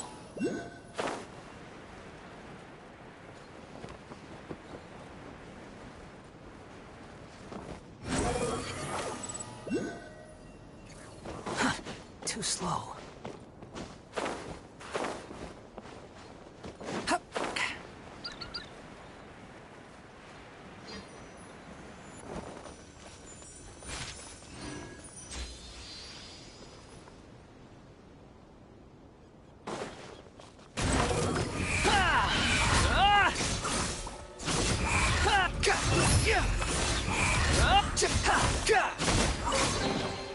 Unnecessary.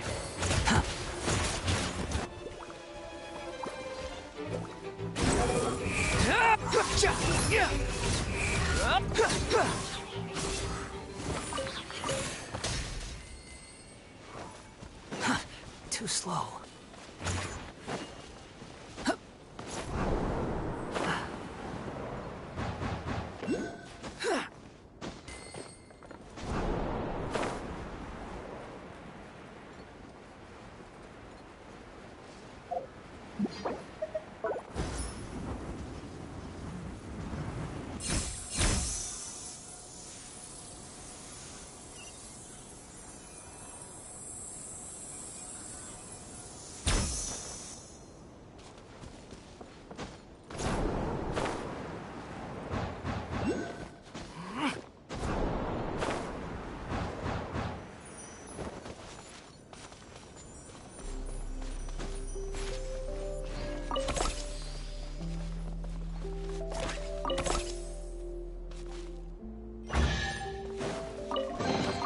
Take it and have fun.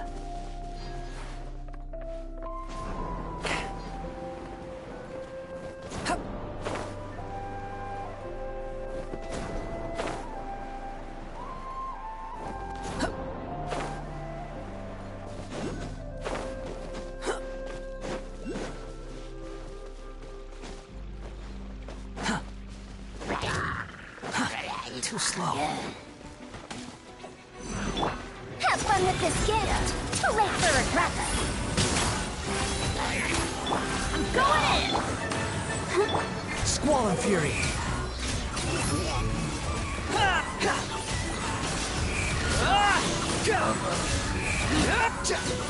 Know your place.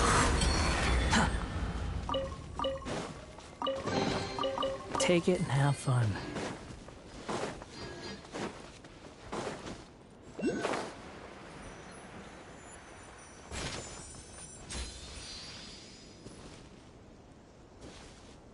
The wind rises.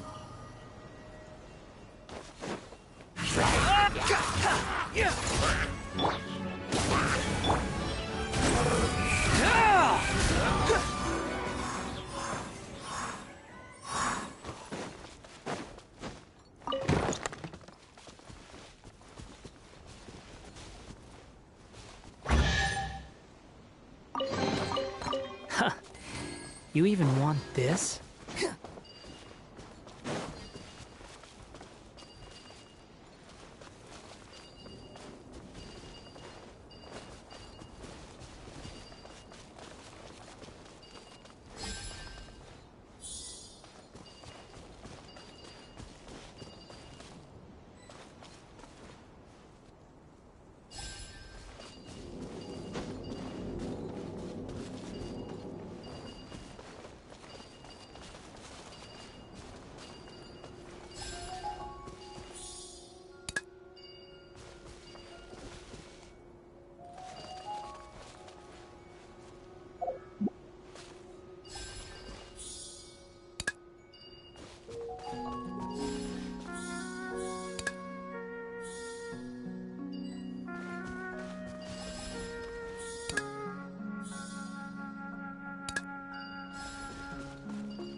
You even want this?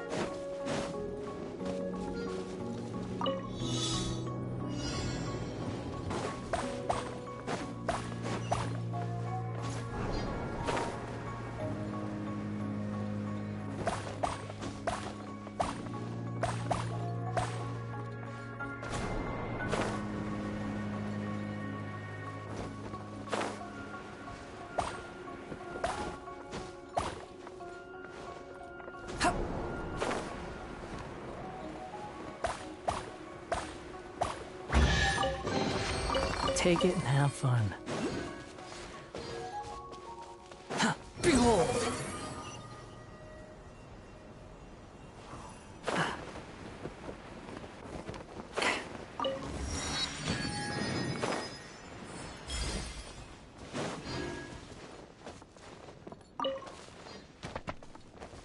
Quit following me.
You even want this?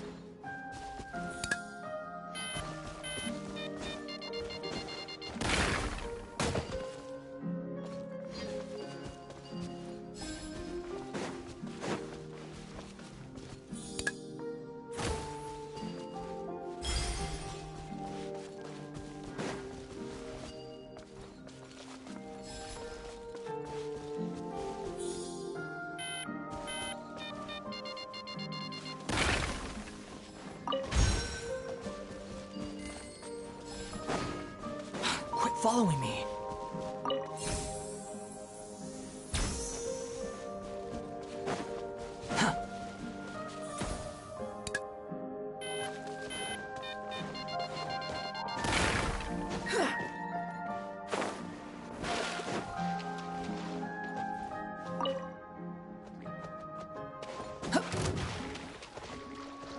Truth repeats its course.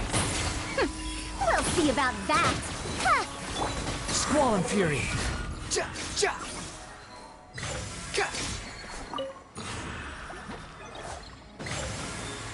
Teamwork is strength. I'll protect you. Too late for regrets. The wind rises.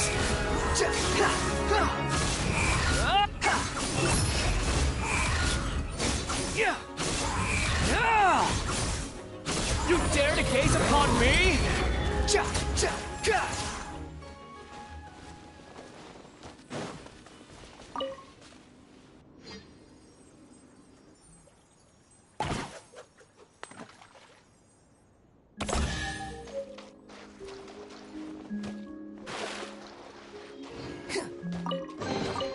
Unnecessary.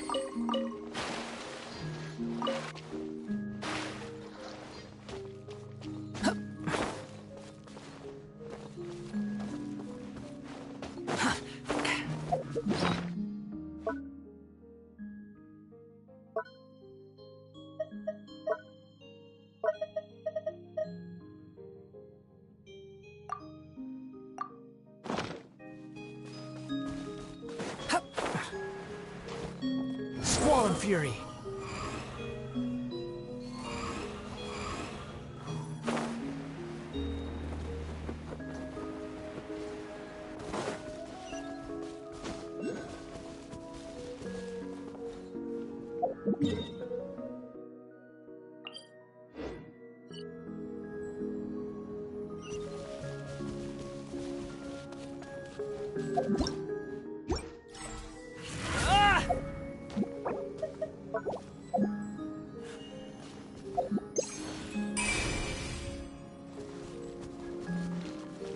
prizes.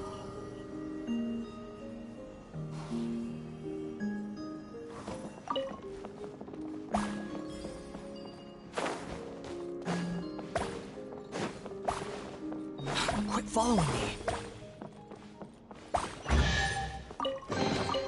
Huh. You even want this?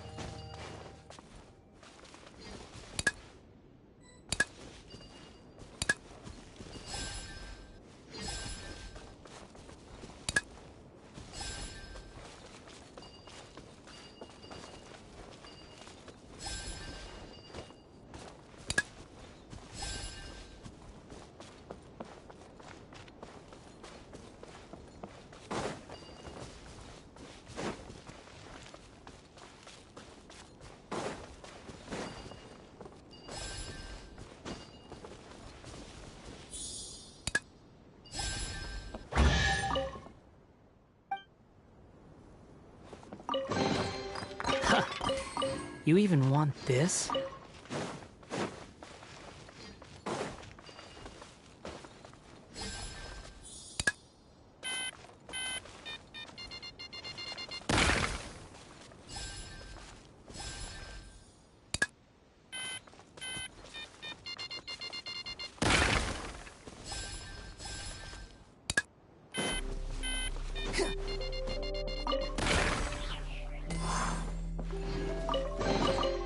Unnecessary.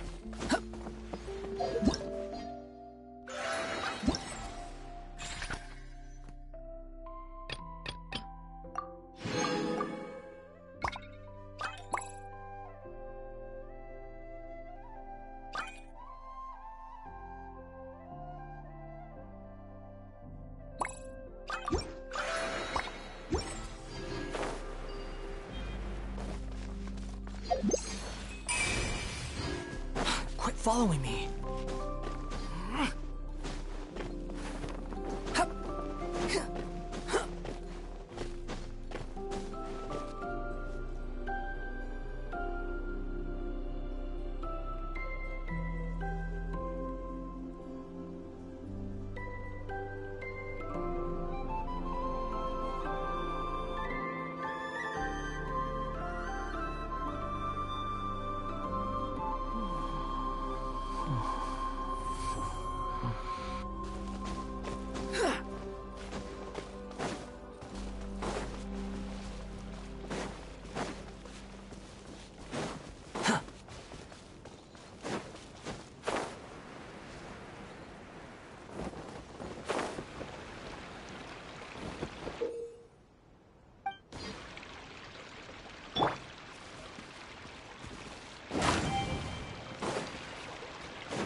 Off we go!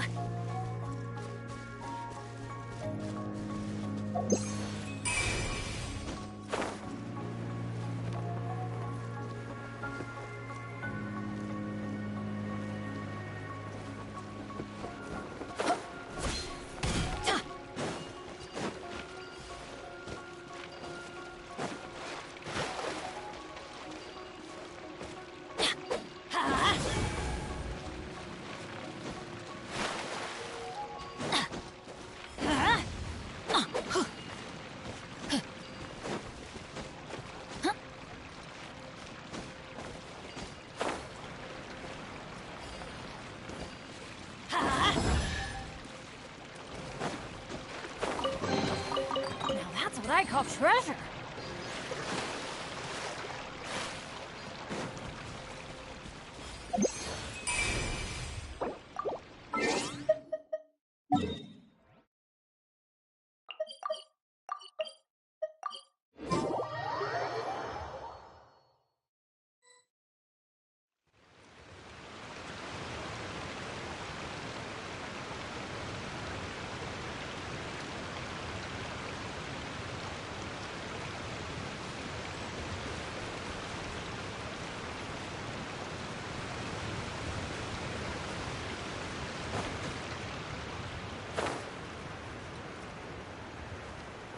Off we go!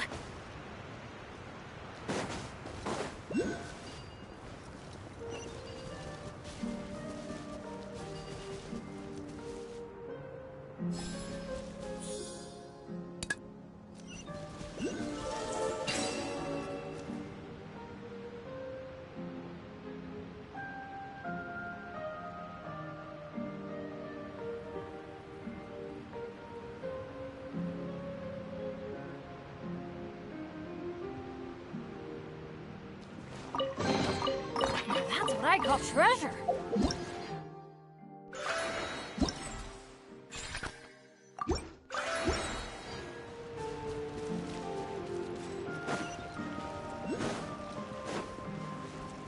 Adventure time.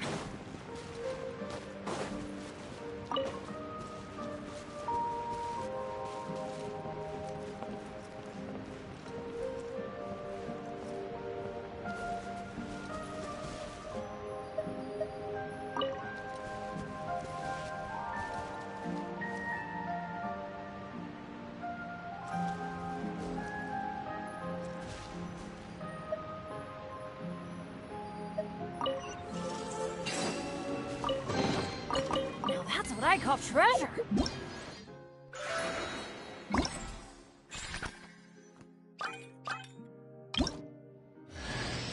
You better watch out. There's a cat burglar about.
Benny's adventure team, assemble!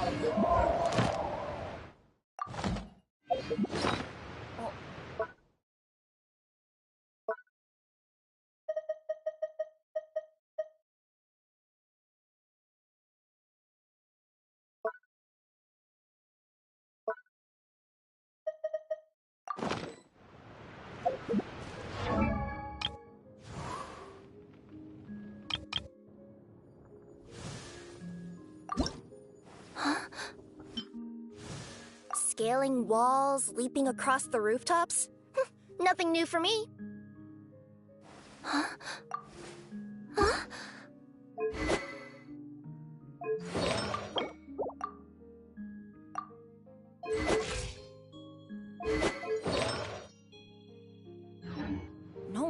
me on an adventure in ages.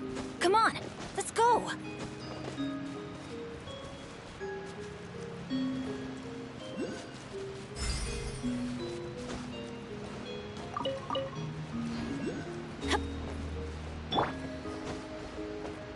Behold!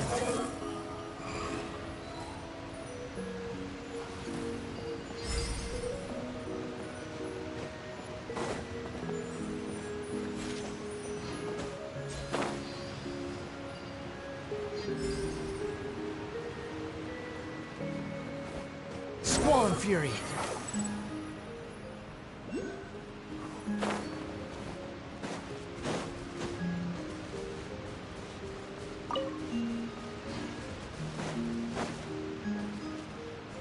Behold!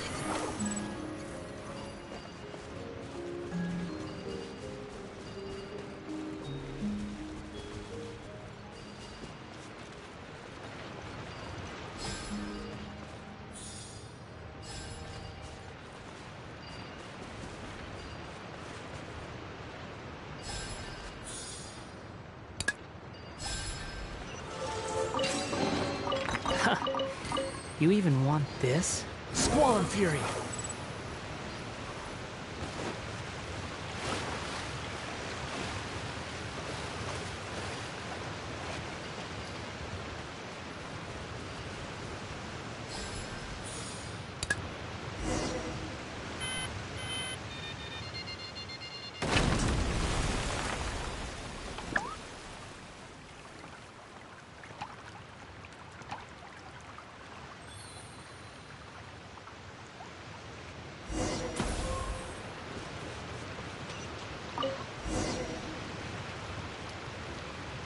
This should do it, right? Wow, this scale is amazing! It turns everything it touches into something hard, almost like a toy block! It doesn't seem to work on us, though. It spews out poison and transmutes everything it touches. Huh. No wonder they call it the evil dragon. Your Majesty, Madam Very Brave Hero! What are you looking at me for? He's obviously talking to you. Mr. Wheel, you didn't get hurt when we fell, did you? Oh, not at all. Thankfully, the young man in the hat was kind enough to lend me a hand. There seems to be a village over here. Some of the residents used to work in the titanium mines, and some came to fight the dragon, then got stuck here. I see. I'm glad they're all safe and sound. I can try to use my magic to fold a boat to bring everyone back. Oh, I'll help too. Still, I think we need to take care of the dragon first. We don't want it to start causing trouble when we're trying to load people onto the ship. Apparently, the villagers often see the dragon fly into a space behind the waterfall. They think that's the location of its lair. Then we should look around and try to find a way in. I'll wait here for your triumphant return. Your Majesty, brave heroes, please be careful.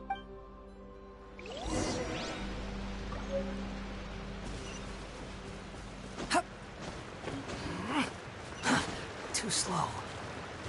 Behold!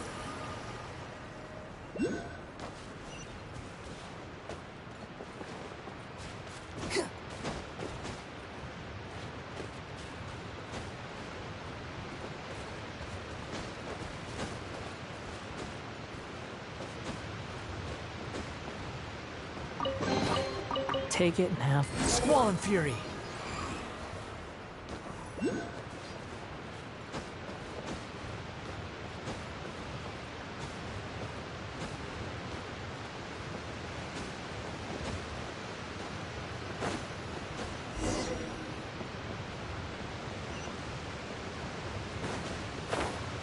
Quit following me.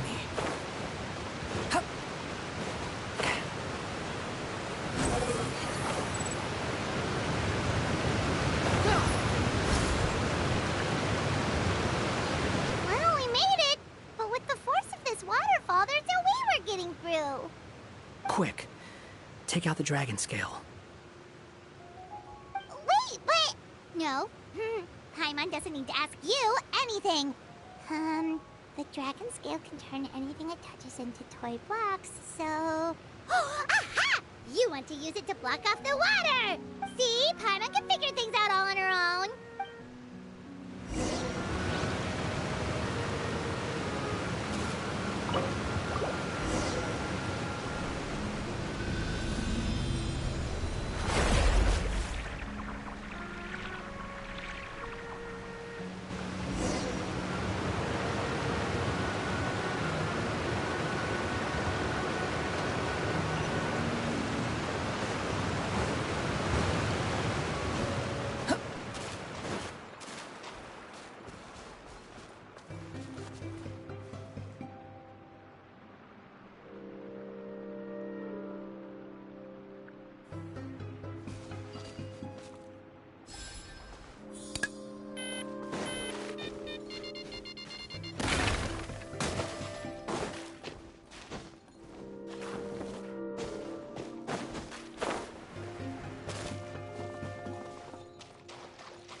Let's light it up!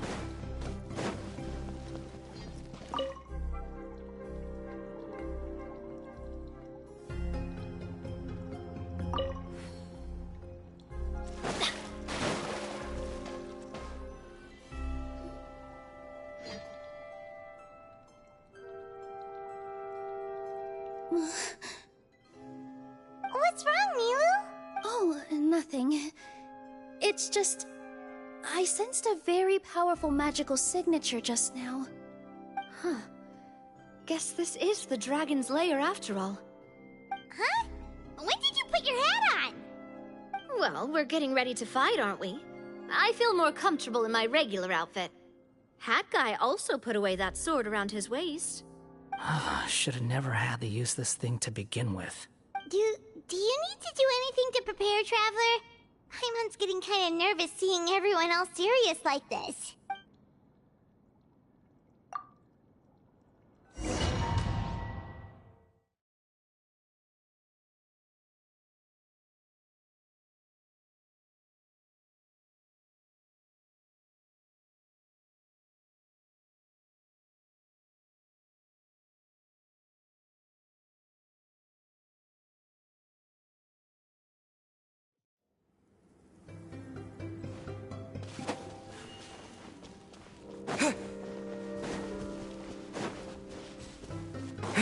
Oh, looks like we're not the first ones to make it in here.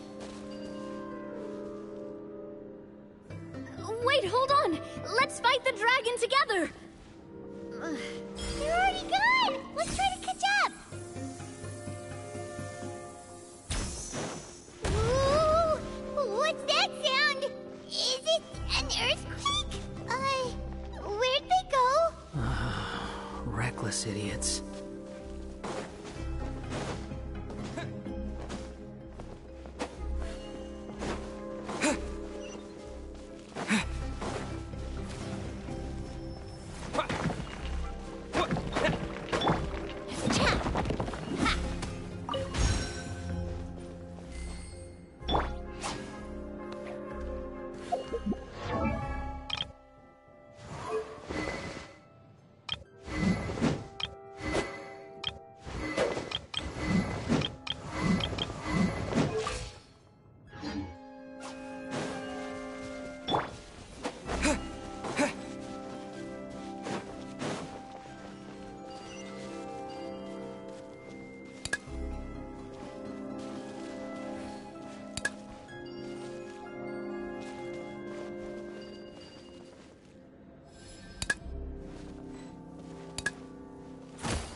This space is completely empty.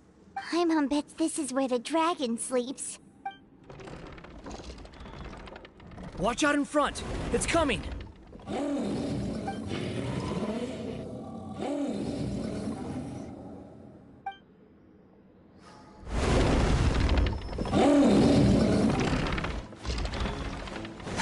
Whoa, that dragon is huge! It just attacked us without warning!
Look, he's here.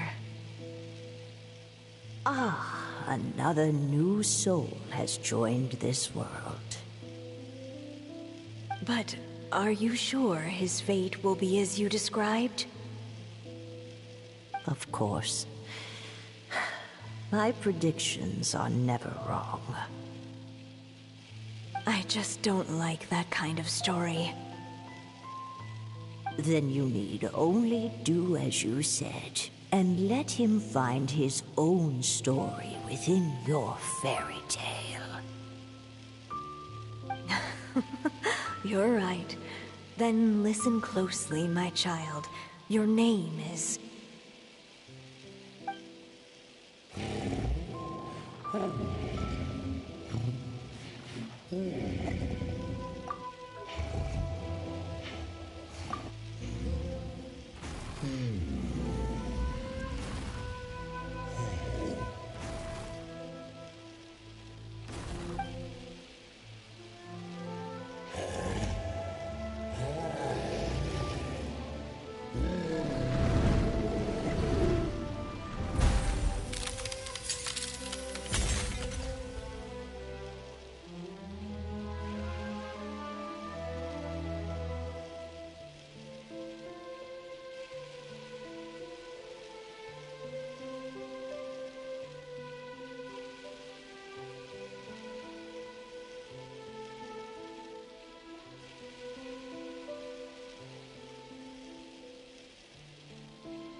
It's the dragon! The dragon that destroyed the Titanium mines! Help! Help! Soldiers, pick up your weapons! Destroy that monster!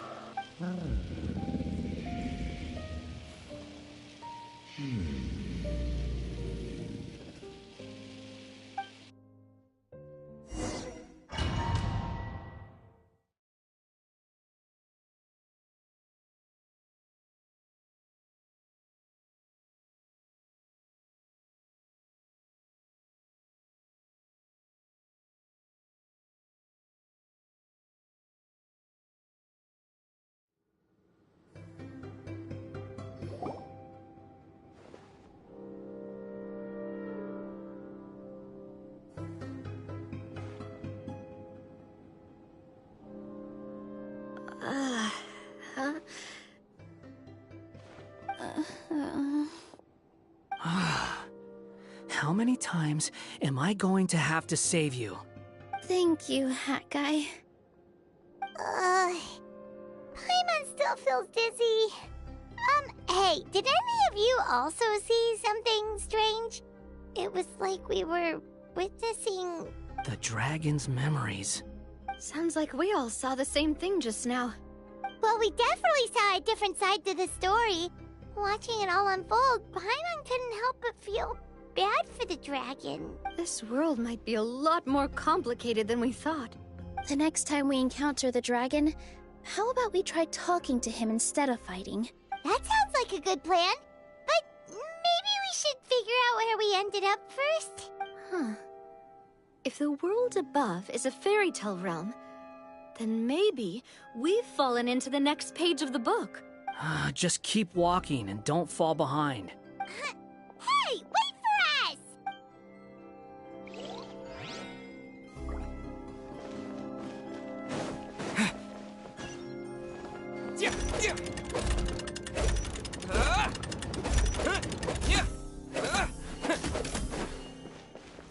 Wow, this place looks a lot different from the dragon lair.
With all my strength. This dance is for you. A proper send-off from the Spina with love.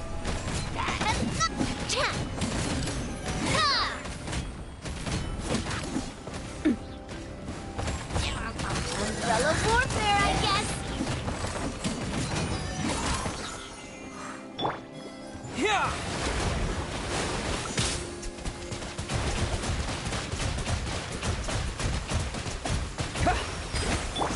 Feeling lucky? Cha! Hiya! Nada Kondala.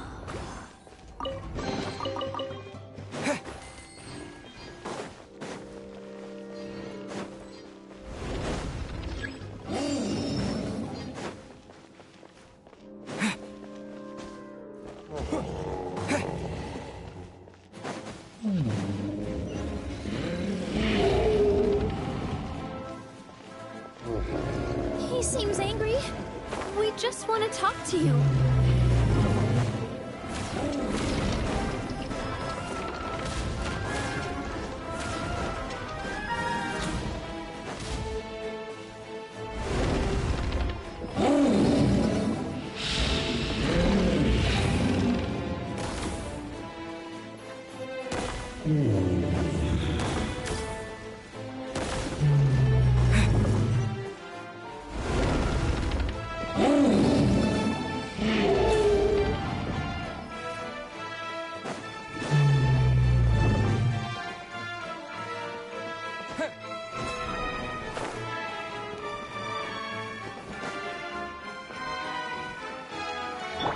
Squall and Fury.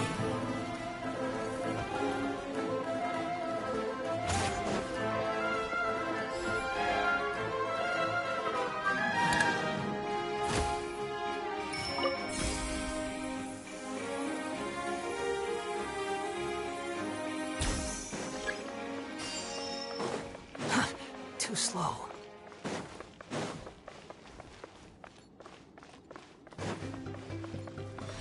Our home! It was destroyed by that evil dragon! The stars! It flew away with the Metropole stars! Oh no! We didn't get eaten by the dragon? The dragon just dropped us off here? That guy! You're getting too far away! He's just up ahead. Is he trying to lure us somewhere? Well, I'd say we were the ones who backed him into a corner. But we just want to ask him a few questions He's had year after year of people coming here to try to take his head. If you ask me, his reaction is perfectly normal. Maybe there's still something we can do to calm him down? I wouldn't count on it. Maybe his earlier attacks were just a warning. But now, he's actually getting serious. Prepare for a final battle. Sometimes, it takes a little force for someone to finally wake up.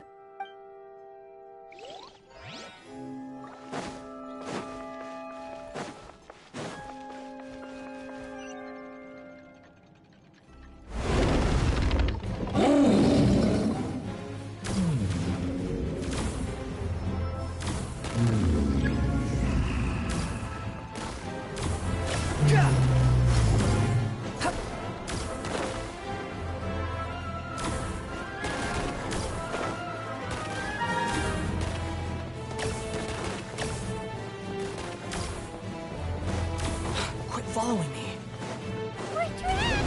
Oh, stubborn beast. You really want to get beat up that bad?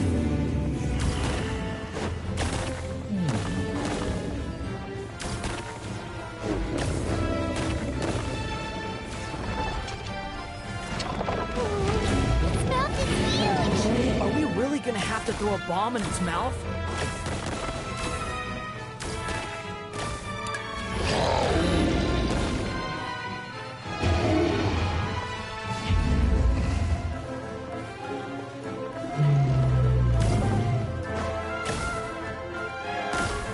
Watch out! If you fall, you're on your own this time.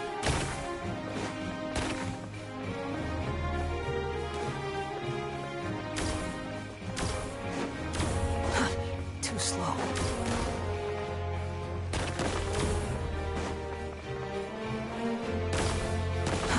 Too slow.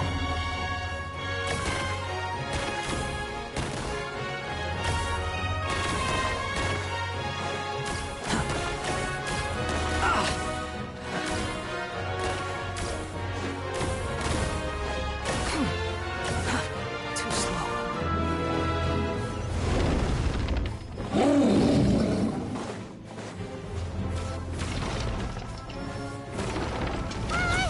Paimon doesn't think it's gonna calm down!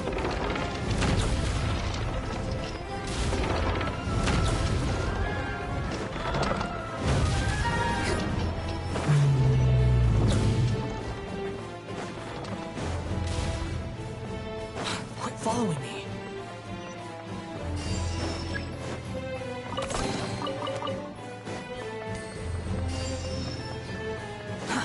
Too slow.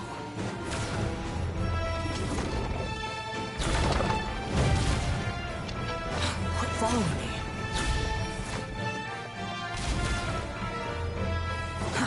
Too slow.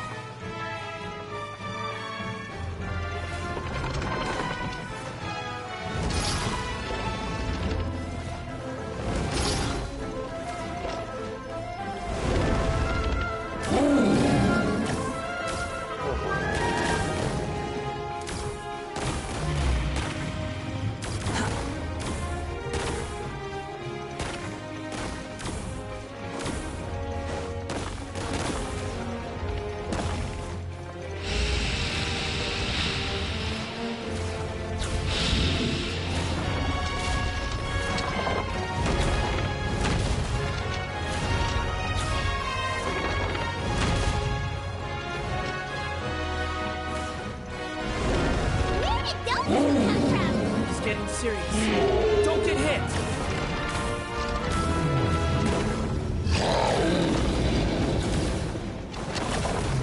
Quit following me.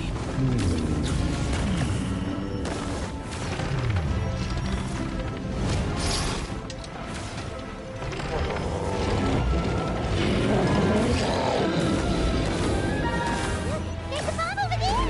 Just like before! Throw the bomb right into its mouth!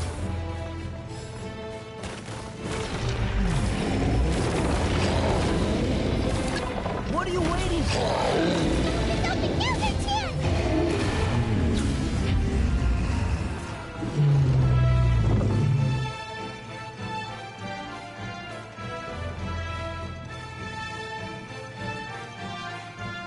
Now's our chance! Wait!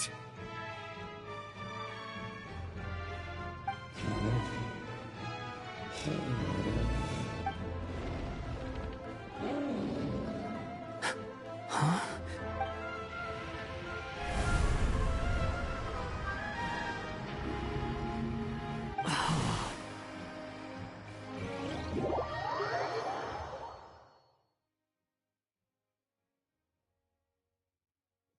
Are we?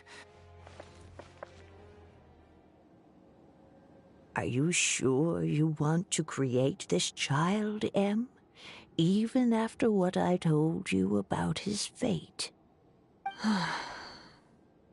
He will be abandoned by his creator, and eventually... I know, Bee. You've told me already. That sad story with the disappointing ending. It's what happened in the real world, isn't it? But that's exactly why I want to change things. In a different world, his story can have a happier ending. That child, his heart is so full of love. I understand, Anya. But know that if you give him that name, his fate in Simulanka is destined to parallel that of his real-world namesake. But there's still a chance, right?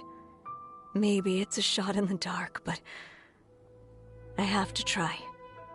He deserves a better life. Although, he might need the help of others when the time comes. All right, my dear. The choice is yours. Since you're so persistent, let me tell you a secret. More boring fate talk.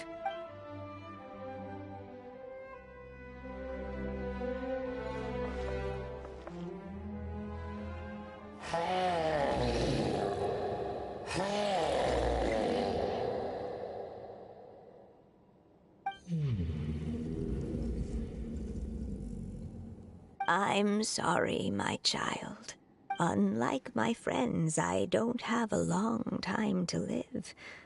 All said and done, the story of my life will be shorter than the fairy tales in this book. So I will have to leave your side, I'm afraid. It's okay. It's okay. Once I'm gone, I will become a star in Simulanka and watch over you from above. If you ever feel lonely, just look up towards the sky.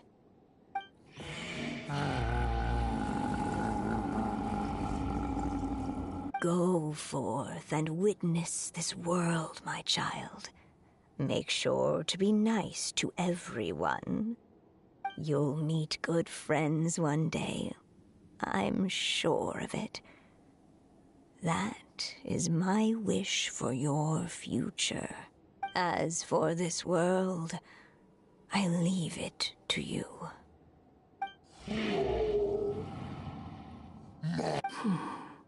So in the end, you were betrayed too.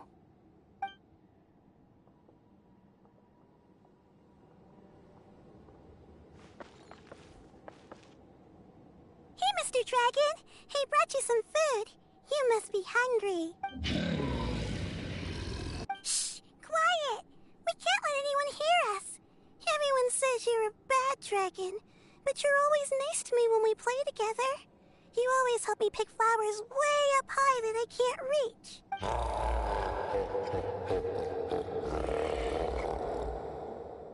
It's okay. Just keep hiding here, and tomorrow I'll... Oh no! My child! Help! Somebody help me! Save my child! The dragon's trying to kidnap her! No, Mom! It's not like that! Listen to me! So you're hated by people too.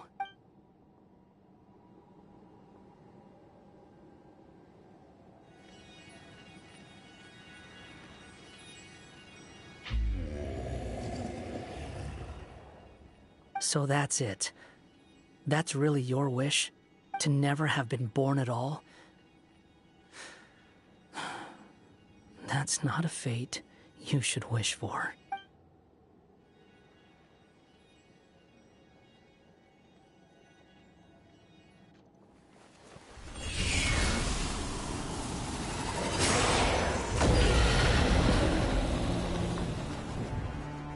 Nobody can define who you are. Or deny the true feelings of your heart. Now remember your name. Durin.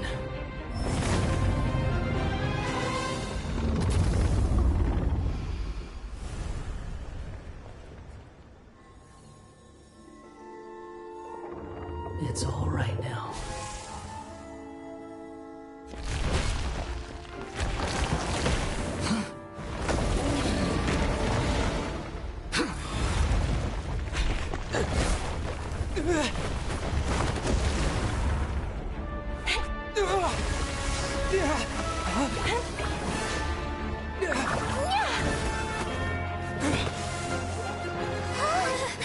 Watch out!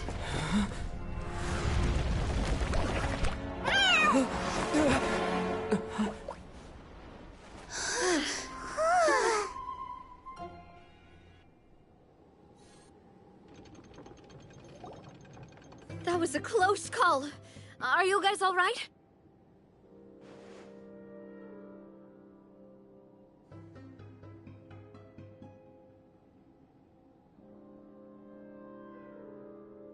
Back in Constellation Metropole, I heard people saying you'd gone to fight the dragon, so I followed you here.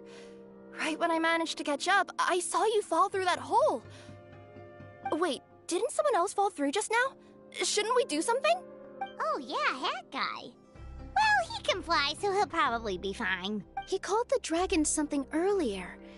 It sounded like he said... Durin. That's his name. Oh, Hat Guy, you're okay. Wait, what about the dragon... Durin? He's fine. Durin. Oh, wait, that's the name of the dragon from Dragonspine, right? The one that became a part of the mountain after being slain by Dvalin? If Paimon remembers correctly, it was created by... Right! It was created by Rhine Daughter! Created, you say? Huh. So, what exactly happened down there? You've been acting weird ever since the end of the fight.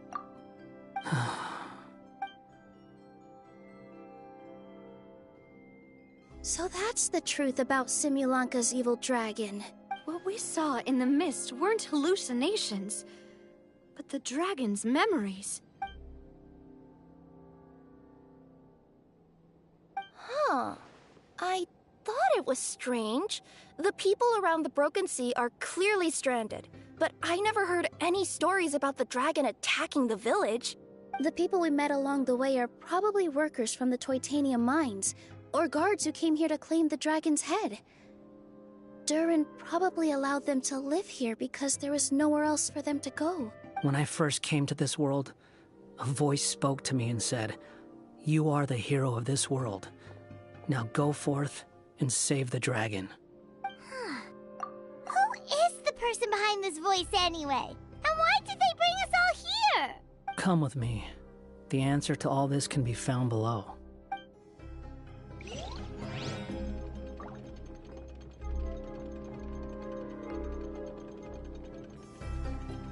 What?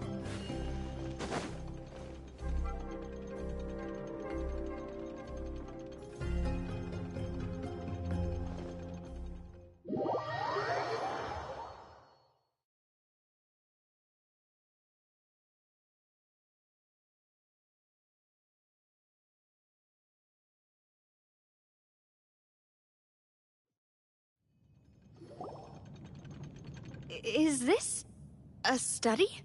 That's right. It belongs to the Goddess of Fate. Goddess of Fate? As in one of the three goddesses who created Simulanka? Or more precisely, M. One of the mages of the Hexenzirkel. Hexenzirkel? As in... Sorry, Paimon shouldn't just regurgitate everything you say. It's just... It's a lot to take in. She created the story of Durin. Well, the Simulanka version at least. These records should cover most of what you want to know, including the identities of the other two goddesses.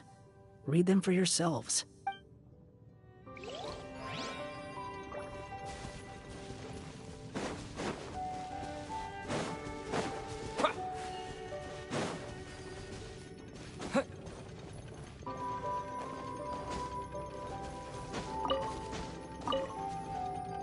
My dear sisters, I fear my pen shall soon run dry. Even now, as I write this letter to you, my dexterity is all but failing me. Thank you for enjoying my stories and for creating this world for me. The time we spent together was the most wonderful youth I could have asked for. I always feel so young when we're together. A says that even after I'm gone, the goddess of fate in Simulanka will continue to exist and carry on granting people's wishes. It makes me glad. If you ever want to chat, feel free to pay a visit to the goddess statue. Just don't wish for anything weird.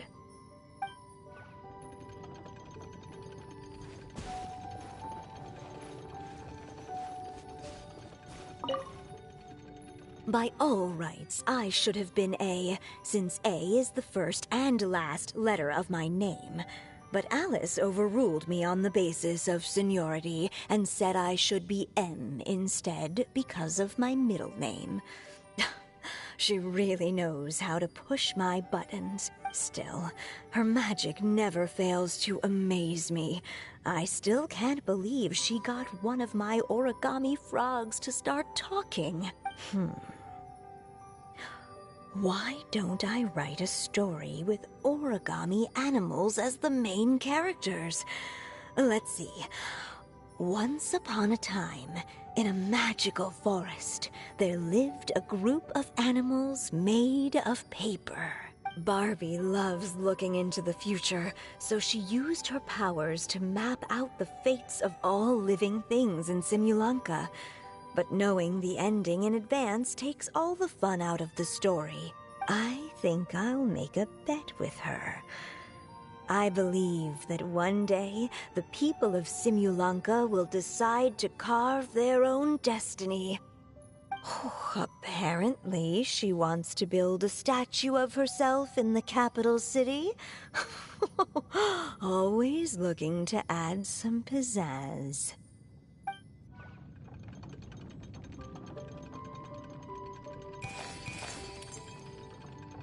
It's Simulanka Durin. And he's looking up at something. A star. This must have been after M passed away. This looks like a mine.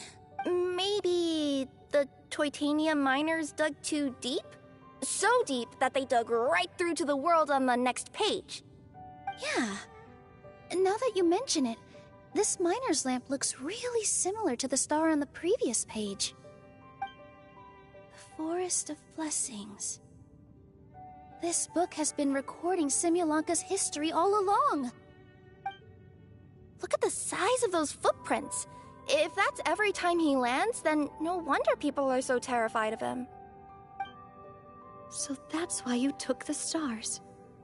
Because you missed your mom.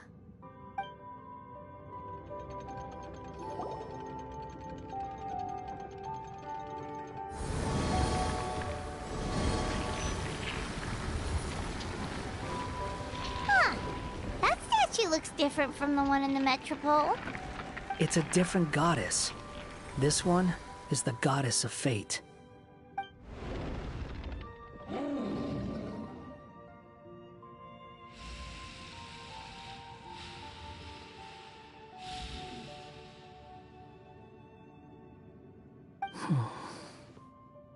It's all right now, Durin. Nobody here wants to hurt you. Don't say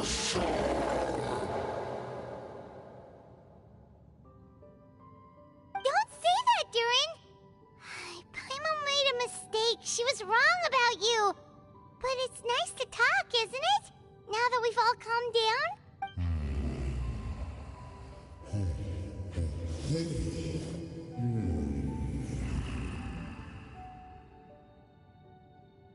So that's why you made that wish? So stupid. Hey! Anyone with eyes can see that all you want to do is get along with everyone.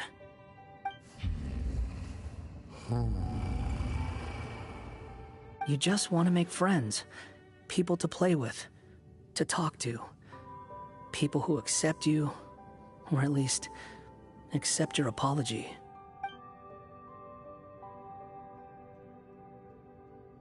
Oh, you've never hurt anyone. Heck, the idea never even crossed your mind. Sure, you scared a bunch of people half to death, but that's only because they had no idea what kind of dragon you really are. Yeah. If you had a heart-to-heart with them, I'm sure they'd come to understand you and see your point of view.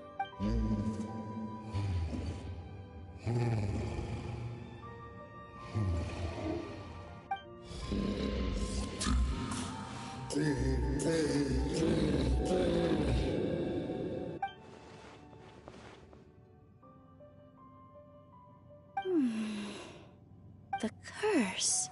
Huh? Nilou? Is it your true wish to live side by side with the people of Simulanka?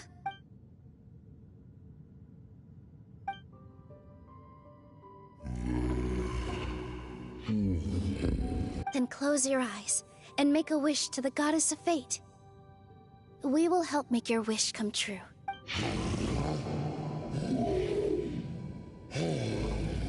Just trust me.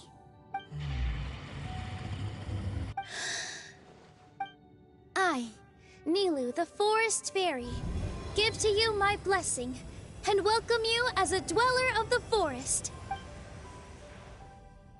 May everyone accept you as one of our own, and may the Forest of Blessings be a place you can call home. I, Navia, King of Constellation Metropole, give you my blessing. I grant you citizenship to my kingdom. Oh, me too! As the, Nekomata in Boots of this world, I give you my blessing too.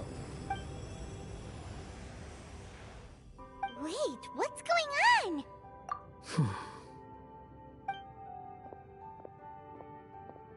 I, the hero of this world, give you my blessing. I recognize you as a resident of Simulanka. May you find acceptance in this world. Also, speaking as someone who'd like to be your friend, I wish you all the best for the future.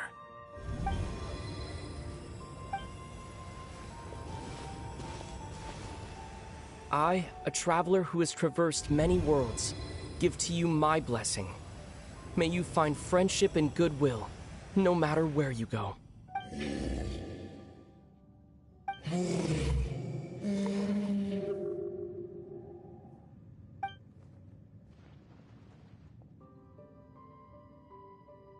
As for this world, I leave it to you.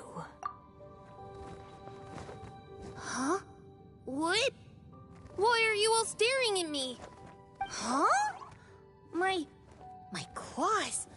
Are these my claws? And my wings? Oh, my tail? Does this mean... Wow, you look so cute. Quite a radical transformation. Not that there was anything wrong with the way you looked before, of course. It's just... you get what I mean. How do you feel? Are you happy with your new appearance? Does anyone have a flower with them? Or even just some water or paper from this world? Oh, I do actually. Here you go. They're not changing. I can touch things without changing them. Hey, that's great! One more flying friend for Paimon. Now the residents of Simulanka won't be scared of you anymore. But what about all the things that I did before? That's simple. Just go out there and atone. You could fill in the footprints you left on the ground, or help the people around the broken sea get home. Okay. And you'll come along and help me, right, Hat Guy? Huh? Why would I do that? Because You said you wanted to be my friend. You little... Gah. Well, maybe I spoke too soon. Huh? But I thought... All right, fine. I'll go with you. Really? Yes, really. Lying to you would be no fun anyway. Oh, thank you! You're the first friend to call me by my name! Let's go back up. I'm about to suffocate down here. Oh, it feels so good to finally see Hat Guy meet his match. Yeah, okay. Paimon just never thought we'd see the day, that's all. All right. Let's also head back up then. Don't be scared, Durin. We'll be right by your side. Thank you for your blessings, everyone! Oh, this is the happiest day I've had in a really long time!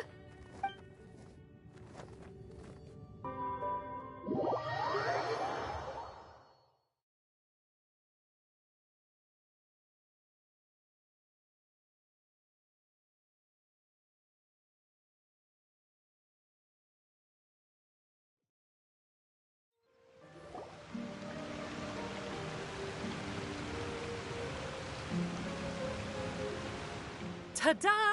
Surprise, everyone! Ah! A talking street lamp! Street lamp? Oh my! You mean you still don't remember me after all the times we've spoken? I know that voice! It's Mom's friend! Hello there, traveler and friends. And Durin, it's good to see you. You've changed quite a lot. In fact, you look so different that perhaps I should call you Mini Durin. Mini Durin, huh? Yeah, I like the sound of that. It's nice being smaller. You must be one of the 3 goddesses of this world. Are you the goddess of creation? Yep, that's right. But although it's the most impressive sounding of the 3, to be honest, we all made an equal contribution toward the founding of this world. If you've ever read any of M's stories, you'll know just how enchanting the worlds are that she writes about. So enchanting that I just had to step inside and explore it for real. So I got B involved, and with M's consent, created the world of Simulanka. Whoa, whoa, whoa! You're getting a little ahead of yourself. First things first, would you mind explaining what you're doing here? In fact, no! What are we even doing here? Don't worry, all will be revealed. After everything you accomplished on your journey, you're free to ask me anything you want. Let's start with your first question then. I'm here because I sensed a great magic power emanating from the book just now, and I couldn't resist the urge to peek inside and check. That must have been when we all gave Mini Durin our blessings, right? Yes, exactly. In the world of fairy tales, words and emotions often carry far more power than any spell. It's all thanks to your magic that Mini Durin was able to take this form. Come say hi to me, little one. Oh, look at you. You're as cute as a button. So, what about us? Was it always part of the plan that we'd come here? Plan isn't the word I'd use. If you ask me, I'd say fate works in mysterious ways. When Durin of Simulanka made his wish to the goddess of fate, it just so happened that in a world far away, all of you wonderful people were holding a copy of M's fairy tale at that exact moment. And because of your noble and kind souls, you were selected by the goddess of fate to come and save this world. Now that you mention it, that's what I was doing when I was transported here. I was reading a fairy tale to some children in the Fluvsandra. I think I just, happened upon an old book and decided to use it as my pillow during a nap in a box. Wow, what a crazy coincidence. Wait, that's not right. How come everyone else got assigned to roll except us? 'Cause we were also... Yeah, that was it. We just received a strange book and we had no idea who sent it. Then, the moment we opened it up to start reading it, we found ourselves here. You're the one who sent it to us, aren't you? Oh, is that what happened? Yes, that does sound like me, doesn't it? Good question. Why indeed? Maybe I thought this was such a good story it simply had to be read by someone. As the traveler and witness of many worlds, how could I let such a beautiful place pass you by? I can sense that your blessing for Mini Durin was a very special one. With this blessing from beyond the story, he might even be able to explore worlds outside of this one. Teyvat, you mean? That's right. In fact, back when we were first creating Simulanka, Em told us that she hoped the people of this world would one day be able to explore the wider world beyond. Every story has an ending, but if the story becomes reality, it should have the right to choose its own path. So, in other words, the predestined lives these people lead were always going to disappear one way or another.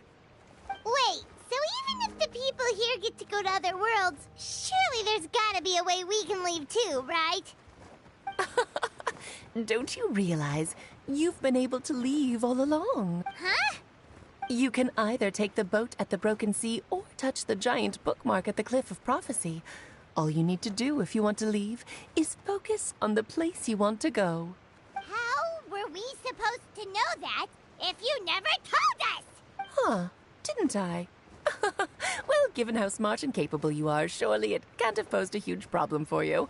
As for your other friends who were summoned here, if I had to guess, I'd say the Goddess of Fate probably didn't tell them about it because she wanted them to get engrossed in the story. She's Em's reflection, after all. It wouldn't surprise me if she shares Em's love for cliffhangers. Anyway, I think that answers your questions, yes? What do you all plan to do next? I'm gonna go say sorry to the people of this world. After that, I want to start protecting Simulanka, just like Mom told me to. Now we know how easy it is to get back home. Paimon's suddenly not in such a hurry to leave. Same here. It's not every day that you get to come to such a magical world. I, for one, plan to explore it a little longer. I'm glad to hear it. Maybe I should invite some other friends to join you too. By the way, Mini Durin, I'm delighted to see you've made some new friends. I'm sure Em would be very proud of you. Now, before I depart, please let me give you a blessing as well. May your future be as rich and colorful as the stories Em used to tell. She's gone. Guess this is where the hero's journey comes to an end, huh? But it's also where a new journey begins. The adventures of Mini Durin and friends. Huh? An adventure for me? You bet. For starters, I'd love to introduce you to my other friends in the forest. Even though there have been some misunderstandings in the past, I'm sure they'll welcome the new you with open arms. Huh? Stop looking at me. I already said I'll come with you. Whoa! Look over there! Wow. The stars are beautiful. I'll bet that's a gift to Mini Durin from the 3 goddesses of this world. Oh. Thank you, Mom.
You think I've... It's been a while since our last adventure. Oh, Paimon wonders how Mini Durin is getting along in Simulanka. Let's go to the Forest of Blessings and take a look.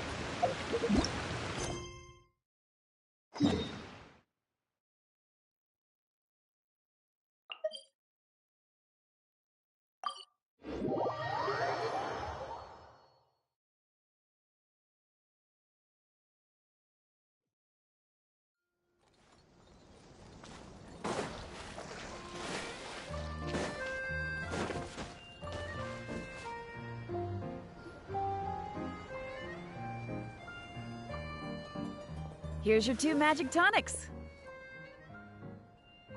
Why, thank you, young lady. And might I add that you're looking quite lovely today. Jean, come on, take a seat and let's have a drink. I ordered one for you as well. But is this really appropriate? I mean... Still worried about Klee? Relax. Albedo's with her. She'll be fine.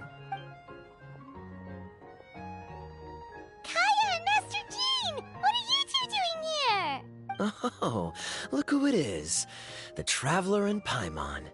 You must be the pleasant surprise that Miss Alice told us about. Greetings to you both.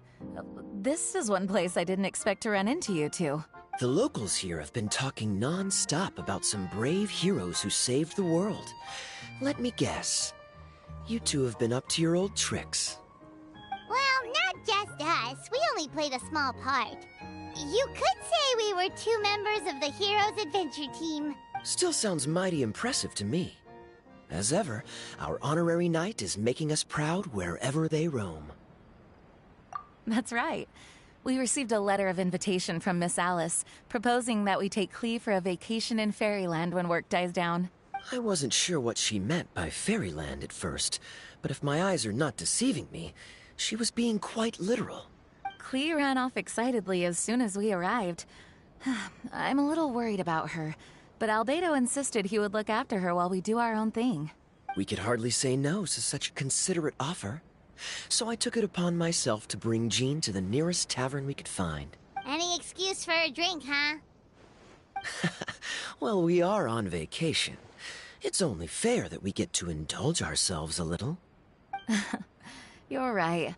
I should make an effort to relax and unwind. It's what Miss Alice would want, after all. Oh, wait, Kaya? What exactly did you order from the bar? The house special, of course. Best way to get a taste of the local culture. Why are you making that face, Paimon? Nothing. I'm just perpetually amused by your lifestyle, that's all. Go on, drink up. Something tells me I need to tread carefully here. Let's see, it's got a lovely color, but how about the taste?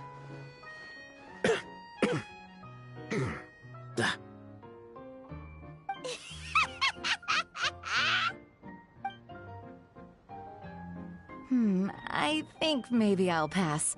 But it's such a shame to waste it. All right, Paimon. Well played. Well, Paimon got burned too, if it's any consolation. It's nothing personal. Oh, by the way, we weren't the only ones who got invited here. I saw Kale earlier. She didn't see me, though. She was making a beeline for that big tree. The Kingdom of Breezes and Bells, you mean? Oh, this is turning into a huge reunion. Maybe we should go say hi to her. All right. Well, give her my regards. Thank you. Enjoy your time here, too. So the Magic Tonic here is just writing ink? What a weird and wonderful world. Ah, Miss Citrus, do you happen to serve any beverages here that don't contain Magic Tonic? Of course we do. What flavor would you like? Sunsettia. Jean, you want in? Sure, I'll have the same, please. Sounds good. 2 Sunsettia drinks coming right up.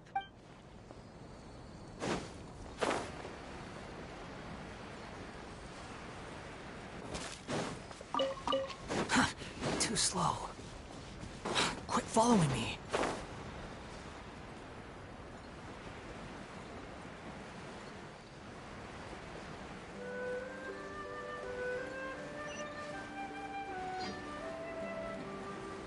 Yeah.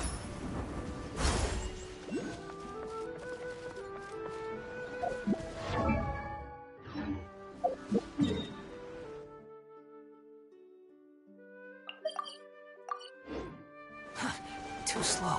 The wind rises.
Following me.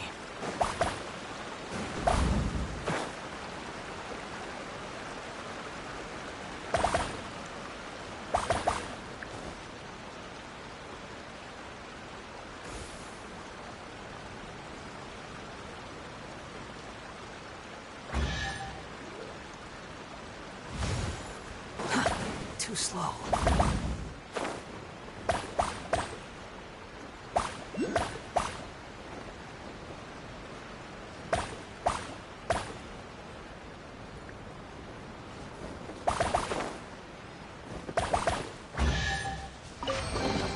Take it and have fun.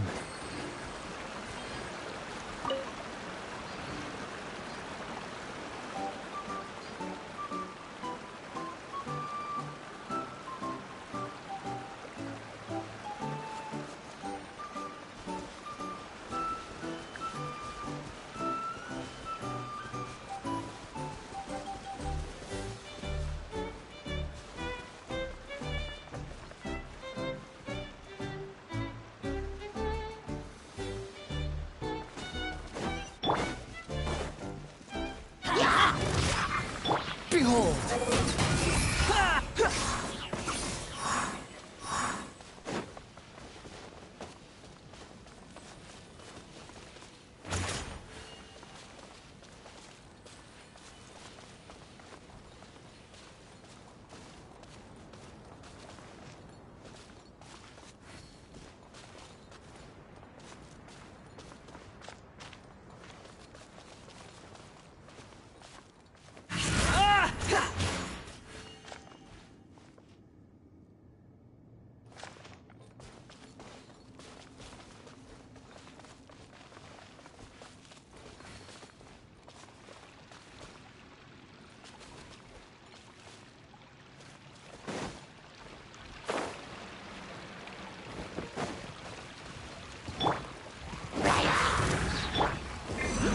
Gears of the storm!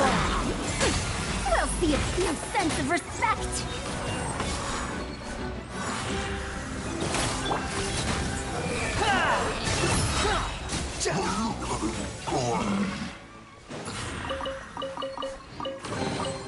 take it and have fun.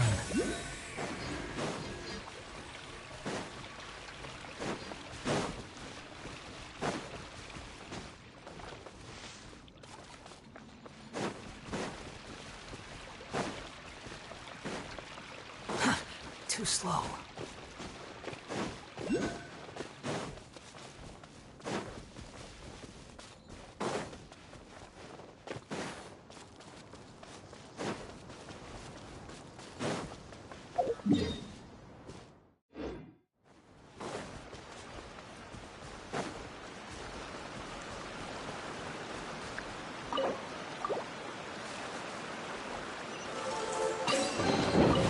Unnecessary.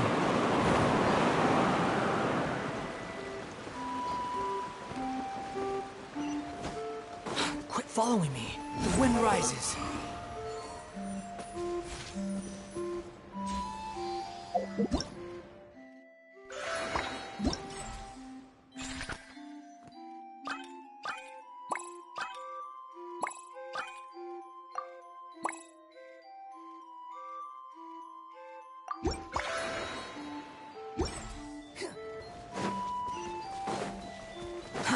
Too slow.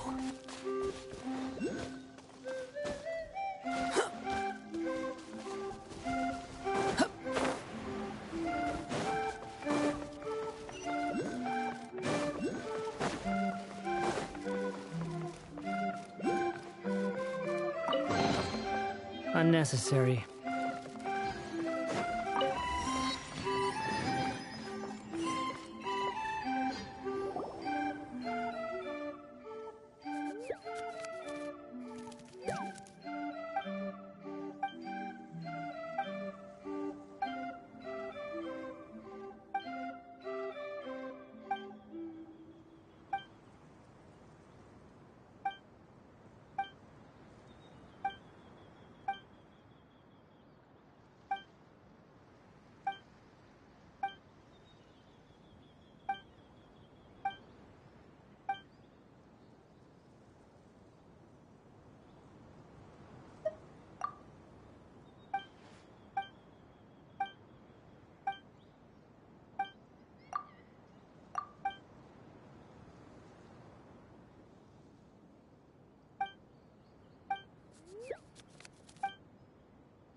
The structure of the tree houses here is nothing short of amazing. I have to write it down, so I can tell Master Tighnari all about it later. Hey, Colin! You scared me. Traveler and Paimon? You got invited here too? Yep. Well, they sort of skipped the invitation part, but anyway, what you doing out here? Something caught your eye? Oh, yeah. I'm trying to observe and summarize the structures of the trees here, and also the animals that live here. Well, the residents, I guess? I still can't get over the fact that they're all someone's origami handiwork. Once a forest ranger, always a forest ranger, huh? Not sure you'll be able to apply much of what you learn here back home, though. With this being a magical world and everything. What? Over there, by the giant footprint. Have those houses always been there? Oh, those? The local flagship flying squirrels told me that they were built by a small dragon and some guy wearing a hat. Oh, that must have been Mini Durin and Hat Guy. Any idea where they went? Supposedly, after building the houses, they went to somewhere called, Constellation Metropole? Did I say that right? Yep, you got it. Oh, also, when the locals mentioned the dragon, did they seem at all, did they say how they felt about him at all? Now that you mention it, the atmosphere changed a little when they talked about him. Oh no. They mentioned some stuff along the lines of past misunderstandings and welcoming new members. I only just got here, so I know very little about what has happened in the past. They seemed genuinely grateful for the houses, though, and said they were going to plan a welcome party. Oh, thank goodness. Whew. Sounds like the forest has begun to accept him. It's a step in the right direction. Are you looking for that small dragon? Yeah, he's a new friend we made after we arrived here. No way! Really? I'm getting more and more interested in your story. No. I've got to save it for next time.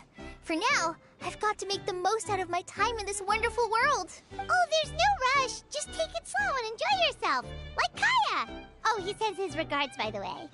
Oh, Mr. Kaya is here too? Then I've got to go say hi to him. Well, right now he's at the tavern and he probably won't be leaving until he's drunk. Not that he'll ever reach that point because his alcohol tolerance is so high. Basically, it's Kaya. You know where to find him. You make a good point, Paimon. Then I'll focus on exploring for now and go catch up with him later. Shall we go pay a visit to the Metropole Traveler? Maybe Mini, Durin, and Hat Guy are still there. Oh, right. By the way, something pretty interesting has been happening in Sumeru recently. Master Trinari has been working really hard on it, so if you have time, definitely go and check it out.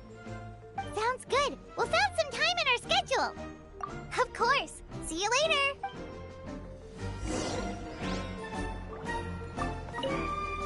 The origami squirrels rely on wind currents to lift their agile bodies and easily move between the trees. This has created a truly unique ecosystem. Oh no! I'm running out of pages on my notebook. Too slow.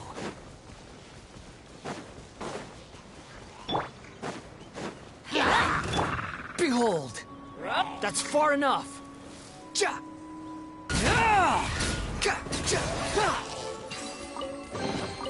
Unnecessary.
Relax.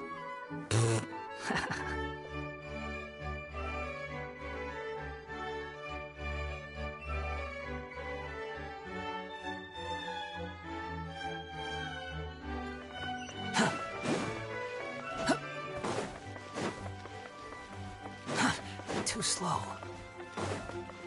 Quit following me. Too slow. Quit following me.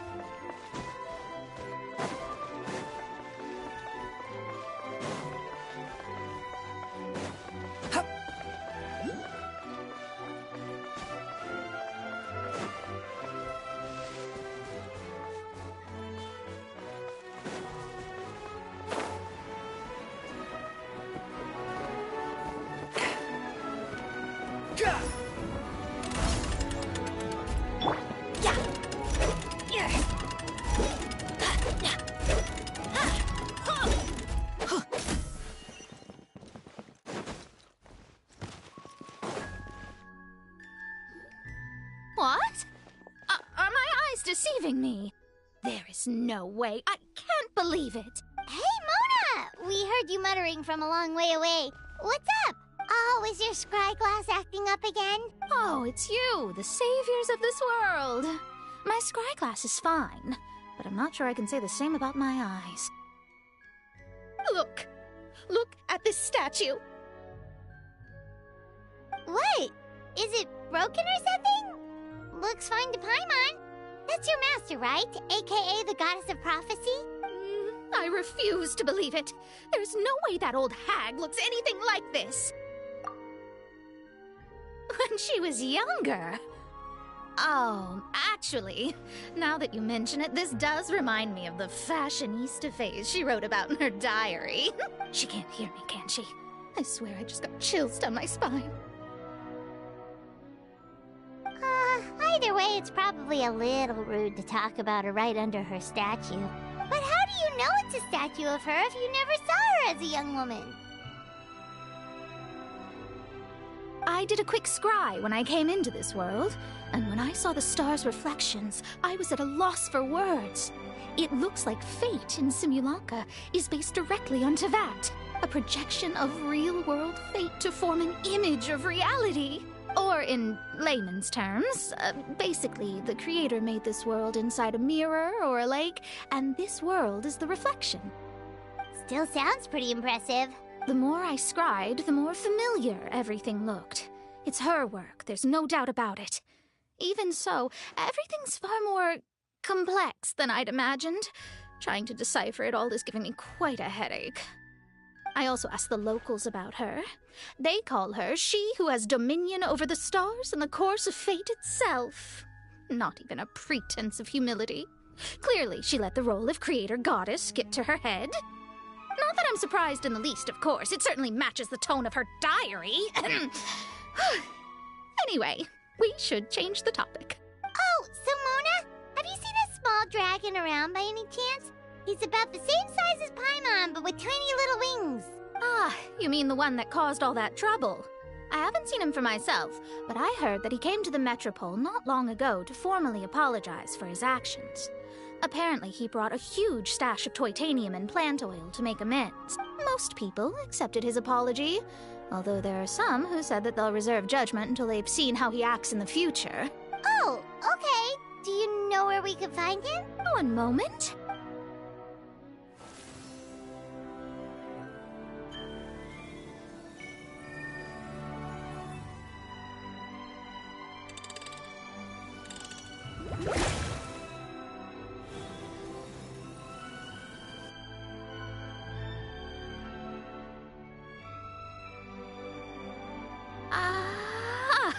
It looks like he's at the Broken Sea.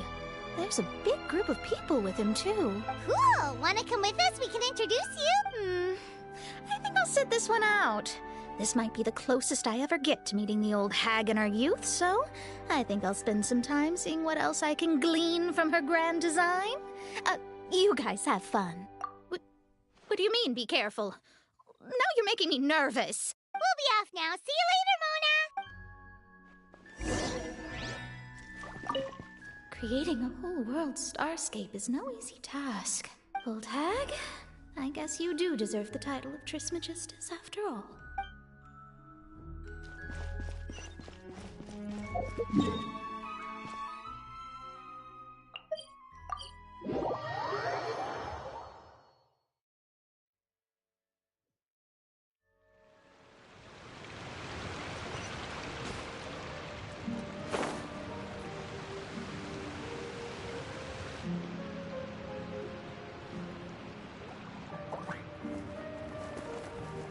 Osvaldo Hafnavines!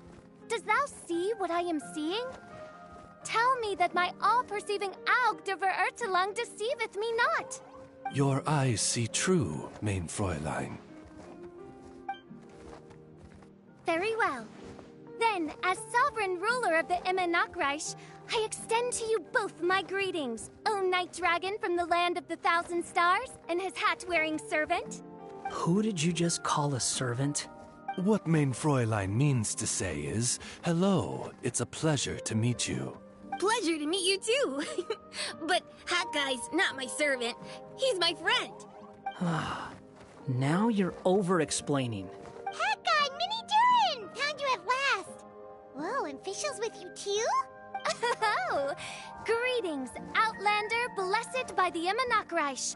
How honored you are to meet your prinzessin beneath the stars of another sky. Clearly a decision made by fate itself. Mr. Honorary Knight, Paimon!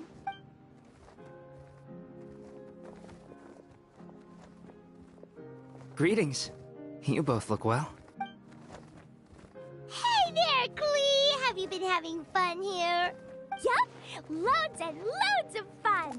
There are so many cute animals, and a magic train that was really long, and a huge, huge castle, and a king lives there and everything. I've been taking Klee to see all the sights. It's been a very enriching experience. Yeah, Mom's amazing. Klee wants to build a great big house now, too. So, your mom and my mom were friends? Mm-hmm. Our moms were friends, which makes you my big brother. My mom used to read your mom's stories to me all the time. They were great. Big brother? Wow. Thank you, Klee. Can I go play with Klee, Hat Guy? Suit yourself. Albedo, can I? Go on. Just don't go too far away. I'll come pick you up later. Yay! Come on, Minnie Durin. Do you want to come play with us too, Fischl? Your prinzessin accepts your invitation. Rejoice! Though you may be concealed by fog, still you shall have the good fortune to witness the true might of the Aug de Verurtelang. What mein Fräulein means to say is, perhaps we can all play hide-and-seek together. Mein Fräulein is it. Hooray! I love hide and seek! Oh, me too! To return to our previous discussion, Mr. Hat Guy, you were telling me about a prophecy? I heard B talking to M. What she said was... Since you're so persistent, let me tell you a secret. Our child will one day rise from the dead. Is she saying that Dragonspine Durin will come back to life? I only heard it in a memory, so don't hold me to it. Understood. My recent observations at Dragonspine lend credence to this prophecy as well. Durin's heart has slowly but surely been growing in vitality. The process is extremely slow, but the trend is clear. What should we do? To start with, plan for every potential scenario, including, of course, the worst-case scenario. I am well aware of Durin's past, and I sincerely hope that things never escalate to that point. Still, we need to be prepared for every possibility.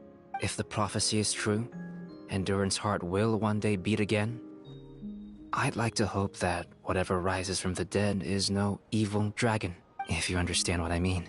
Kind of? But not really. And so, when the time comes, Mr. Hat Guy, will you and Simulanka's Durin be willing to lend us a hand in our hour of need? Huh? What's this got to do with me? You saved the Durin of this world. I don't see that as a mere coincidence. If there is any meaning to be read into the actions of the three goddesses, beyond fairy tale whimsy alone, I can only boldly speculate that the fate of this reflected world may have a reciprocal effect upon our own world. If Durin of Dragonspine will soon come back to life, we will need many Durin's help, as well as yours, given that your fates are now intertwined. Well, that's a nuisance. To be sure, it certainly won't be easy. Albedo! There's a flying paper ship over there! Can we go see it together, please? Sure. 2 seconds, I'll be right with you. Please give my suggestion some thought, Mr. Hat Guy. Hat Guy, I'm back! Huh? What were you guys talking about? Nothing. Huh. Okay then, let's go join the others. Everyone's going to check out the new origami ship. All right, I'll be right there. Why would I be? Do I strike you as someone who cares about other people's issues?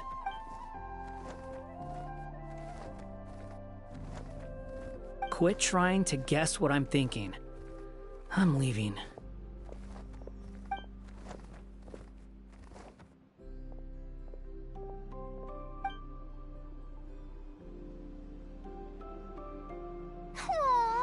What a lovely little boat! The forest fairy helped us make it. Paimon just realized there's a lot fewer people around the Broken Sea now. Guess most of them have made their way back to the Metropole. Does this boat have a name? I can't see one anywhere. Huh? A name? Every boat has a name. At least, all the ones I've seen before. They're usually symbolic names that represent something aspirational.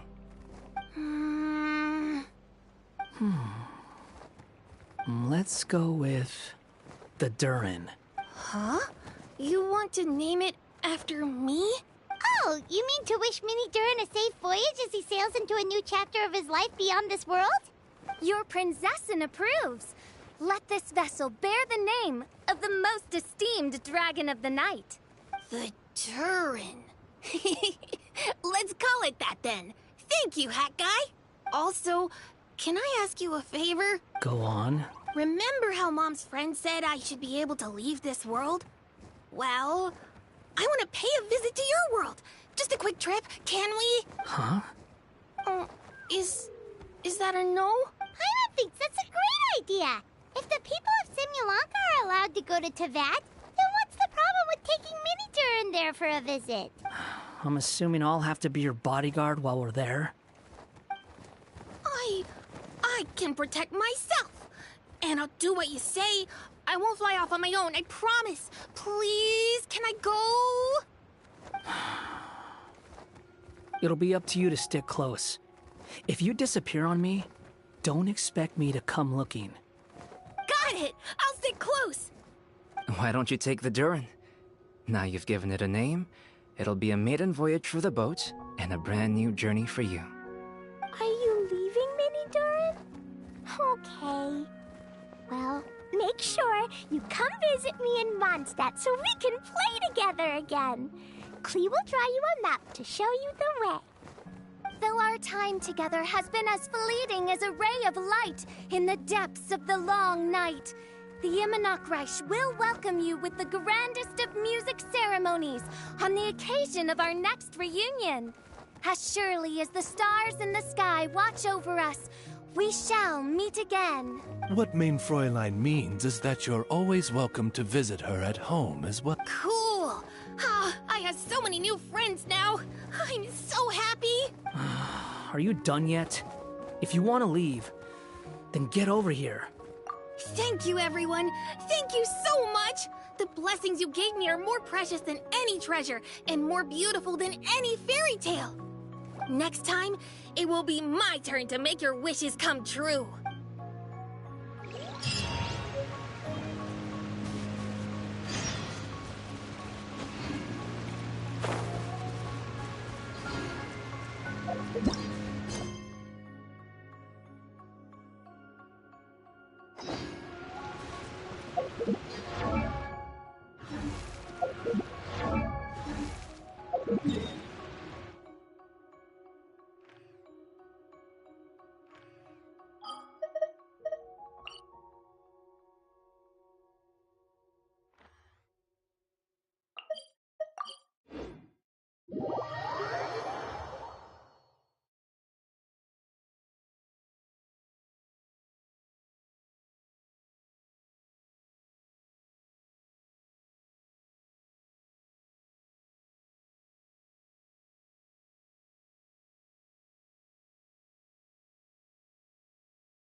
Adventure time!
Adventure time!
Off we go!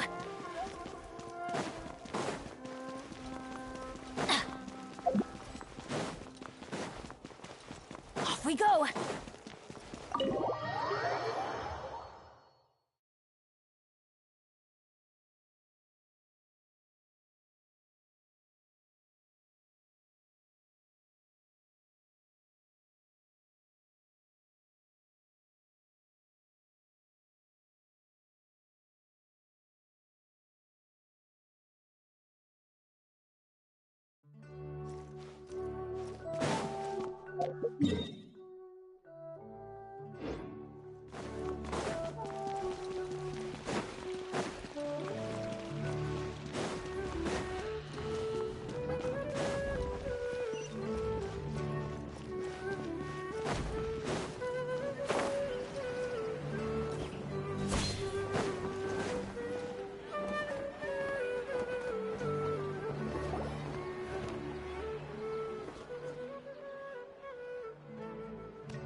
Squall and Fury!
Relax. I want to buy more! Don't you remember your adventure plans, my lady?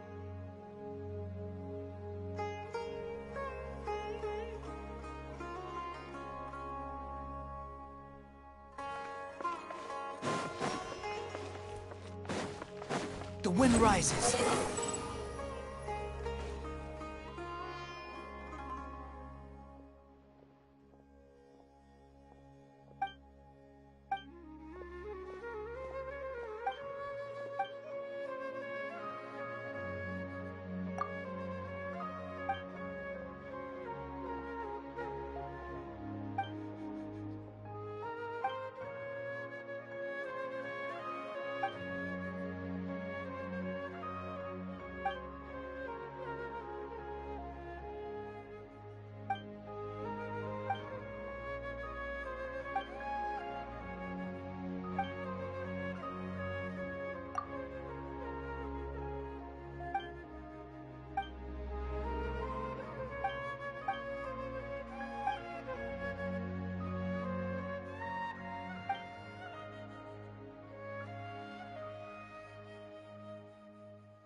Behold! Quit following me.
Squall and Fury.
following me.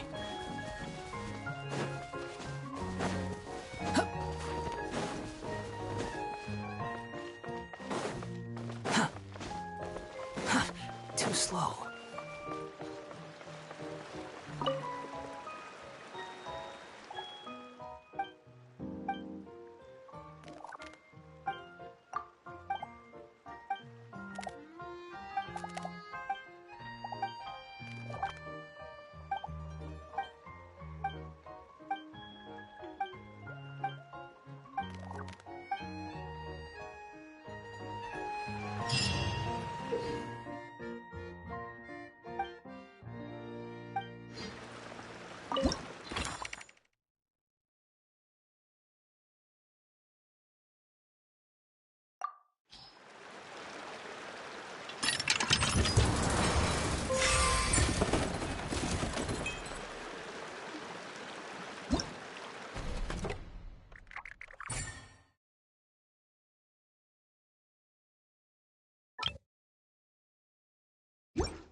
Make yourselves a room!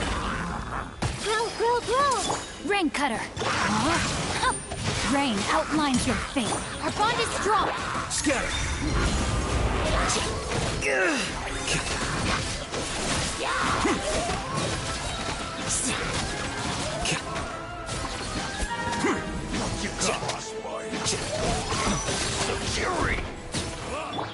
Sharing my knowledge!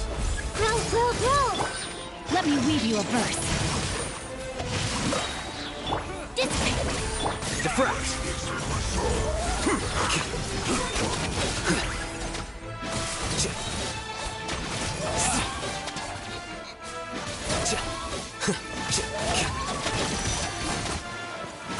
Well now. Make yourselves at home! This way, Colonel! Committed to... Rain Cutter! Time to... Our bond is strong! Scatter!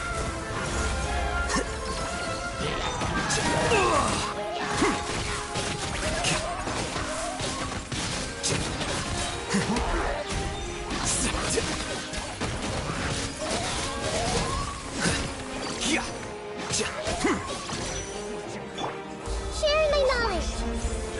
Hey! Grow, grow! Witness the power of Gua.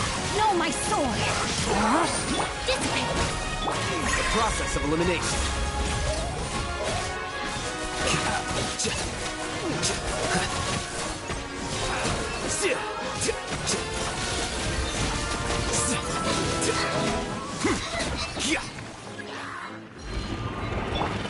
Make yourselves at home! This way, Colonel. Let me weave you a verse. Rain outlines your fate.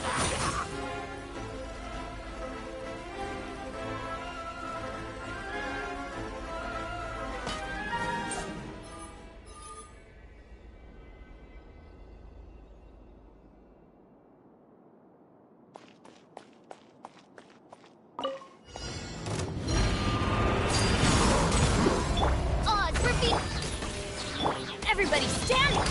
Stop right there! You asked for it!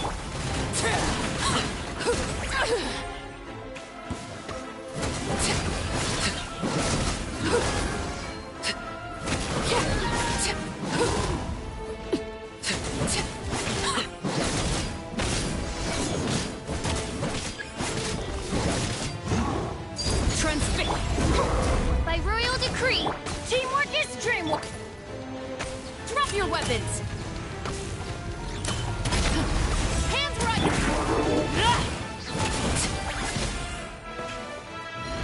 As you wish, main Fräulein.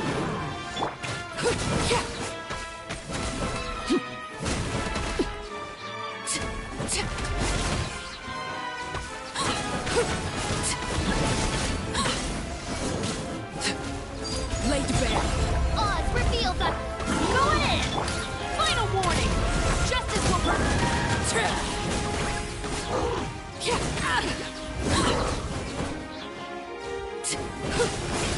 Midnight Phantasmagoria.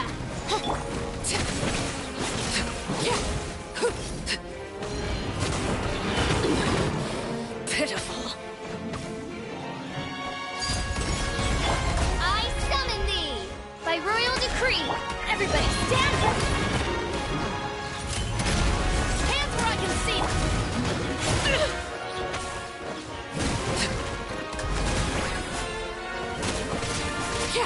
Wings of darkness, come, step!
wisdom!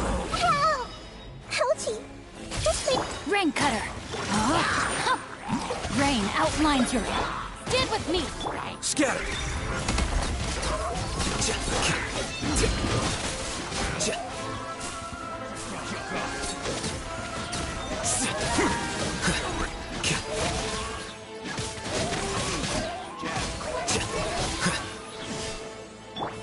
Share my knowledge!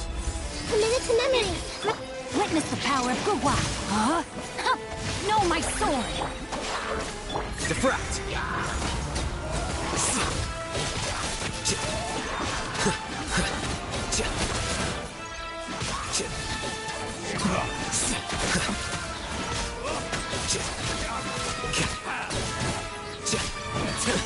Oh. The Temple of Wisdom! This may turn a little. Rain Cutter!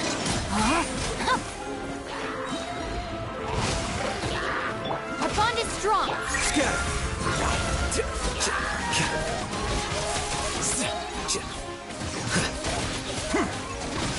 Here you are.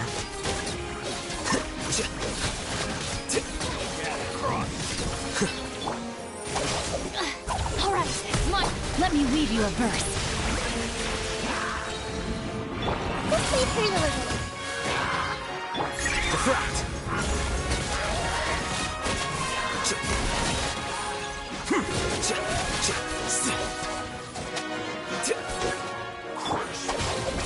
Lightning terrified! This may turn a little. Make yourselves at home. Rain Cutter! Know my sword! The process of elimination.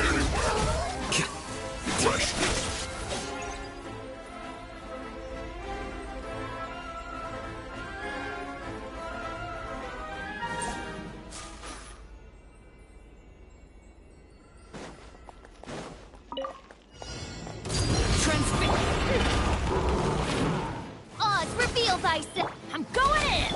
Stop right there! Justice will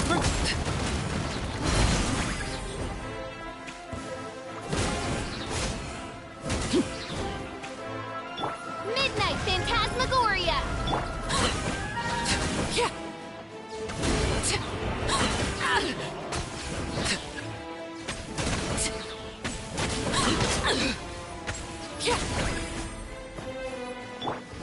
By royal... Overruled! Everybody stand back! Ah! Final warning! Hands where I can... Shadow Raven, let night fall!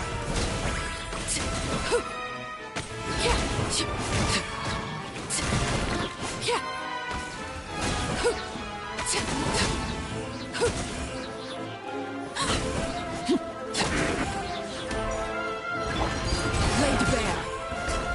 This is where you fall. Overruled! I'm going in! Justice will... No rest for the wicked.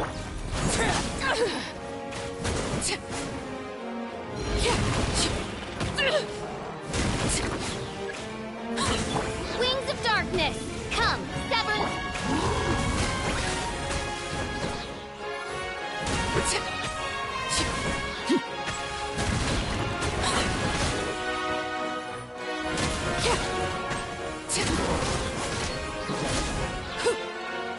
Laid bare.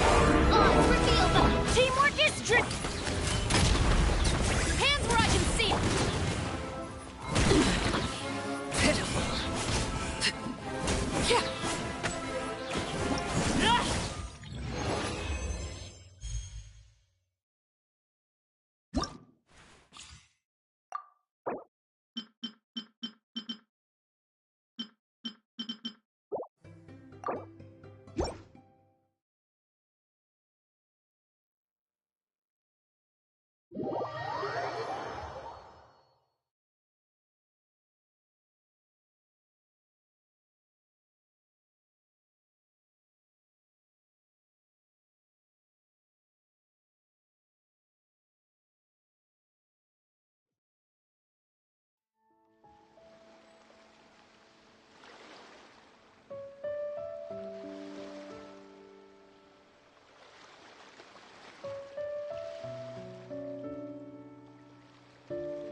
There's no such thing as pure freedom in this world.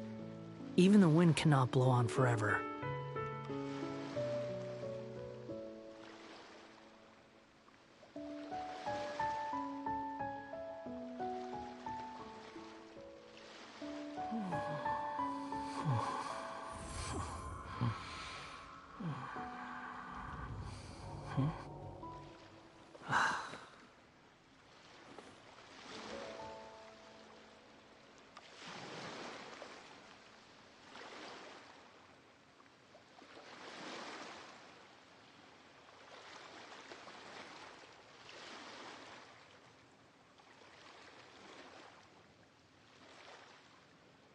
You think I've got a sharp tongue? I just tell it like it is.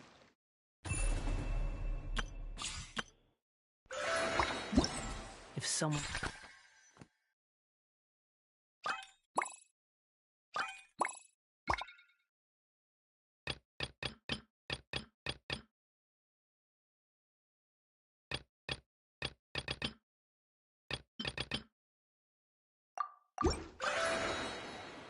can't handle it.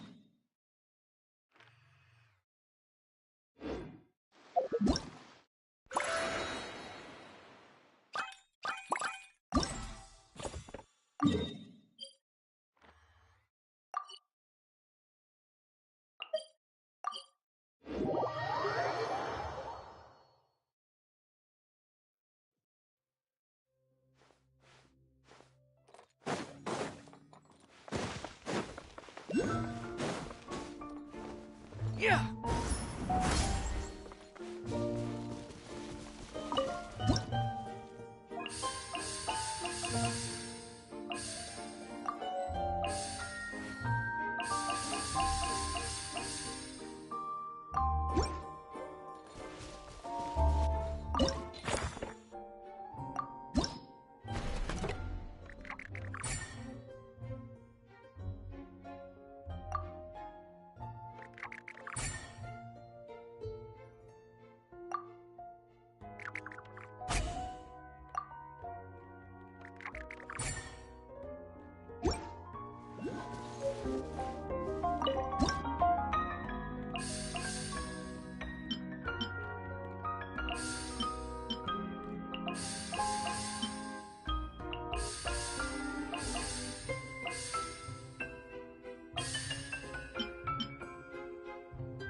Squall and Fury!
Quit following me.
There's no need to exchange pleasantries.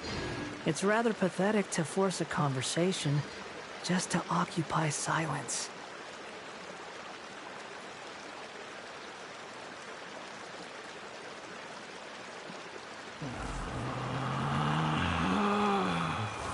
Relax.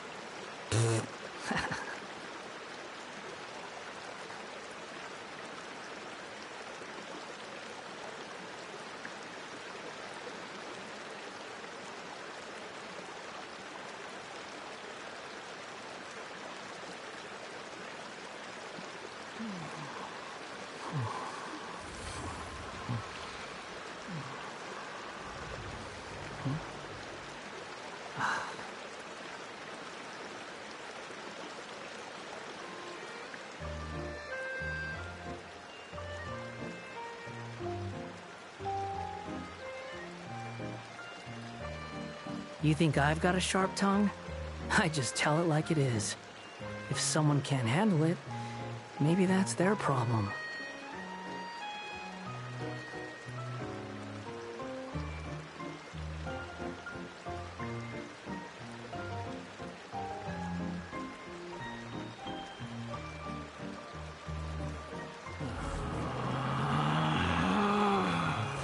Relax.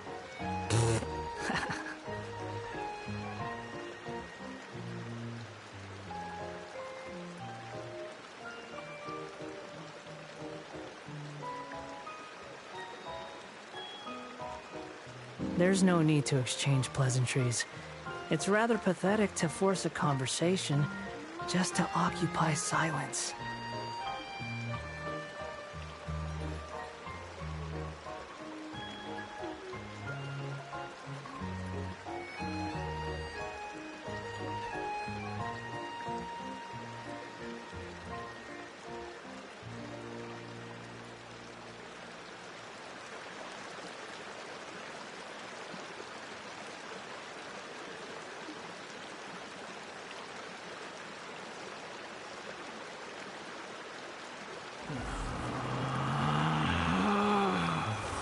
Relax.